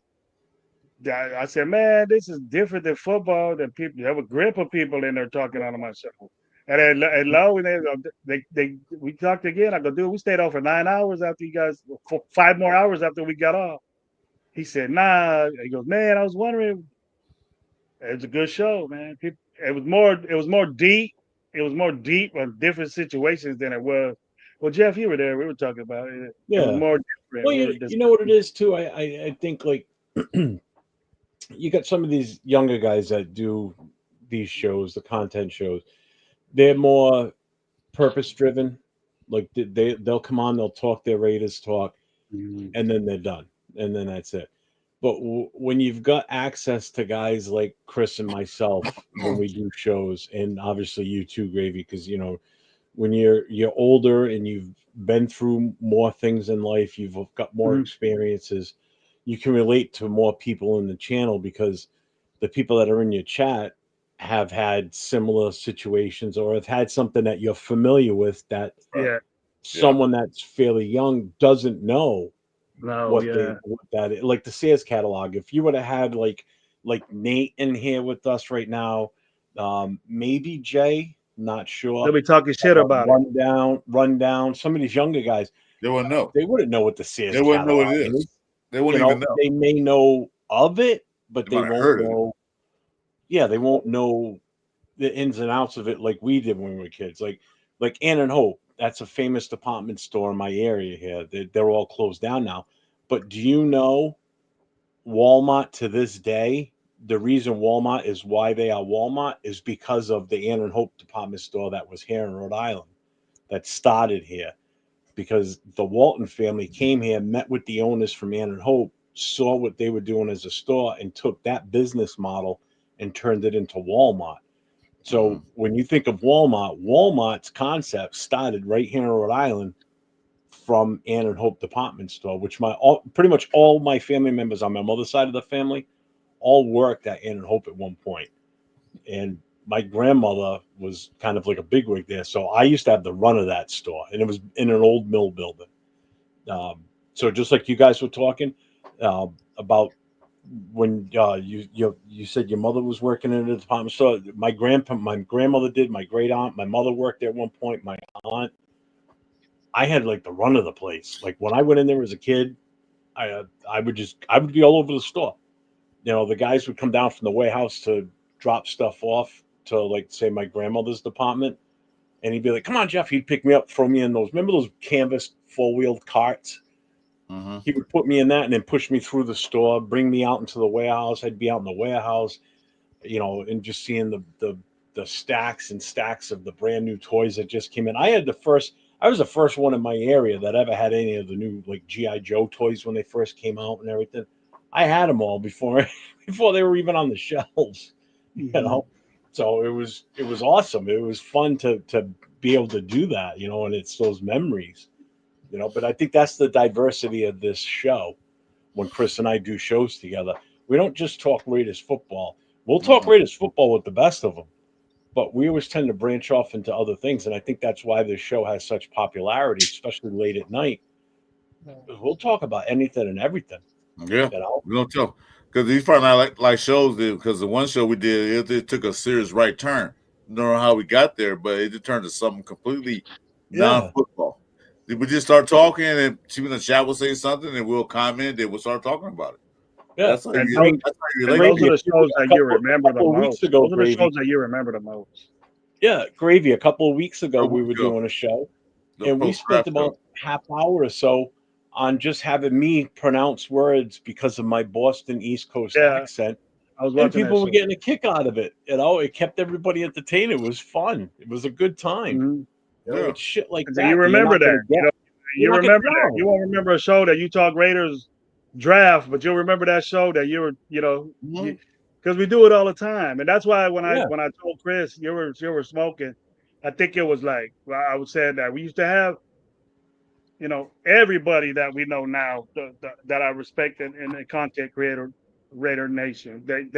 We all used to be together. We all used to be friends. We all used to, you know, talk to each other, be on lives. There'll be 10 people in there with the good guys, you know, that you see now. And it's been separate. But we all used to be in lives and talk about mental health and how you doing, what's wrong with you. We used to be upfront with it and opened up to it.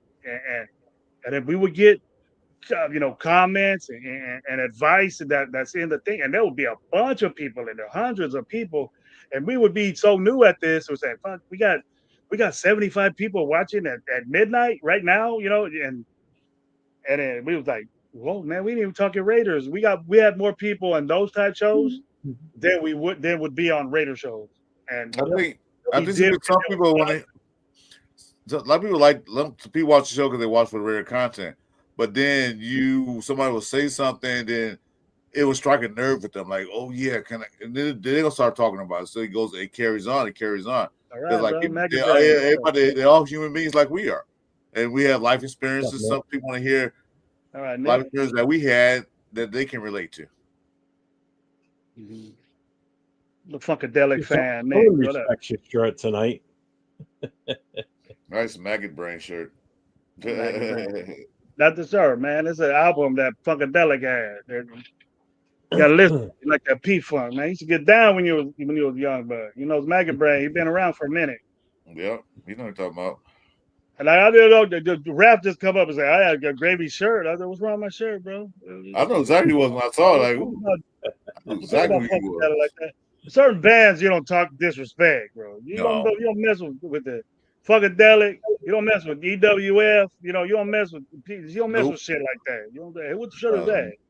Those bands demand respect. You don't mess with Tupac. You don't mess with stuff like that. Like all them shirts. Seen all them guys in concert.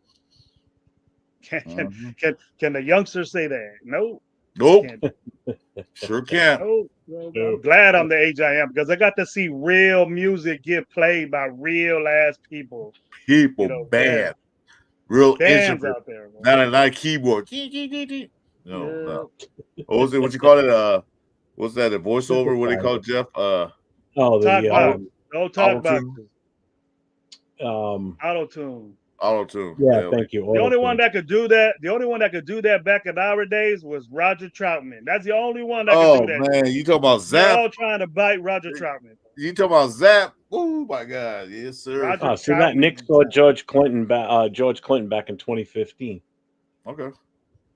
Yeah, George Clinton still kicking it, bro. He's still making he's out there. He's out there. That's a bad man right there. You go. P-Funk, bro. Zap and Roger. I seen him drop from a spaceship. I thought it was real like a mug, bro. I thought that was a real spaceship over there. I walked to LA Coliseum, man. It was like almost damn near packed, and it was dark. It was dark, and all the smoke. And you see everywhere, bro. How they lower that damn thing on the thing, but then the lights came on later after the show, and then you saw the crane right behind you. Like, what the hell? But look real. Zap and Roger, man. Zap, when Roger Troutman got that, best thing they ever did, bro. Roger Troutman was his own dude, and Zap, they collab, and then that made Zap even better, bro. Right, yeah. Everybody, you got T-Pain using that shit. He started it off with it, and then it escalated to people just make songs all with that. Roger Troutman did it, and he's the only one that can in my book. Well, Zap was actually made it work.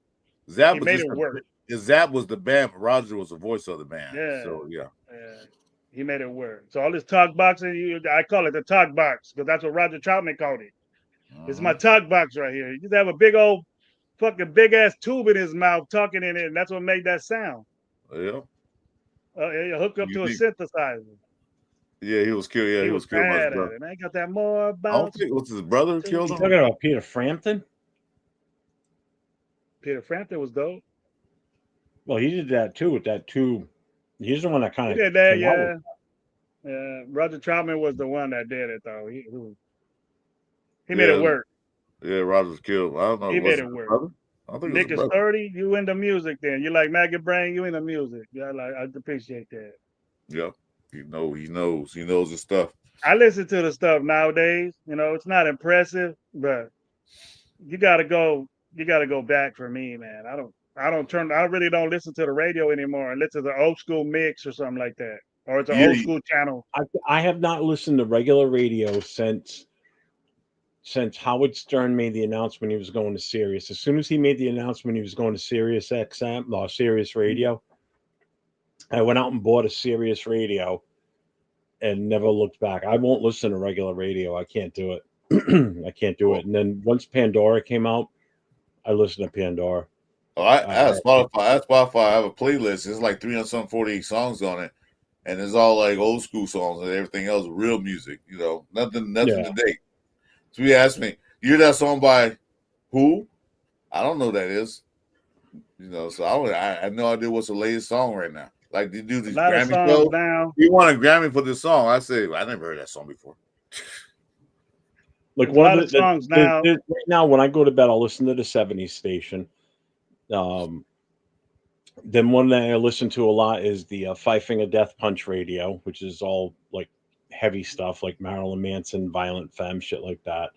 Volbeat, and then I'll listen to Primus, and then I'll listen to the Cure radio station, which is all like the Pet Shop Boys, the Cure, Tears for Fears. That's the stuff I like too from the '80s. You know. Yeah, Nick. I was just about That's to say exactly that. right. Nick, you're right. That's what I was saying earlier. Before you Just came about on. every song nowadays is sampled or got Sampled, some yep. type of old school beat in it. Exactly. I was saying that earlier. Exactly. Nothing's original. Here's a perfect example. Queen, Bohemian Rhapsody, written by one guy, right? Freddie Mercury wrote that whole song by himself. Beyonce does a song that's like basically the same couple of words said over and over, and there's like 5 or 6 people that get writer's credit for it. And it's not even her that wrote the damn song. Yeah. It's like, are you fucking kidding me? Go back and look at the fucking lyrics from Bohemian Rhapsody, and it's one of the greatest songs out there ever. Yep. He wrote that by himself.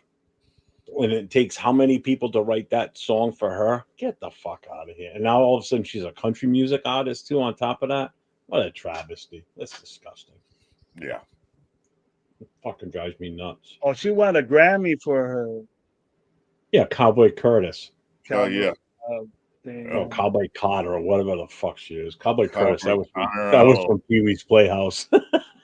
That was Larry Fishburne, Lawrence Fishburne. Yeah, Lawrence Fishburne. Well, it was Larry Fishburne then, yeah. I don't know that. I don't know about that. I think me and my wife have talked about that. The country music genre people really got upset about that. No, they were I don't pissed. blame them. They were pissed. Yeah. I don't blame them. Oh, another one I like Jelly Roll. I like his shit. He's got some good stuff. They took so lot of music, pretty much.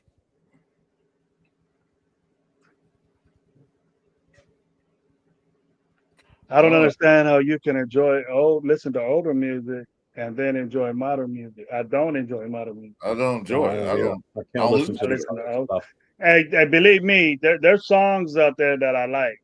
Like I like the Migos. I like Shoreline Mafia. But that's about it. I like Snoop Dogg. I like all them guys. But if you want to say that Snoop Dogg been around a long time. Well, that sounds like old school almost. It goes back to the NWA era. I mean, he goes back to the '80s. Snoop. Yeah. Yes, I can tell you some of the music, but some music I just can't tolerate because I don't know what hell's going on. Or the music sounds like an old song I heard before, like, they just playing the same thing. So there's a difference. There's a difference. R&B is not R&B anymore. Soul music isn't soul anymore. Right now, maybe rock is rock. I don't know, but I don't listen to much rock no more. It kind of changed a little bit too. That rock genre is actually better than hip hop is now because they stay there. They stay at their lane. They stay in their lane. They don't use new shit. And just speaking of the Beyonce thing, Westerns don't have fucking 808 bass. You shouldn't be playing a country song bumping on your speakers in the back of your truck. You know what I mean? You don't. It usually wasn't that way. No. They use basic drums, and then they have a band back there. Most of the country that I used to listen to, they had a band behind them. They still do. That's still one of the fewest that still do that. So does rock bands. They do that too. They have musicians out there. That's what's took it away from music to me nowadays. I know that hip hop was brought up, to sample and having a DJ and all that. I respect that. I respect old hip hop more than it evolved different to the new age to where they're just saying things. And you never heard rappers disrespect women the way they do now. No. And you never heard women talking about themselves the way they do then, they had a respect for themselves, and they weren't talking about doing this and killing that. It's just weird to me. But some of it is dope, and then some of it's not in my book. But I'd rather listen to a band play beautiful music from instruments than having a band that I like get sampled and you fuck it up. Yep, exactly. That's what you're saying. I don't want to hear Earth, Wind, and Fire. You talking about getting bitches and fucking people. That's not the way. No, that's not what Earth and Fire is about. They were none about that. They're talking about love the world, love. They're talking about love. They're gonna talk about banging this BIT over here in the corner. I don't want to hear that. About that. That's not my vision of that song. You try to say that shit on Marvin Gaye. You try to say that shit on anybody. That's old school, like Rick James. And Rick James gets bit all the time. Rick James was a crazy motherfucker, but he wasn't disrespected when he was on with women. He wanted. Rick James told you he loved you. He wants to get with you, and I'm gonna take care. I'm gonna do Rick this. James, bitch. This is what's gonna happen. But he wasn't saying bitch. This, you know what I mean? No, he didn't say none of that. Too Short was the only one I let that happen. Too Short's dope, but it was different. It's different now than it was with just the old Too Short. It was different to me. Yeah, music has changed a lot. It has. There's no originality no more. They either establish something or make something you can't understand. I was like, I don't know what this. Yeah, it's hard. It's hard to listen to. I always want to say, boom this B, and that's all he's saying. The whole thing, boom this B, boom this B, boom this, and that's it. That's all. Well, what are you talking about? Booming the beat. I don't know what that means. What do you mean? And then you pay all this money for a concert. You got 30 guys running around with a microphone. You can understand what the fuck none of these guys are saying. No. I do. That was I crazy. said, all right. That was a waste of money. That was a waste of $75. Yeah. I don't understand it. That's just me. I guess I'm just an old fart that don't know nothing. Yeah, me too. I was one of those gold They got guys. the old pot right. Yeah, all We're gonna get readed out, and what's gonna happen is that good, that lovely music that we used to listen to is gonna get played out, man. It's gonna be out, and people need to respect it, man. People that used to love that music got to tell your kids to listen to it and see how they feel about that. They're gonna say this is weak or this. I remember that beat. This is on Kendrick Lamar's beat. You know what I mean? But it's a sample. It's a sample, yeah. Original music. Yeah, nah. That was Roger Troutman. That was Zapp and Roger. Nah, it was it was this guy. Nah, that was Zapp and Roger Troutman. What that make you what? I'm 33. I don't get the question. You're still young. 33. That's you're a millennial, bro. Yeah, you still young. We probably might hear a little bit of it when you was a little kid, real small. He's up there. I remember my mom and then my stepdad when I was little. They just had those old what do you call those they call them phonographs with big old stereo. Every Saturday morning was clean up day, do this and that, and every Saturday morning at 7:00, he would go and put on some Marvin Gaye, some Temptations, something like that, and play it all day long, all the records. That's like okay. Man, I wish I had that. Makes you 30. If you're 33, you could be my kid. I have a son older than you, bro. I had me too. 20, I would have been 22 when he was born. I have a son older than him. I'm gonna be 55 in a week. So let's see. I have a son older than him. You got me anything good for my birthday, Chris? My son will be 41 next month, huh? You get me anything good for my birthday? No, why should I? Man? Oh, of course not. Yeah, you have everything. Why am I gonna give a gift to the man? That's everything. I have everything. You have everything, man. Come on, now. You have your own podcast show. You have your own gear. You wear. Well, what can I give you? I was gonna get you a truck, but you sold yours. So why should I give you a truck? What's your birthday? I'll give you something, Jeff. I'll give you a bit of advice. I'll give you a tip. Oh, here we go. Okay. You probably know it already. But good night, Nick. Don't park by a fire hydrant. Make sure you subscribe to our show. I'm sorry. Go I told Jeff, don't park by a fire hydrant. That's my tip for you. Oh, what the fuck! That's an easy one for me. I knew that one. I said you'll know it already. Yeah. That's the best I can do. When's If your I birthday, park Jeff? at a fire hydrant, then I'm fucking screwed. I'm stupid. What day's birthday on, Jeff? The 20th. Oh, you got So it's a time. week from this Tuesday. You got time. I'll go. I Chris know will be in what. a good mood. He'll be I tell coming you what I back do. to Bakersfield. He'll be I tell coming you back what I to do. Bakersfield. Be in a good mood. I will get my Sears catalog and and you can look out. Get your Sears catalog out and pick something out. This will go to the middle page. That's where the bras and the girdles are. Man, that Sears catalog used to be as big as a damn phone book. Remember? Man, Oh my that thing was God, huge. That'd be It was that big. big. Man. Oh man, It had everything. in there. Chris, how many did you pick up any subscribers tonight? Just out of curiosity. I got 4 more. Nice. So I need 1 more for 150. So maybe that's early. Oh, I there you need go. so we get that 150 mark. Well, you're gonna need 2 more because I unsubscribed to you. So that's cool. Yeah, actually, we go to your channel. I'll subscribe and cancel my membership. No, you'll knock me down. I just hit another little plateau. So now I'm gonna knock you down. Now I'm gonna create. I gained a few tonight too, which was nice. I'm gonna create 50 emails and scrap my own channel so I get to 200. Hey, you know what? People do that. I heard people do that. Like, I know they do. I know they do. Those bots, like really, yeah. desperate. So stupid. It's one thing to do the advertisement part, but to go out and buy the bots is just that's just so cheesy. Yeah, I know, right? So you get paid. When you're starting out, you want to do the advertising thing to get your name out there. Okay, I get that.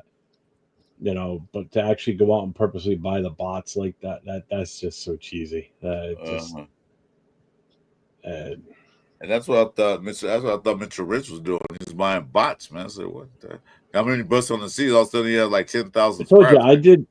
I did I did a couple of promotions very early when I started this in August last year, just to kind of get my name out there a little bit more, and the rest of it. I'm telling you, once I started getting on the Friday night lives, and then hooked up with Nate and started doing the show with Nate, the rest of it was just all organic. It's all in how you handle yourself on camera, what you talk about, and how you interact with the chat. Yeah, you know that as well as anybody because you do the same thing, and it's working for you a little bit. The more live you do, the better. And that's the other thing too is I grinded the fuck out of doing live shows. Well, I know. For about a month. I was on live constant during the day and just talking to anybody and everybody about anything and everything, and just interacting with the chat. That's what people like. They say something, you feed off of that. Like I said, that's the way I like to do my shows. I take cues from the chat. You and I don't come on with scripts when we get on. Saturday night's a little different. We interact with the chat, but we're there to put the history out there about the Raiders, about whatever it is we're talking about. It's a little bit different. Yeah, but we're talking about that. Then all of a sudden we'll change subject for a little while, till it's time to end. But other than that, we don't usually go more than 2 hours on a Saturday night because that's not the type of show. It's to get the information out and then we're done. Whereas this show, I didn't care if we stayed on for another 5 hours. Let's go. I'm wide the fuck awake. You're trying to break that record, I agree. That's all right though, because I don't know how much longer I'm gonna last because I just took 3 chewable melatonin chews. Oh, that's gummies, it for you. So I'm probably gonna be starting to get a little sleepy soon. Yeah. No, I enjoy it. Melatonin don't even give you like 3.5, right? Oh, it'll knock me out for a while. Once it kicks in, usually about 20 minutes to a half hour after I take it, I'll start to feel like, oh, yep. And I'll just go climb into bed and knock right out until I'll probably sleep till probably close to 1 o'clock tomorrow. Wouldn't be surprised. Oh, I'll Not probably me. go out. I'll get up at probably 6. Do you? Oh, I probably still will do that too. There's a good chance that I'll be up at like 8 o'clock tomorrow morning. I'm the same. I'll get up like 5 o'clock, 6 o'clock, nothing going on. I'll lay back down and go back to sleep. Wake up again at 10. Yep. So As soon as I start smelling food, I'll get up, bro. As soon as I start See, my smelling problem is bacon, I tend to get sleepy during the day. So like, even if I were to go to sleep now, or if I went to sleep a few hours ago, by 10 o'clock, if I was up by say 9 o'clock, by 11, 12 o'clock, I'm shutting my computer down and going to get on the recliner on the couch, and I'll knock off for like about 4 hours. You know, especially if I eat something first. Like if I'm sitting here and the wife runs out to Dunkin' and she brings me back something quick to eat, it'll make me sleepy, and that's part of the whole process I'm going through right now with everything else that I got going on internally, where it just makes me want to fall the fuck asleep, and I hate it. yeah. yeah. The thing is, though, Jeff, you know, I know, you know, you're doing this and it's cool and stuff, but I don't want to bring this up again, but the condition you have is gonna make you tired all the time. Oh, yeah. So the bed, you know, the way when you sleep is very, very important as far as you feeling better as you go through this. You know what I mean? They tell me that all the time, and I wouldn't do it. I have anxiety. Part of the disease that we had is anxiety. You know, you get after you can't, you want to go to bed, but you're looking at TV. You know, you're listening to, like, I listen to books, you know, to put me to sleep. I listen to Audible, and I have books that I listen to, and then that knocks me out. Plus, I'm on pain medication, and that'll do it. But usually, if I'm not doing something like this or whatever, I would be in bed, man, by 9, watching TV, getting ready to knock out by 9 o'clock. After my surgery, but Yeah. before my surgery, I had so much anxiety. I would stay up till 3, 4 in the morning, and then get up at 9, and then take a nap. Well, Like 10 o'clock. see, I mean, I I'll also get up at 9. I'll take about 12 o'clock. I'll be ready to go to bed again. That's the disease that's I doing think that. I think one of my other issues too is I think my body has adjusted for California time, believe it or not. I know it's weird, but I think my body has adjusted to California time because everybody I do shows with are based out there. California. They're based in California, and you They can guys are stay 3 up later. hours. Yeah, You guys are 3 I hours understand behind that. us. So, like But just when we think go about on that, and Jeff. start, when we go on and start at 10 o'clock, it's 10 o'clock my time. By the time we're done, it's already midnight. And then if I'm with Nate and the guys and we want to go and play, say, like Marvel Rivals after that, before you know it, it's like 2 in the morning my time, but it's only 11 o'clock over there, you know, and I think my body, like I said it the other night to my wife, I said, I guarantee if I jumped on a plane right now and flew out to California, I probably would not be jet lagged because my body has adjusted to California time already. And it's just because of being on the shows with you guys, being out in Cali. Like right now, it's 1 o'clock out there, 1:30? 1:30, yeah. Yeah. So I mean, for me, 1:30 is early still. If I'm, here, if it's 1:30 here, that's still early. So I'm already on thinking about you guys at 1:30. You know, you guys may be getting to the point where you're ready to call it a night, but it's fucking 4:30 here and I'm still fucking wide awake. So it's like That's I'm probably the telling you, I think my conversation. body It is could be, adjusted. the anxiety and things like that. You don't feel it. You don't feel anxiety. It's just, No. well, I never did. I was just like, what the hell am I doing? What I am get the up? restless legs more than anything. That's what. Yeah. Yeah. And then it affects you the next day, unless you get quality Oh, yeah. sleep and sleep in. But I don't want to be sleeping till 2, 3 o'clock in the afternoon. You know, I got. No, I don't either. But that's just the way I I want to go leave my through these wife alone cycles like where that. that's what happens. I definitely can't do. I can't do what we're doing right now tomorrow night because I have to be up by at least by 9:30, 10 o'clock Sunday morning because I'm going and playing Tecmo Bowl with Afakasi at 10:30 in the morning my time. So I have to make sure I'm up Sunday morning on time. And it's evening time for him over there. Yeah, it's 10:30 at night for him. He's exactly 12 hours opposite of me. So right now it's 4:34 in the afternoon for him on Saturday. He's 12 hours ahead. So it's already Saturday afternoon for him.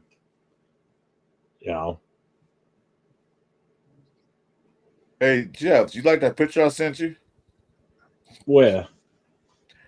on Instagram? Flexible.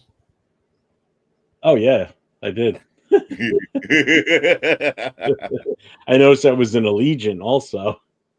was a radiant tryout. I saw like whoa, okay. I'm not gonna You share. guys ready to call this? The Yeah, we can do viewership has dropped. We're down to 10 in total. that. I And got one we've person been online. on for 7.5 hours. That's the longest. No, it's not. Second It's not the longest. longest. No, We've that, done a. Didn't we do a that 12-hour? no, I think we did a 9-hour one. 9 hour. Uh, I really don't want to push for 9. I That's do it. want to try and go to sleep, even though it's 4:35 in the morning here.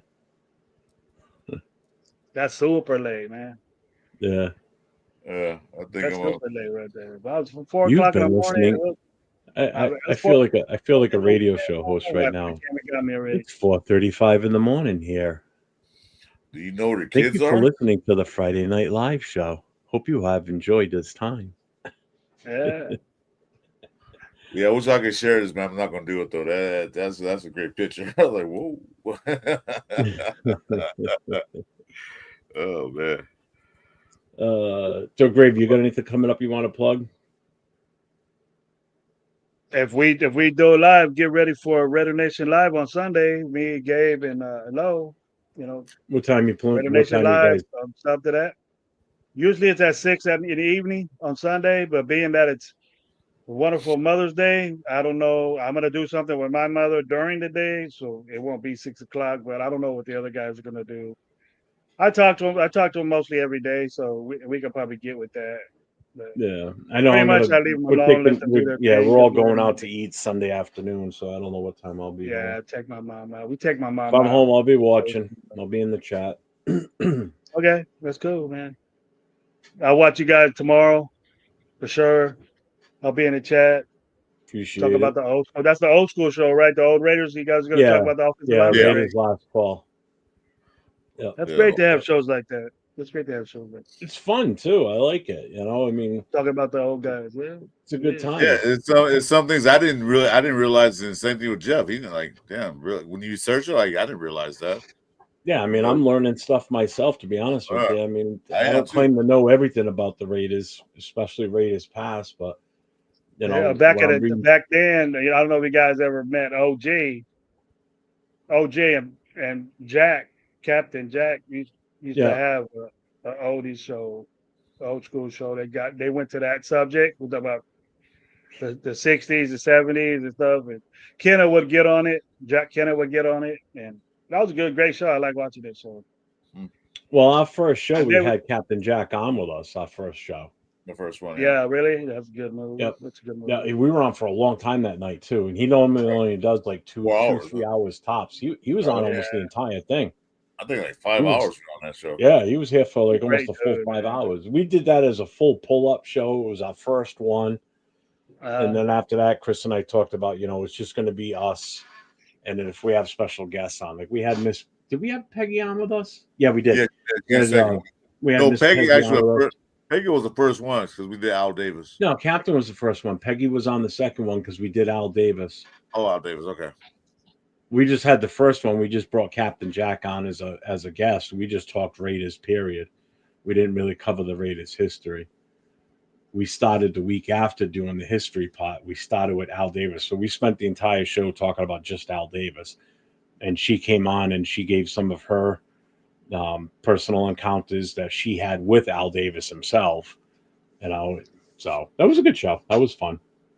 I like having Peggy on. She was just on with us Wednesday night on the Raider Connection. So tomorrow tomorrow morning they're having a Protected Shield show with Mitch Rens with Chris. Tomorrow 10 o'clock. He's on with them again? Yep. Mitch Rens is on with Chris. Yep. Tomorrow. That was last week. Nope. It says 5/10/25. Wow. I didn't know he was coming back on again already. 10 a.m. Oh. No, I don't think Chris had Mitchell Rens. I think Jay had Mitchell Rens in him. No. Chris was on. It says I think Jay and Rundown had them.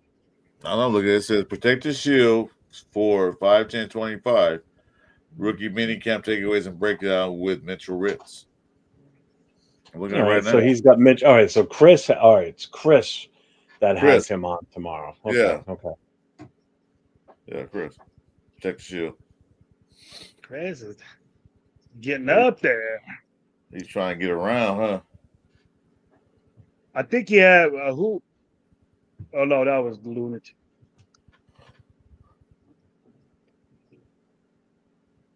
I think he had Q on. I knew that Q when he used to be a DJ in Fresno over here. Was he? He used to talk about Raiders when he was a DJ over here. Now he has his own show for the Raiders, working for the Raiders. They're working for the Raiders, yeah. I told him that on a text one time, and he got back at me. We knew that I had a good homie of mine that was a good DJ in Fresno. And he worked with him at the radio station. It was a while back ago, a long time ago. But he was on a morning show and used to talk Raiders all the time. I said, "Yeah, I dig this dude." I would see him at Fresno State games and stuff. He's a good guy. He's a real nice guy, real cool guy. I might get on that show and see if he remembers me. And I met him at Oakland. I seen him in Oakland. We chopped it up. And his son went to Roosevelt school I coached at. I knew his son. His son was a very good basketball player. And he's a good guy. Captain Jack, I met twice. He's a character, man. He's Captain Jack's really hella cool, man. Hella cool. Yeah, he is. I've been on his show quite a few different times. I like going on there with him, and I had fun with him on with us that night too. He's cool. Yeah, Captain Jack. Captain Jack at his best is great, man. I seen him at work. I gotta reach back out to Wayne Marbury. See about getting him on with us on a Saturday night. The Violator. Mm-hmm. Love to get him on. He's gonna be pumped up when he gets closer to the season. He get pumped up and starts getting on shows. Yeah. I've been on shows and ask him a couple questions back then. Like, he's a great guy too. Real knowledgeable. Yeah. Real knowledgeable. If you want to get deep into locker room shit, he knows it. Wayne? Yeah, I figured as much.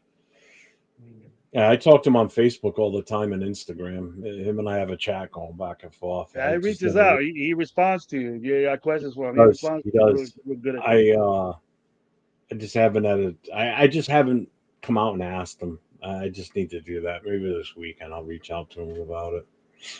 He's very approachable, very easy to talk to. You know, never seen him. And that's tiring stuff, especially him. You know, he's got to be bombarded. He's bombarded every time he's around somebody. I'm sure. Always around him. Yeah. So, I see him many times, bro. I see him. You guys ready to call this? I can already feel them starting to kick in. So I'm good with that. All right.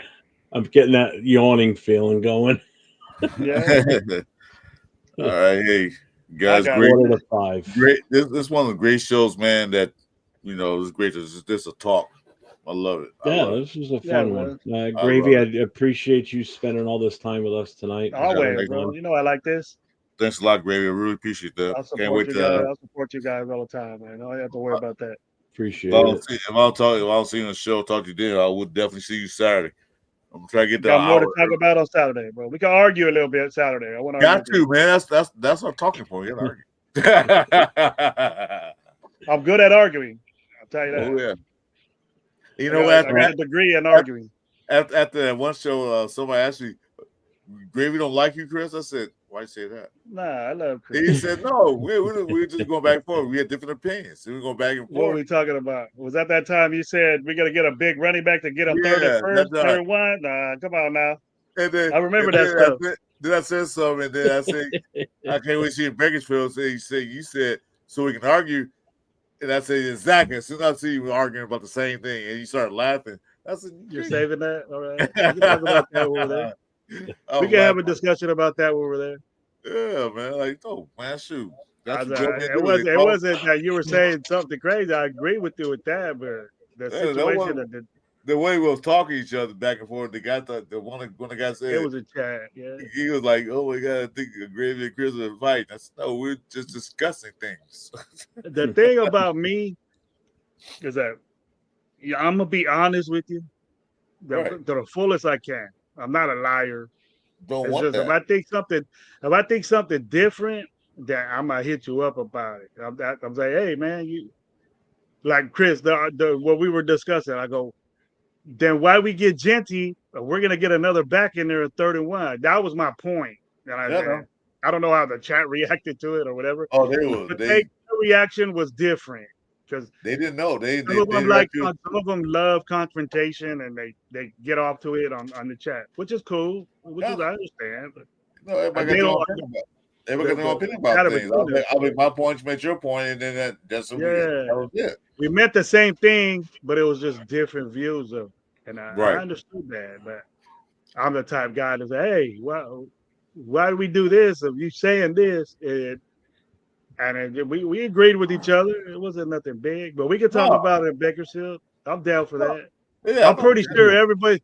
The last time I was there, everybody said, "Gravy, why'd you say this? Gravy, why'd you say that?" What the big topic? The last time I was there, how come you don't like Tyree Wilson? For real, dude. I got asked 100 times, "What's wrong with you and Tyree Wilson?" Now I know that's not gonna happen. Now I know that's not gonna happen. Something different now, yeah. Because I agree with you now, Gravy. You know, all right. You know. Wait a minute. They'll never say that. I'm watching Mountain say, "Oh, you were right." I'm watching Marshawn Lynch and Genty that they raised minicamp, and Marshawn Lynch is not that much taller than Genty is. He's not that much taller. No, they're almost damn near almost the same height. Damn near. I thought Marshall was bigger than that. So there we go.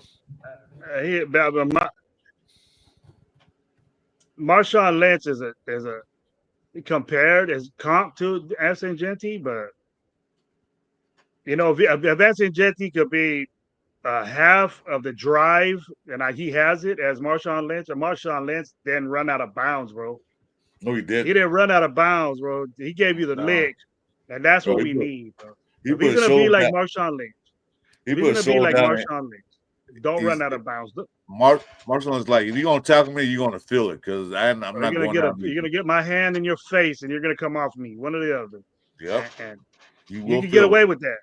You can get away with that. And so if Aston Genty does that, then I'm good with them. You know what I mean? But I'm not gonna comp him to Marshawn Lynch. No, not yet. I'm just gonna comp him. I'm gonna comp him to Aston Genty. And then, he ain't anything yet to comp because he ain't nothing yet. But I'm glad we got him because we needed him. We needed that guy in that room because we didn't have shit in that room. No, look at the production.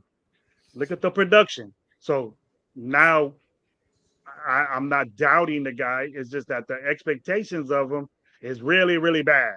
You know, he's a bust if he don't get 1,600 yards. Come on, man, that's bullshit. Oh, 16. Come on, let me break.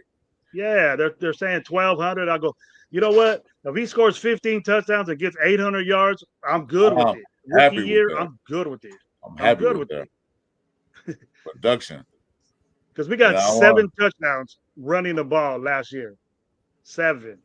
If he can run for more than 2.8 yards a carry, I'm happy with that. If he run for 4 or 5 yards, I'm happy with that. Aston Genty can do that in his sleep. He wake up.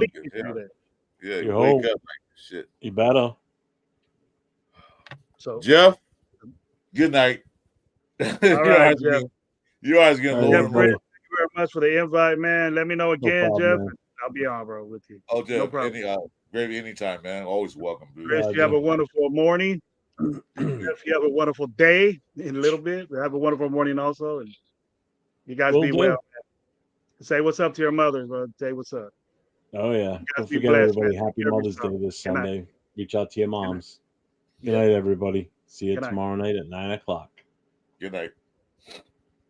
Bye, Chris. Night, brother. Talk to you tomorrow. Mm-hmm. Or later today, rather. Mm-hmm. All right, later, I'm bro. gonna go fall asleep. All right, man. Later.